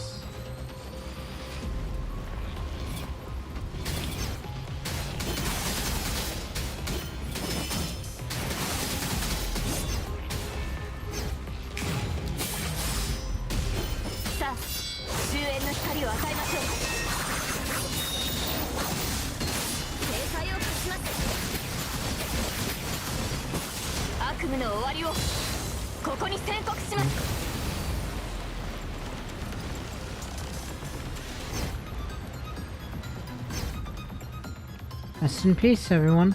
I will move on with the weight of life. So we're gonna shut it loud. No. Okay. It's a crimson sea. A girl with grey long hair sits quietly next to the window, gazing into the galaxy outside. The people living on Earth an incredibly long time has passed. The battles fought against despair had turned into history, and history turned into legends. The legends were carved into civilization's legacy, which eventually became fairy tales that parents told their children. But to them, this is just a short break before entering the next warp. Time and distance have expanded infinitely, following the spaceship's trail in the cosmic dust. Okay, so future Nanami, though. Each step it ventures forward, it leaves hundreds and thousands of years behind. DeLorean Discovery continues to sail among the stars. The girl's main consciousness is located in the center of the ship, but she still occasionally separates a trivial section of her computing power and projects it into this library as a hologram. Mechanoids rarely visit here. The simulated gravity is constantly kept at 9.8 meters per second squared. Not even a dust has changed its position. Not long ago, a girl's consciousness had crossed time and space to visit. They chatted for a long time, and she finally got her answer. She continued her journey toward the destined future, unwavering. That is why they all arrived here eventually. Now the library is quiet again. The girl is still sitting next to the window. In her eyes is a reflection of a planet on the border of the galaxy. Its surface is always occupied by never-ending crimson tides that make it look like a burning planet when looked from afar. This is but an ordinary planet on a spaceship's path. No lives of any form can survive here.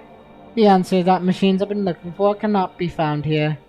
Still, its color makes the girl feel nostalgic. She remembers the future that she saw through Dresscholt's calculation a long time ago. Captain Bianca from the Purifying Force became a witch after picking up a weapon made with the punishing virus. She eventually sank with the force into the depths of the contaminated ocean. The young man in black outfit looks abnormally calm, as if the tragic war was only an absurd dream in a distant world. I am the Vice Captain of the Purifying Force. Captain Bianca has gone missing during the search mission for Scarlet Revelation. I will take over and continue the mission. A female construct that has never been witnessed before stands by the seaside. The seawater splashes her ankles. There is already a hint of red color inside. Along with the seawater, a survived construct also grabs Chico's ankle. Its body can hardly be recognized. A broken vocal module is mumbling some incomprehensible words.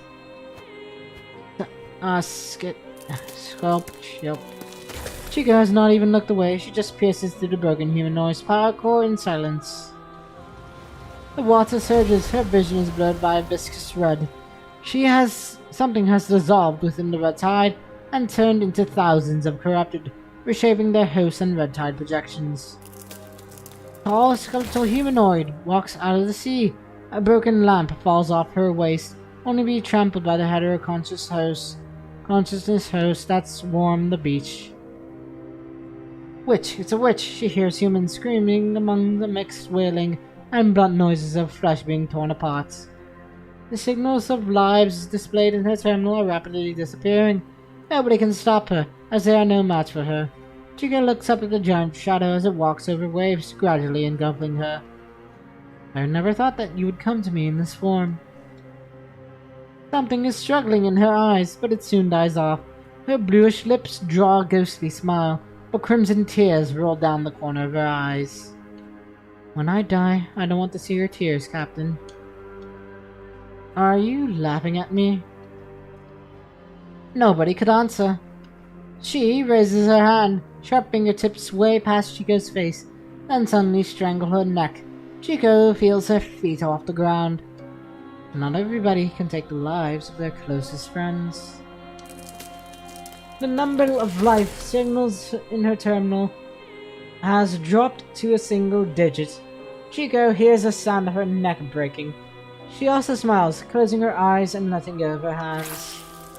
Vital fluid squirts out, falling into the dark seawater with her weapon. Scarlet beams are shooting into the sky. A young man stands on the bridge of Babylonia, looking at the constructs around him. The dark muzzles of guns are pointing at his heart from all directions. Sorry, it's all too late. He also raises his gun. This is my final farewell. Lee? Are you doing okay, bro? Nanami? A gentle female voice pulls her back from her memories. This is one of the commonly used voices in Discovery's AI administrator. Huh? We are beginning to approach the target wormhole. The next warp is expected to commence in 40 minutes. A hologram of a white-haired female appears next to Nanami. Aikma! With a hint of concern in her light golden eyes. What's wrong? Nothing. Some memories just came to me. She raises her hand to open a light screen. It displays a document tagged with Copperfield Aquarium campaign. Unlike the calculated ending, the reality went another path. After Bianca was injured, Chico took over and headed to the bottom of the sea first. In this document, there are unnoticeable signs of adjustments and amendments regarding the allocation of their duties. What happened to alter the inevitable disaster that took place in the calculation? Inadvertently, she glances at a photo of a lamp in the document. Finally figuring it out, she casts away the light screen and opens a new time-space map, then enters a set of coordinates. The light swat runs along the information tree, finally stopping at the marked location. Aikma, can you help me pack up the file number 2143 and make it ready for 4-dimensional communication? There is something I'd like to send to the Earth. Understood. Are you sure this is what you want to send? Slightly uncertain, the AI asked Nanami after extracting the information she wanted. The humans on the Earth have already mastered all the related technologies. This information is already outdated to them.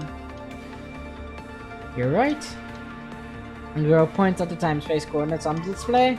I'm sending it here. But mankind didn't have the ability to receive 4-dimensional communications at that point of time. Besides, I know.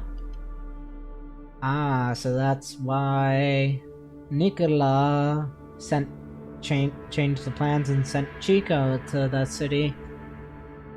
Thank you, Nami. That brief moment is their only chance. With the Phantom Tracer and lots of hetero creatures, as long as there's a fragment that has the 4-dimensional feature, it can become the vessel for this information. Besides, they have to look for the door themselves. I'm only sending a fragment of the key. Understood. Seeing the girl smile, the AI's expression has also softened. Man, Nami, both future and our current time Nami, are absolute chads. The information has been encapsulated. Time-space coordinates locked. It will be sent out during Discovery's wormhole warp. The engine is about to start. We should go to the control room. Alright. She turns off the time-space map and rises to her feet, preparing to send all the computing power back to the control center. The light screen is set to standby, displaying a low-spinning illusion of a blue planet amidst the brilliant stars. She takes one last look at the blue planet. Discovery has crossed numerous spiral arms of galaxies. She has been to so many radiant stars and witnessed so many majestic views, but none of the planets can match its beauty. This is my gift to them, the future. She speaks softly as her illusion gradually disappears. The library is once again empty. A shooting star carrying the information will travel back in time, heading to its destination.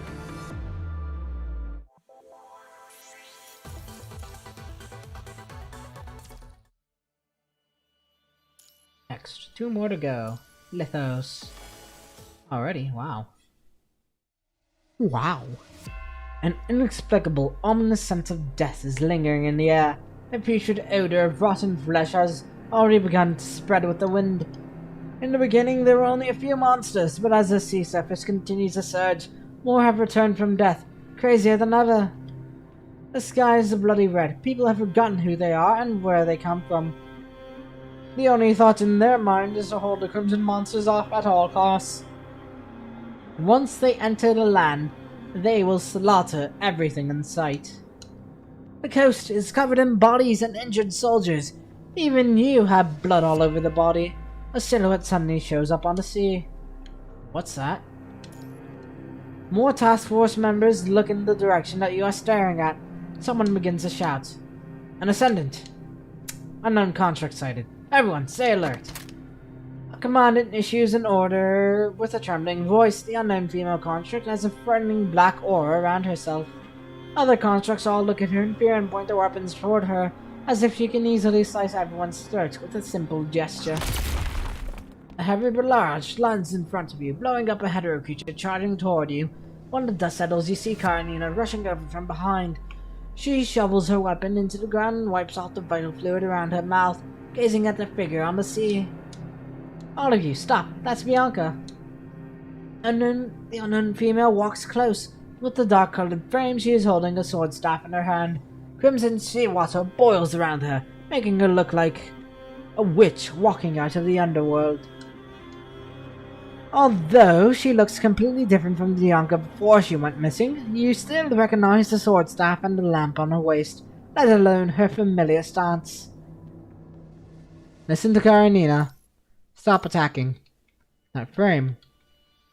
Harley Joe did not hesitate too much after hearing your order. He gestures for his members to stop attacking. Commandant! After finishing off the monsters, Licia comes to you with a concern in her eyes. Bianca's back. That stance and feel, it must be her, can't be wrong. Yes, what great news, Bianca. She kept us waiting for too long. Raven members gather around you and you look at the sea. Captain, she's back! Bianca. Is that really Bianca? It's Bianca! She's back, alive! The message quickly spreads into the ground as more soldiers shout out Bianca's name. The exhausting battle finally sees the first glimmer of dawn. Great, finally there's hope. Wait, what are you doing? Hold it there, let him fall back, now! I think I'm also done. Rookie, protect our commandant. Hey, what are you talking about? The commandant grabs the fallen construct. The last remaining construct in this squad dashes forward at the same time, pulling his senior back from the brink of death. When looking around, this is everything you see. The exhausted soldiers, terrifying wounds, blood and vital fluid, all mixed together. The casualties are devastating. According to the teachings of the FOS, at this level of loss, the commandant can only organize a retreat to preserve as many lives as the situation permits before the troops fall into complete disorder. When the battle reaches a stalemate, the field commandants must make a quick decision. In particular, they must make necessary arrangements if the troops need to be evacuated and regrouped. Given the situation, regrouping seems to be the most correct option. But are you really going to leave it like this? To retreat is to take your blade back temporarily. Don't wait until your blade is shattered. It will be too late then. Do we still have a way out? How much time do we have left? Greed and hesitation are the most deadly poisons on the battlefield. Indeed, without a doubt, everybody on this battlefield is craving for mankind's victory. The victory of humans. Facing the enormous pressure to make a decision, you close your eyes hard. Commandant. You hear a familiar voice when the majestic view ahead floods into your vision. It is a long sword raised high amidst the lightning and thunder. It is so terrifying, the serrated edges that look like sharp fangs that were born for slaughter, silently roaring into the fierce storm. Yet it is so determined, the sharp outline points directly to the sky above, revealing its edge in the tumbling darkness without hesitation. With this sword, she stands in the storm, unyielding and fearless. When she turns around, you see the same pure, clear eyes that you saw in the past. You know what she means, so do the Grey Raven members. Everybody is craving for mankind's victory. And that is why the operation will continue. Hearing the expected response, the crowd bursts into a thunderous cheer. Have you all heard of the Grey Raven Commandant? I'm not going to ask you to retreat at this time. Shit! I've been holding it for too long. Time for some real action. Out of my way! Dynamite's incoming! Don't just go in by yourself. Hurry, follow her.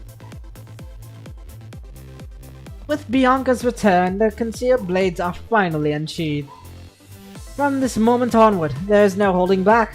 The refugees will stock their ammunition for the last time, filling up every pocket with explosives. Whee! Explosions!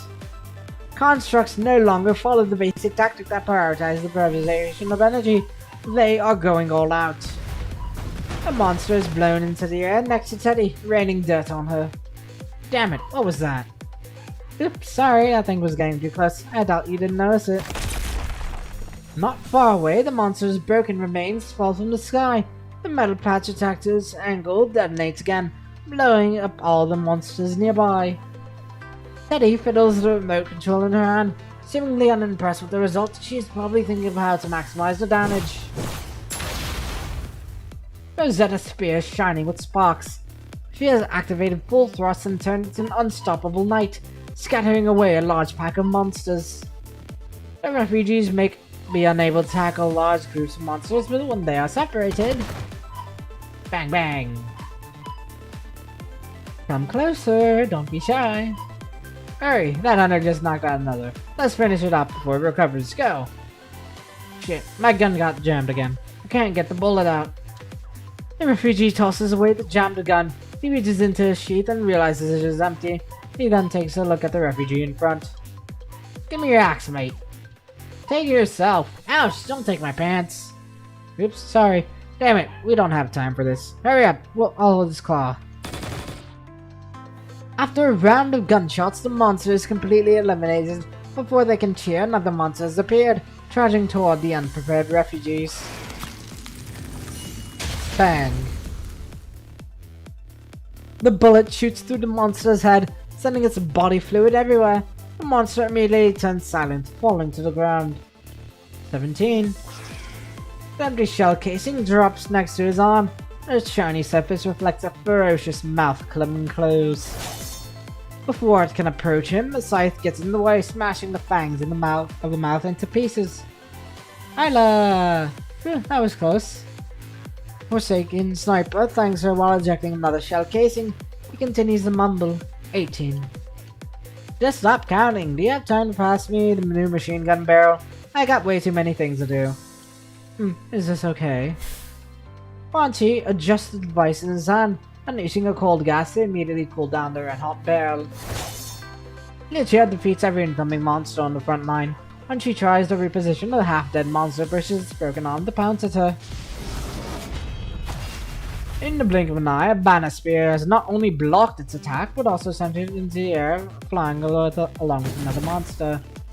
He quickly aims at the monsters in midair as they are unable to dodge his bullets, eliminating them as fast as he can.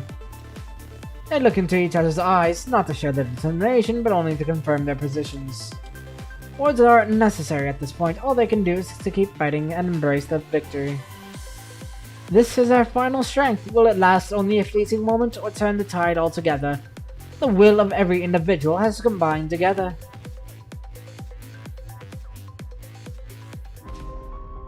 How pathetic.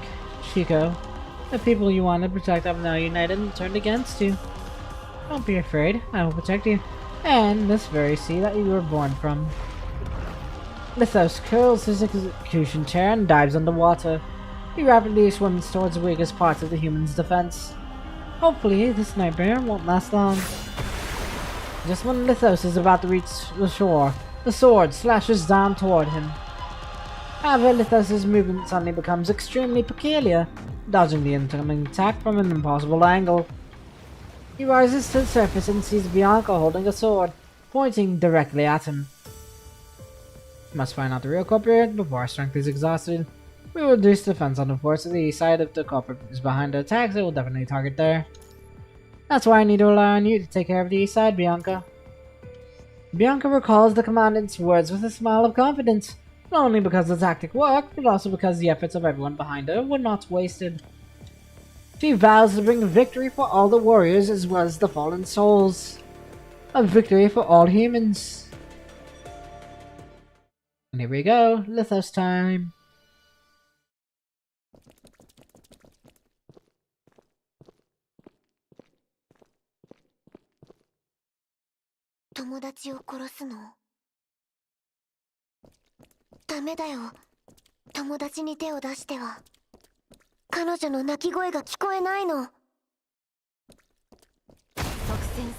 Ouch. And here we go.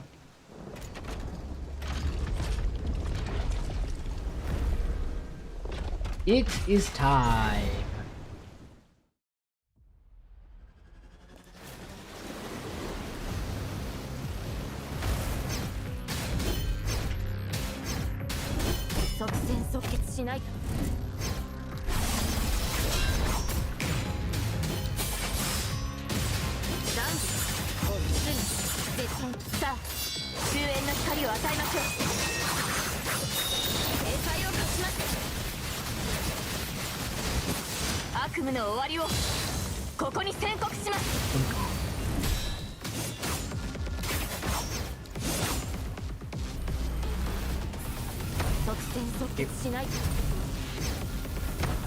Ow.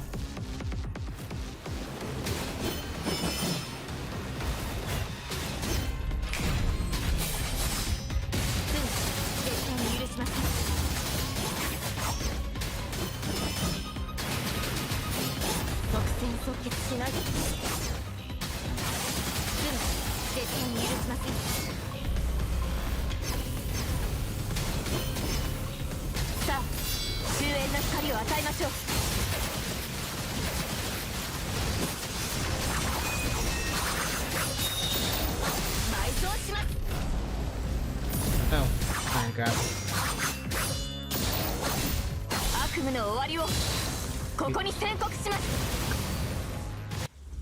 Oh, already.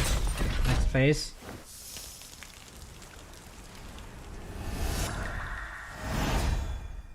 Whee, that's so spook.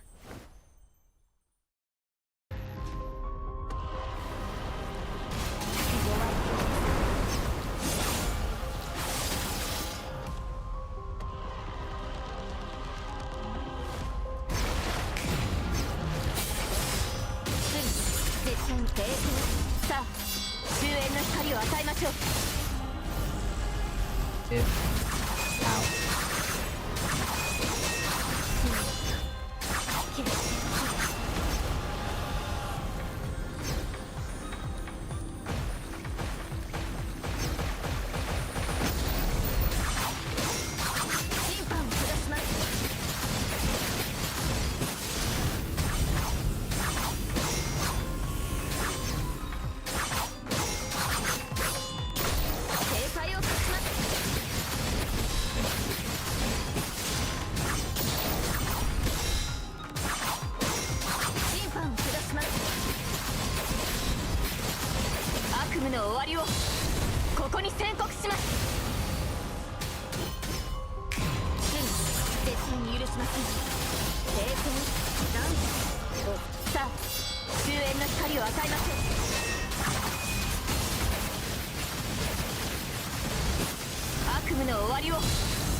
Okay. Another transition.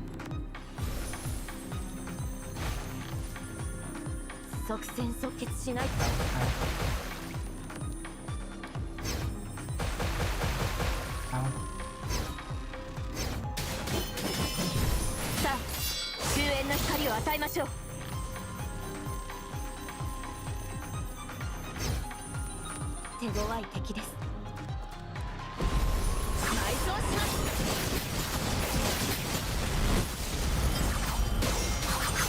Audio.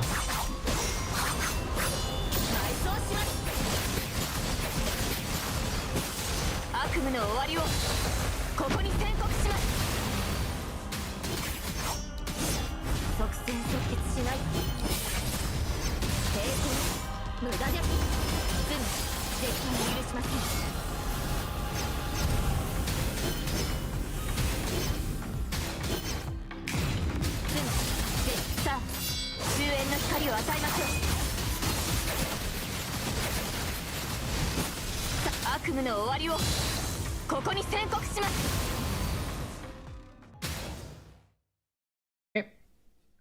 Not too bad, but we got skill to shoot quite a bit. No audio though.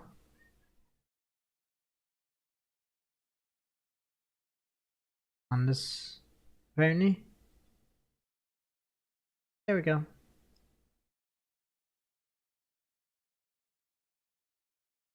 Lissos defeated.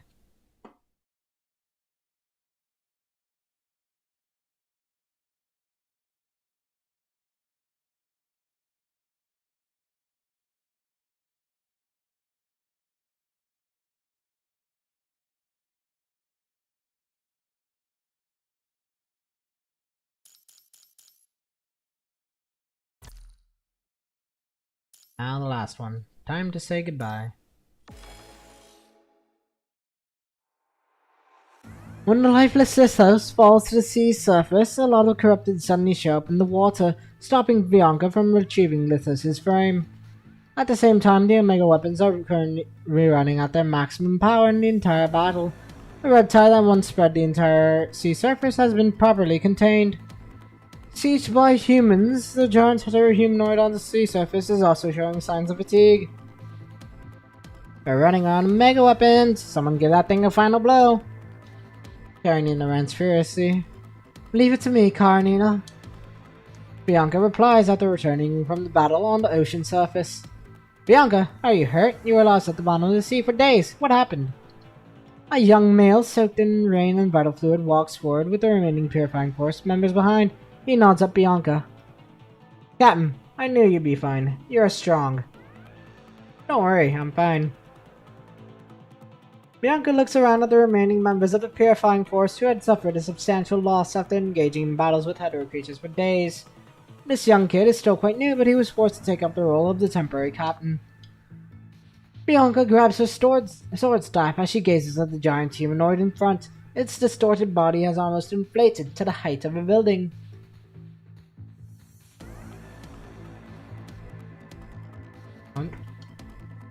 What is that giant humanoid? The Ascendant has blended Chico's consciousness with the heterohumanoid's body. In other words, she also forms a part of that monster. Chico.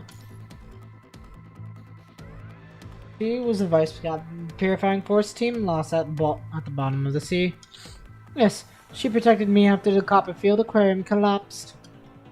Are you talking about that the heterohumanoid on the sea? Chico fought to the last moment before she was killed by the Ascendant. With unprecedented might, Bianca gazes at all the Purifying Force members as they gather around in awe. They have never respected and feared their captain so much. Vonnegut used Chico as part of his heterohumanoid experiment, but she was not simply consumed by that monster. Her mind still lives within. Her consciousness was crumbled into pieces. She could only express her will in a fragmented manner. Still, her remaining consciousness has been trying to protect us. That ever-expanding monster is Vice Captain Chico? Has she been devouring the hetero creatures that spawn in the sea to buy more time for humans? I don't know. Perhaps it was just the instinct of the heterohumanoid during this evolution, but I prefer to believe that she is helping us. Like I said, her shattered consciousness still lives on in that monster. It feels more like she's struggling to end her life now. Are you saying that monster is actually helping us? Whether she is intentional or not, we are benefiting from the fact that she is devouring the punishing virus and hetero creatures. Bianca's terminal has received a comms request. It is a message from Babylonia. She frowns when she sees the name of the sender. Stigmata, have you finally made up your mind to become a witch? Maybe, just like what you said, which forms a part of me. This is just a necessary chain of my life. But it doesn't mean I will be constricted by this identity. The sword here is to prove my determination. Ah, go for it then. We are also very interested in the subject's own preference. I asked Science Council to develop the frame exclusively for you. Take it as a gift. I'll be looking at you. Vesalius hangs up abruptly. Teddy starts to dig through the files of devices in the camp as if she has recalled something. Right, Bianca, before the engineering force came to the surface, Science Council asked us to bring you your equipment. That woman said you definitely need to make use of it. When was that? Why was I not aware of it? Huh, she was probably concerned that your violence might break it, given it was highly complicated. Teddy locates the container she was asked to bring along. To her surprise, there is a man in a white shirt curled up inside. Ah! The screen inside it has also shocked Nina when she opens it. Yarha? Why are you here? He's a scientist working for Kurono. Back in the lunar base, he spent some time with the engineering force duo and helped them. You almost scared me to death. I thought the corrupted had pried open this container. It only takes Teddy a few seconds to figure out why. Huh, I get it. That woman must be your boss. She must be punishing you for helping us out in the lunar base earlier. She said, since you broke the 0-point engine, you should serve as a shock absorber to protect this gift, so... Looks like Yarha's data, the 0-point engine, saved his life. Otherwise, considering Kurono's way of doing things, the man named Yarha would have disappeared from the world. So, where's the gift she mentioned? Yarha nods and takes out a machine. Is this a cub? It has been configured to fit Bianca Stigmata. Yep, when expanded, this cub can let Stigmata ride on it to achieve high-speed maneuver on the water surface and low altitude airspace. Now, I can get close to Chico. Commandant, let us engage in a deep mind connection. Chico's final wish was to let me end her suffering. That wish is also mine. I promised her. You look into Bianca's genuine eyes. Her emotion is so strong that you cannot turn her down. You then look at the other Grey members. Liv has a serious look on her face. Lee also presses his lips together. We can tell he's not objecting. Lucia just nods to you in all seriousness. The Science Council is used the tissues of her alive mother to develop this device. I must admit, Bianca's new frame is more powerful than most of the constructs here. I'll cover you with the rest of us. Don't worry, Bianca. Commandant, I will constantly monitor your status to ensure the stability of the deep connection. Nobody knows Vice Captain Bennett and you, Captain. Still, you must be careful. Damn it. We are sending you alone once again, Bianca. I'm not fighting alone. I have everyone on the coastline behind my back. Looks like you figured out what to do. Time to give an order. Yes, we are all ready. Godspeed, Captain. Bianca looks at Palmer and nods with a smile. Her smile looks nothing different from the past. The look of her frame no longer matters, for everyone understands it clearly at this moment. That Bianca is still Bianca, or rather she is more determined than ever. Let's roll. All combatants get into position. Cover Bianca. Alright, Teddy, let's go. Karenina screams at her terminal. Make sure you come back safe and sound, Bianca. I haven't even had a proper look at your new frame. I will.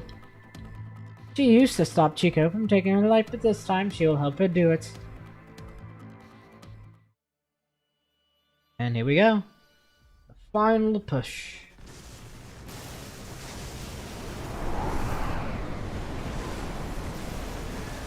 Big Chico.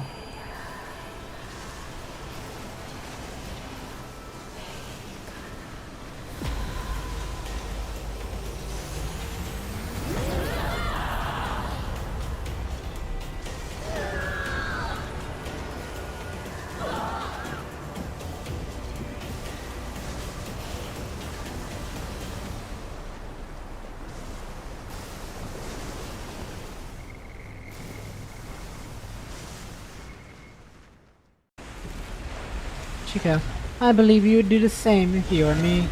Wait for me, I'll be right there. The red tide is still gathering. Come join us, enter the happy dream. They didn't turn the ruins red tide voluntarily. The disaster and law created by the Ascendant must end here.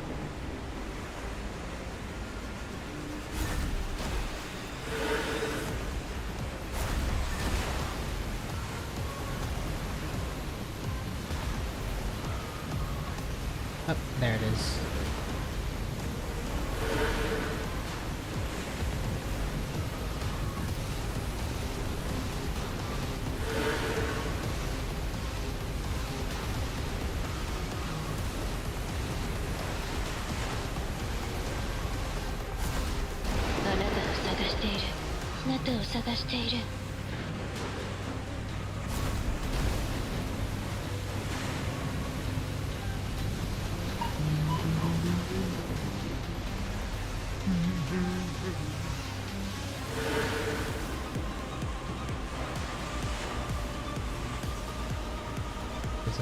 projection.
どっちが本音なのか知っている？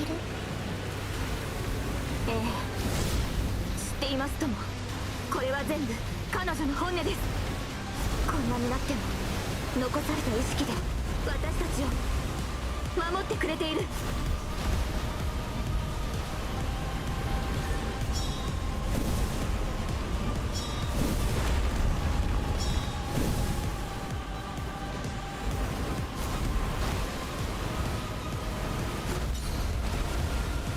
There we go. Ow.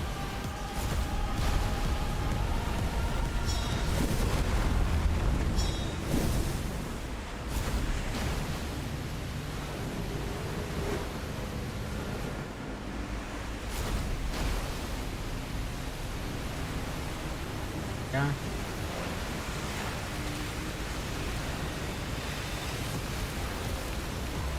Can't stop.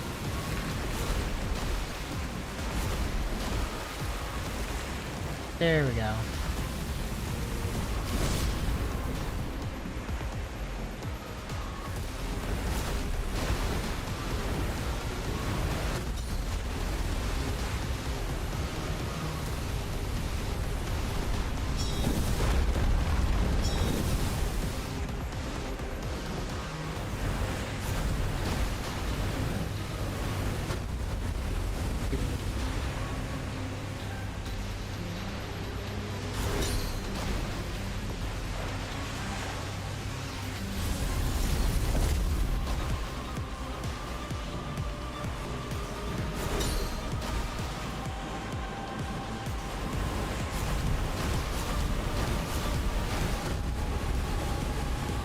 No. We got skill issues.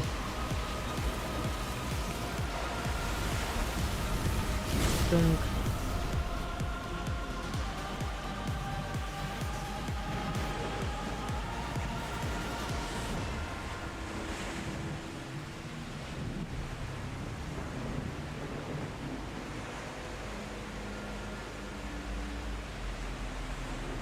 Bianca. I don't remember this. This is... Hey, can you hear me, Bianca? That humanoid started to absorb red tide at a higher speed from just now. The generation of red tide has slowed down, the mega weapons are working. We have set all the devices to run at full capacity. It won't last long, but you should have enough, but it should be enough to lower your burden. We are counting on you, Bianca. This is the time.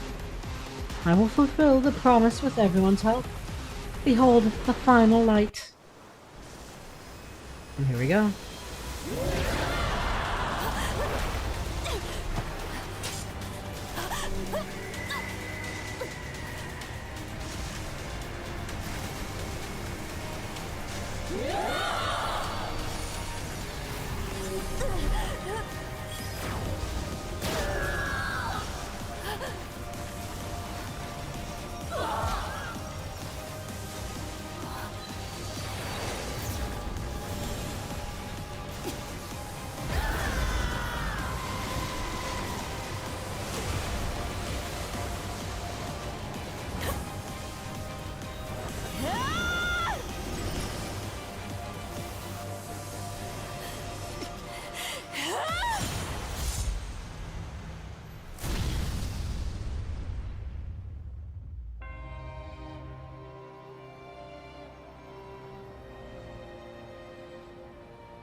再见。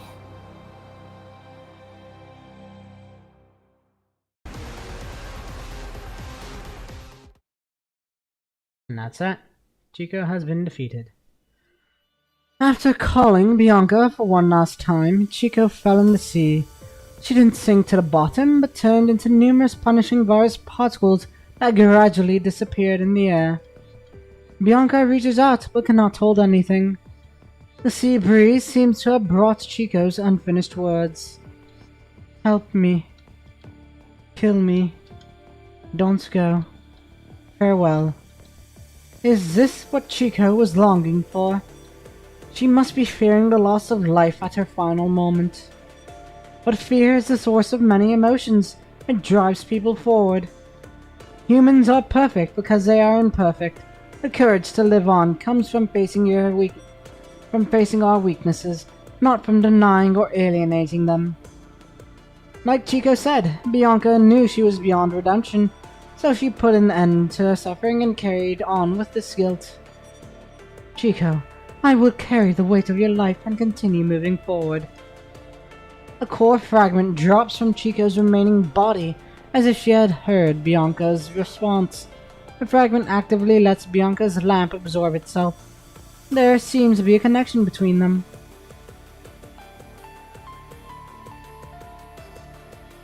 Karenina has come from the coastline defense.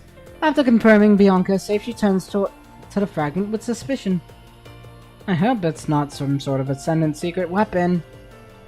It almost feels like a loot that dropped from the boss. Ugh, Camry, stop thinking of your games. You still need to clear up the battlefield. After killing a hetero creature trying to crawl to the shore, Wanxia also follows over. The tide of hetero creatures has mostly withdrawn. After the hetero humanoid was defeated, the suppression of the Omega weapons began to intensify. Everyone has gathered near the shore, watching the surreal view. Finally, it's all over now. Bianca, Chico. Commandant, do you think Chico had her redemption in the end? Nothing can save the hearts of people on the battlefield. True, the human heart is the last thing that can be saved in war. Still, I believe that Chico's soul, after so much sufferings, she was saved by Bianca. I don't know what happened exactly at the bottom of the sea, but I can tell that she is doing something similar, just like you did. Indeed, I too believe Bianca must have kept the promise between her and Chico. Yep, just like Graven always delivers our promises. Of course. What's that look, Lee? Lee looks away as if he does not want others to see his expression.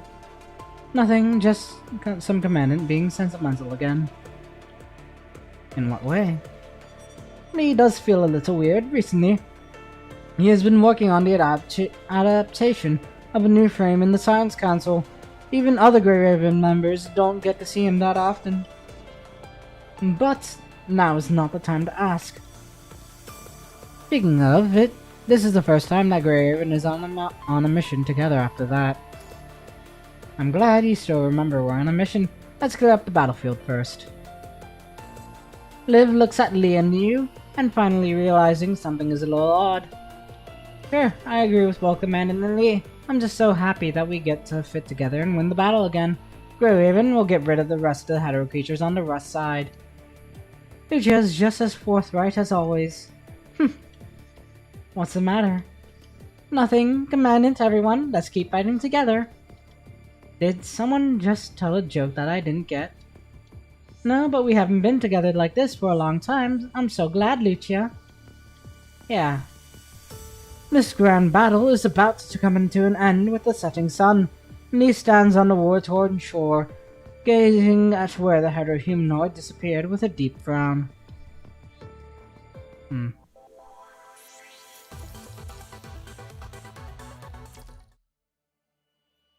Here we go.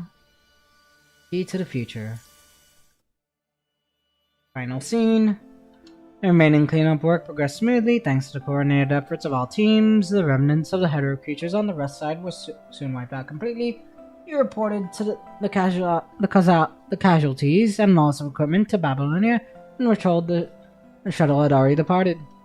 They stayed in the west to perform emergency treatment on wounded soldiers. Lee and Lucia went to the other directions. to continue the search for survivors. Meanwhile, you are staying in the command center to help the seriously wounded construct stabilize her mind. Thanks, I feel much better now.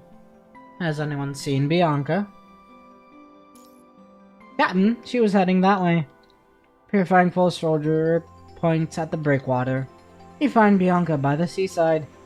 Along with the clearing battle smoke, the heavy clouds hanging in overhead are gradually receding, as if they are declaring the end of the battle. The setting sun shines through the clouds, leaving a gentle hue of colors in the distant sky above the sea. She sits on the edge of the breakwater, gazing at the distant sky absent-mindedly. You walk next to her, looking at the vast sea together. Commandant, it's over. Yeah, it's all over. She looks back at you and nods. I guess we will witness many more losses and farewells like this one in the future. She whispers softly in a complicated tone. There is no confusion in it. I think so, but we will carry on their will. You're absolutely right, Commandant. The blonde female stands in the wind, reminding you of the construct pulling her bow against the giant heterozygote long ago. Veritas and Stigmata look so different. Bianca. You found her, but have you also found yourself? Bianca looks a little surprised initially, but soon she understands the meaning behind the inquiry. She nods, raising her hand gently to suck a strand of hair that dances in the sea breeze. The earrings that once belonged to Chico are glimmering at her fingertips. You look a lot more determined. I am. Bianca makes the first pure, genuine smile that you have seen ever since you started doing missions together. You reply with another smile. Both of you just sit side by side, quietly watching the sea getting peaceful again in the sunset.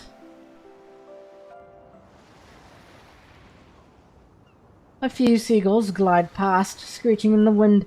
Moments later, you hear a few calls from afar. When you look over, you notice some Purifying Force members waving in your direction. At the same time, the terminal receives a signal that the shuttle is about to arrive. Oh, it's time to go back. Alright. Bianca turns back for one last time, holding her sword horizontally in front of her chest. She closes her eyes, facing the direction where the hetero-humanoid disappeared. Is she praying? No, it looks more like a silent farewell or a devout oath. The phantom tracer on Bianca's waist makes a brief hum, as if it had sensed some sort of connection. A fragment-like object is flickering in the center of the lamp. What's this? It fell off her and was absorbed by the phantom tracer. I have a feeling that this is very important. After returning to Babylonia, I will submit it along with the mission report. Let the Science Council analyze it.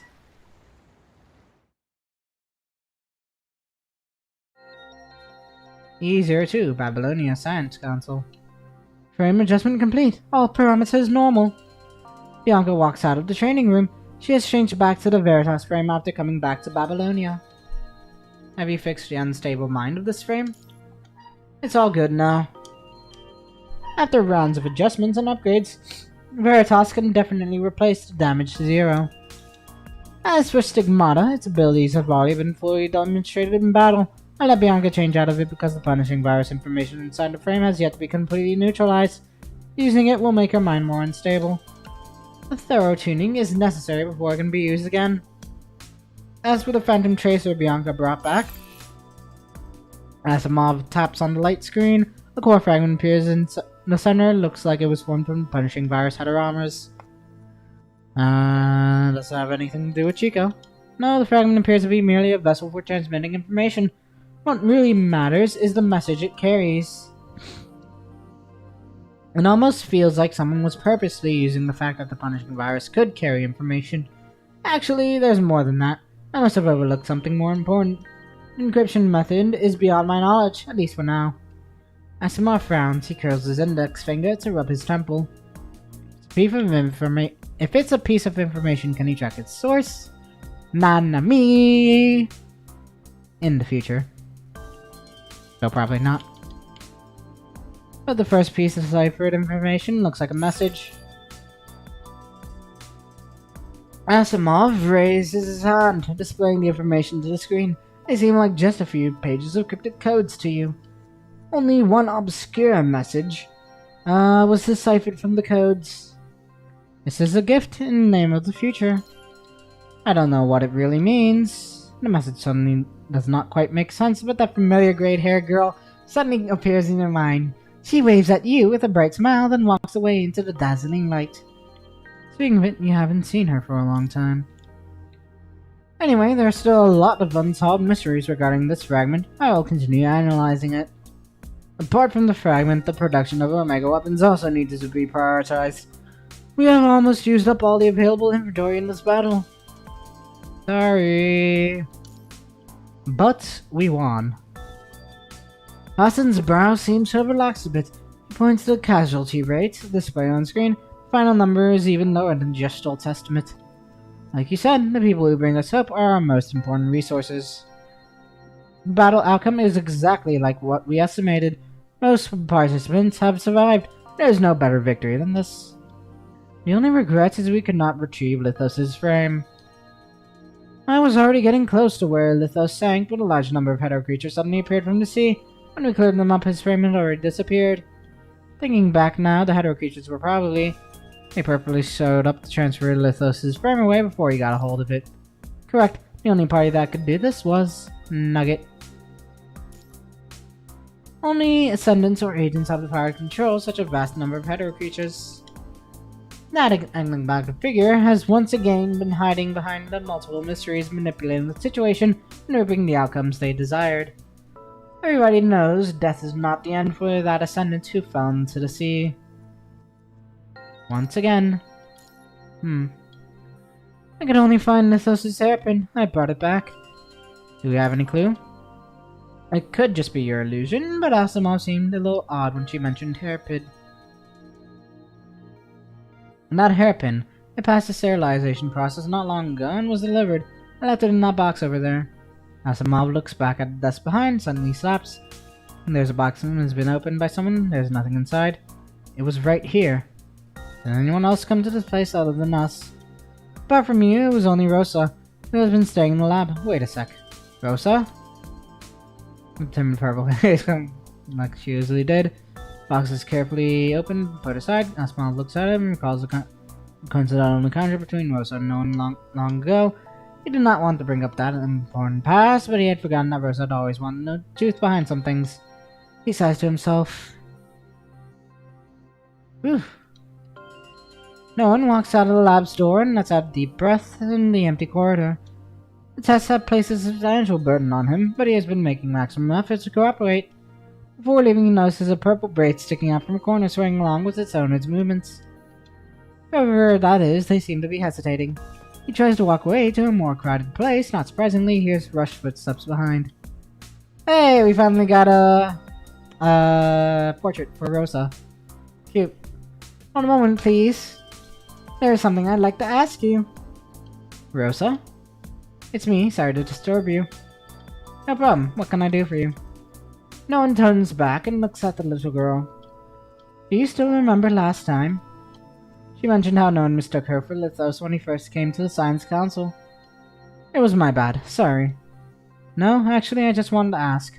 Suddenly the girl opens her palm to show no one the hairpin she has been closely holding against her chest. Do you know anything about this? This is... A shiver runs through no one's heart as he cannot be more familiar with the object in their hand. It is Lithos' hairpin. Can only mean that. So, don't forget to introduce yourself again next time you see me. I'm afraid I won't remember you. Lithos is dead. No one gazes at Rosa in silence. Seeing his expression, Rosa anxiously raises her voice. All I know is that there is an ascendant named Lithos. Everything about him is classified. Asimov didn't want to tell me anything. Not even his look. But he did say his name when he saw me that day. No one realizes what she is trying to ask. His first response is to turn her down. Sorry, but I can't tell you anything. I signed the confidentiality agreement. But large tears roll down the girl's cheeks. She begins to sob, mumbling words to beg him. So I guess maybe Lithos was her brother, I guess? Or related to her family? Please, you're the only one I can ask. Wait, don't cry. Realizing no one is a little shaken, Rosa begins to cry even louder. Slightly troubled, Nolan scratches his head, then gently crouches in front of the sobbing girl. Rosa, I can't tell you more. Takes out a sketchbook and a pen from his backpack and begins to draw the look of Lithos. But I can draw him for you. Will this work? Yeah, thank you. She wipes away the tears, blurring her vision, her eyes widen as she watches Lithos' face gradually appearing on the pale paper. I didn't add colors, but Lithos' hairs and eye are all purple, very similar to yours. He pulls out the sketchbook and passes it to Rosa. May I ask why this matters so much to you? I have another hairpin that looks exactly like this one at home, but is a lot older. I don't know whether it is part of Mother's memory or just one of the materials she brought back. She shakes her head, trying to cast away the mixed memories. She carefully holds the sketch and her hairpin in her palms. Can I take this sketch back? I won't let anyone find it. Of course. Thank you. Please don't tell others what I asked. Sure. Similarly, please don't tell others what I told you. Owen puts her fingers to his mouth. Rosa wipes off the tears of her chin, then nods with a smile too. It's a deal. No one tells anyone anything. Yeah, it's our promise. It's our secret. Cute. Star of Life, Commandant's Ward. Vanessa sits silently on the hospital bed, gently touching the horrifying scar on her left eye. She picks up the damaged small terminal and opens an image folder hidden with the Commandant's highest permission level. There are only a few images on the folder. Her hand pauses on the latest one. Secret. She smiles in a self-mocking way, pulling the scar and bringing a faint itchy pain. Before returning to Babylonia. Alright, I've got to go. Wait, there's one last thing. Vanessa waves her recording terminal.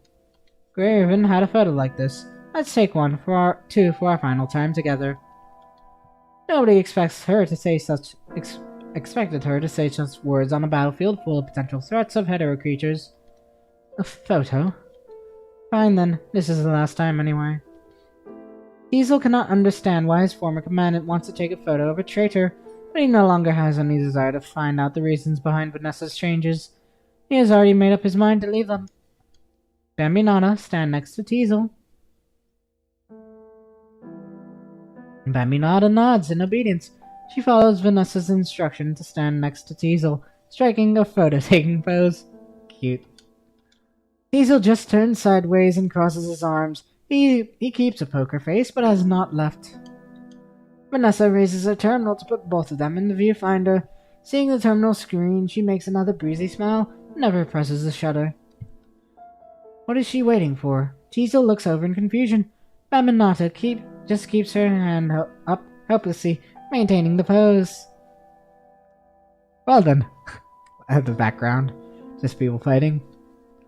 Vanessa ignores Teasel's questioning look. She just looks into the distance. At the very end of her vision, she can barely see a familiar pink figure on the distant coastline. Completely unaware of Vanessa's gaze, Liv rushes directly to the wounded constructs. Vanessa cannot see her face, but she can easily imagine her expression. It must be that same firm, determined look that once made her laugh, just like when she cut off her long hair in the factory ruins, or when she said, "I won't flee" in the ambulance. The Grey Raven in that ambulance reminded Vanessa of Teasel, who had gone missing. She has seen many dolls who died or fled from her hands, but never thought that one of them would come back and save her life. Perhaps it is already too late, but something has changed indeed.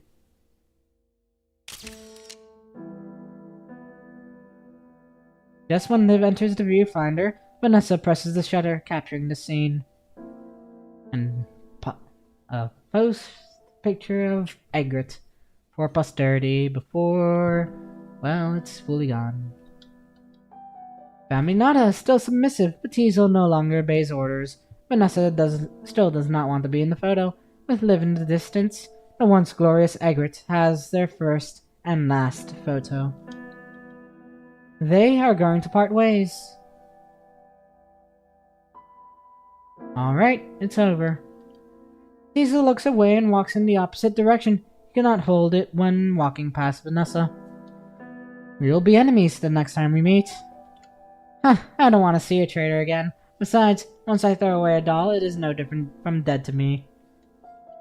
Vanessa feels her body is getting increasingly heavier.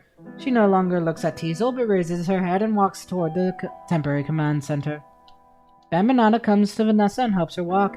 She looks back at Teasel for one last time. Just pray we will never meet again.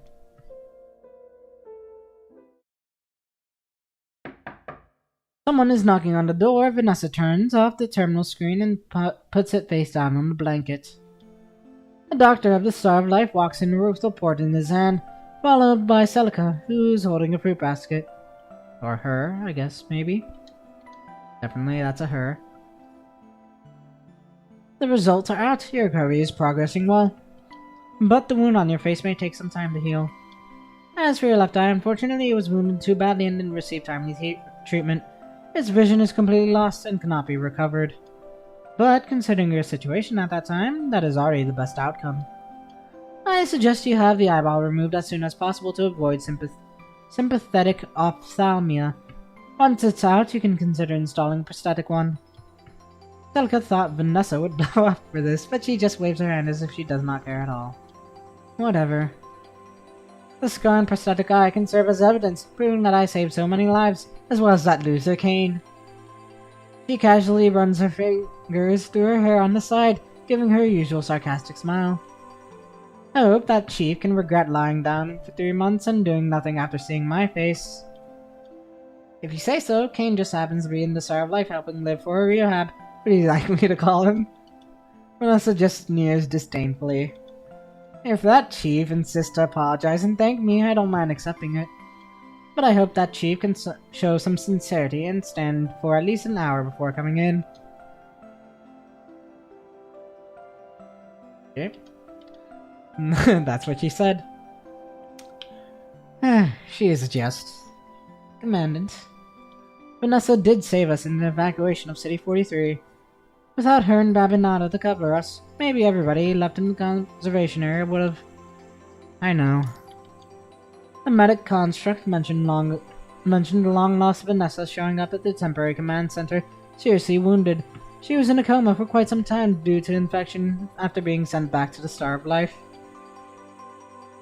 When Vanessa appeared, she never talked about her injuries or what happened in the past few months.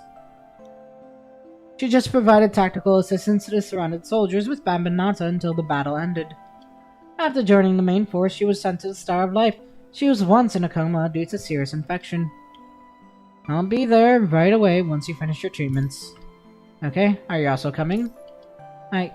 Liv hesitates a little and shakes her head. You go first, Commandant. I will visit her alone later.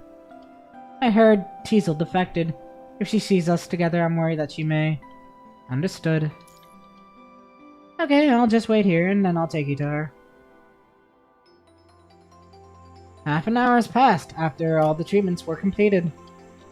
You follow Celica to Vanessa's ward. Knock on the door. Who's that? You hear Vanessa's voice, unlike the mean, sarcastic impression she usually leaves. This time her hoarse voice sounds weak and lonely. I'm Kane. What? The voice immediately changes to another tone, as if the loneliness was just your illusion. I'd just like to apologize and thank you. Can I come in? Wait, I can't believe you're so rude. I said show some sincerity to stand at least for an hour before coming in. Not only you didn't stand long enough, you were also a full 34 minutes late. Is that how you treat someone who saved your life, Grey Raven Commandant?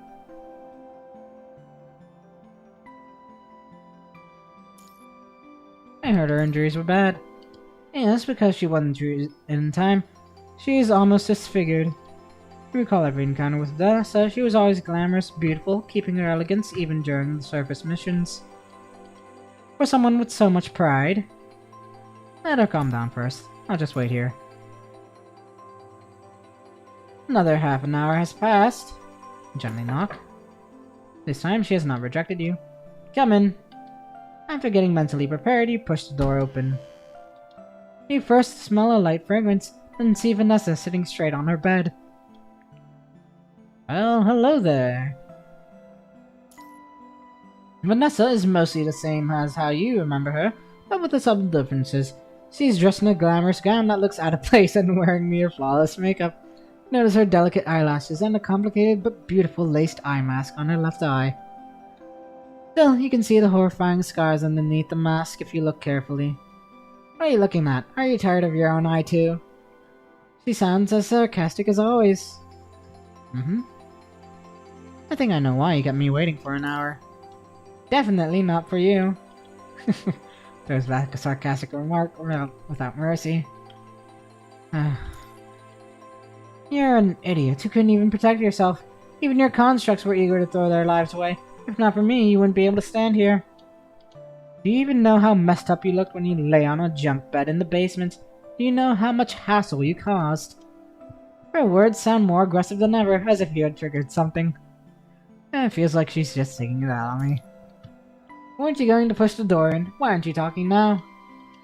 Vanessa seems in a good mood as she begins to smile. She elegantly reaches out for water on the table in the front. But she fails to pick up the white porcelain cup. Her hand, wrapped in bandages, just moved past the cup and misses it. She pulls her hand back out of instinct, splashing water that soaks the bandage on her perlicue. You.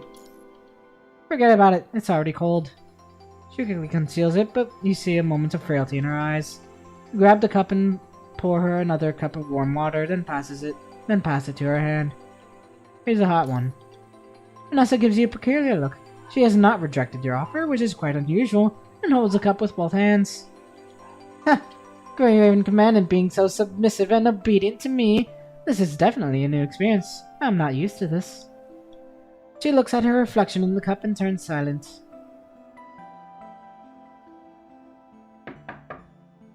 After what seems like an eternity, the silence is interrupted by door-knocking sounds.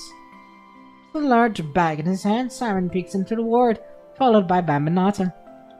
Master, I met Commandant Simon on the way. He said he wanted to visit you. How are you feeling, Vanessa? Oh, Chief, you're here too. Simon? You wave at Simon, and he looks a little shocked when seeing Vanessa on the bed. You...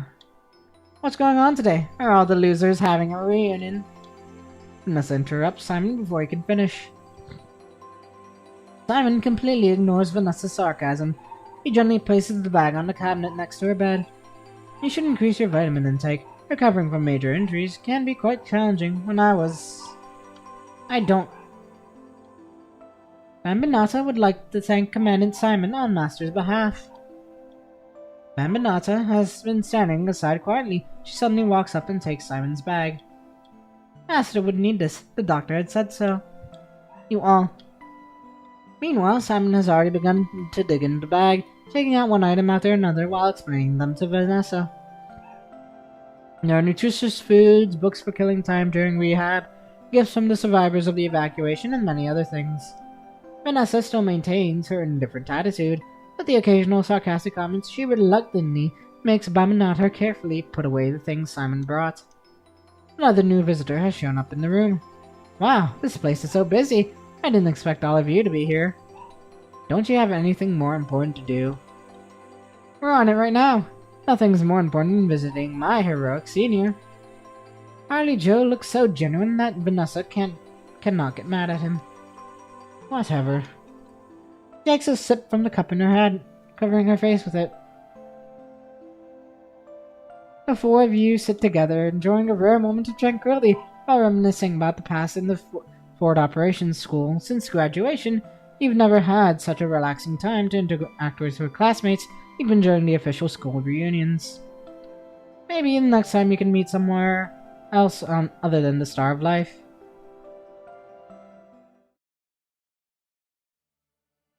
You bump into Bianca when you leave the Star of Life. Bianca? You nod to her, she smiles and nods in return. Commandant? You both continue to walk your own ways. A few constructs quickly run past, calling her name. Captain Bianca! Bianca's elegant but determined steps come to a halt. She pauses ahead, as if waiting for her members. You cannot help but stop walking and glance back, catching a glimpse of Bianca's smiling profile as she turns toward them. The purifying force you remember is always serious and distant. They do not want emotions to hinder their actions, for they know that one day they may have to turn their blades against their former comrades. I guess we will witness many more losses and farewells like this one in the future. But right now they can stand together and walk forward like this. Something is changing, quietly but surely, just like burning flames. One day, all the encounters and separations will turn into a spark to light up the silent sea and guide the way to hope.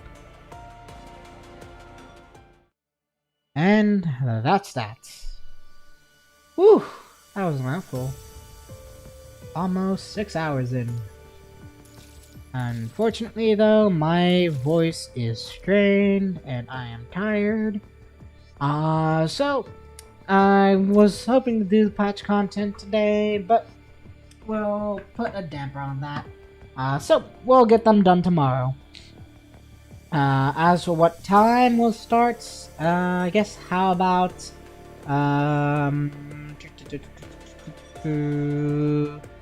probably 2 p.m. Eastern. Yeah, 2 p.m. Eastern sounds like a good plan. So yeah, that's what we're doing. Tomorrow we'll actually start doing story stuff, and yeah, that'll be that. I mean, not story, but other event stuff. Yeah, thanks for everyone that came by, and I hope y'all have a good one. Bye-bye!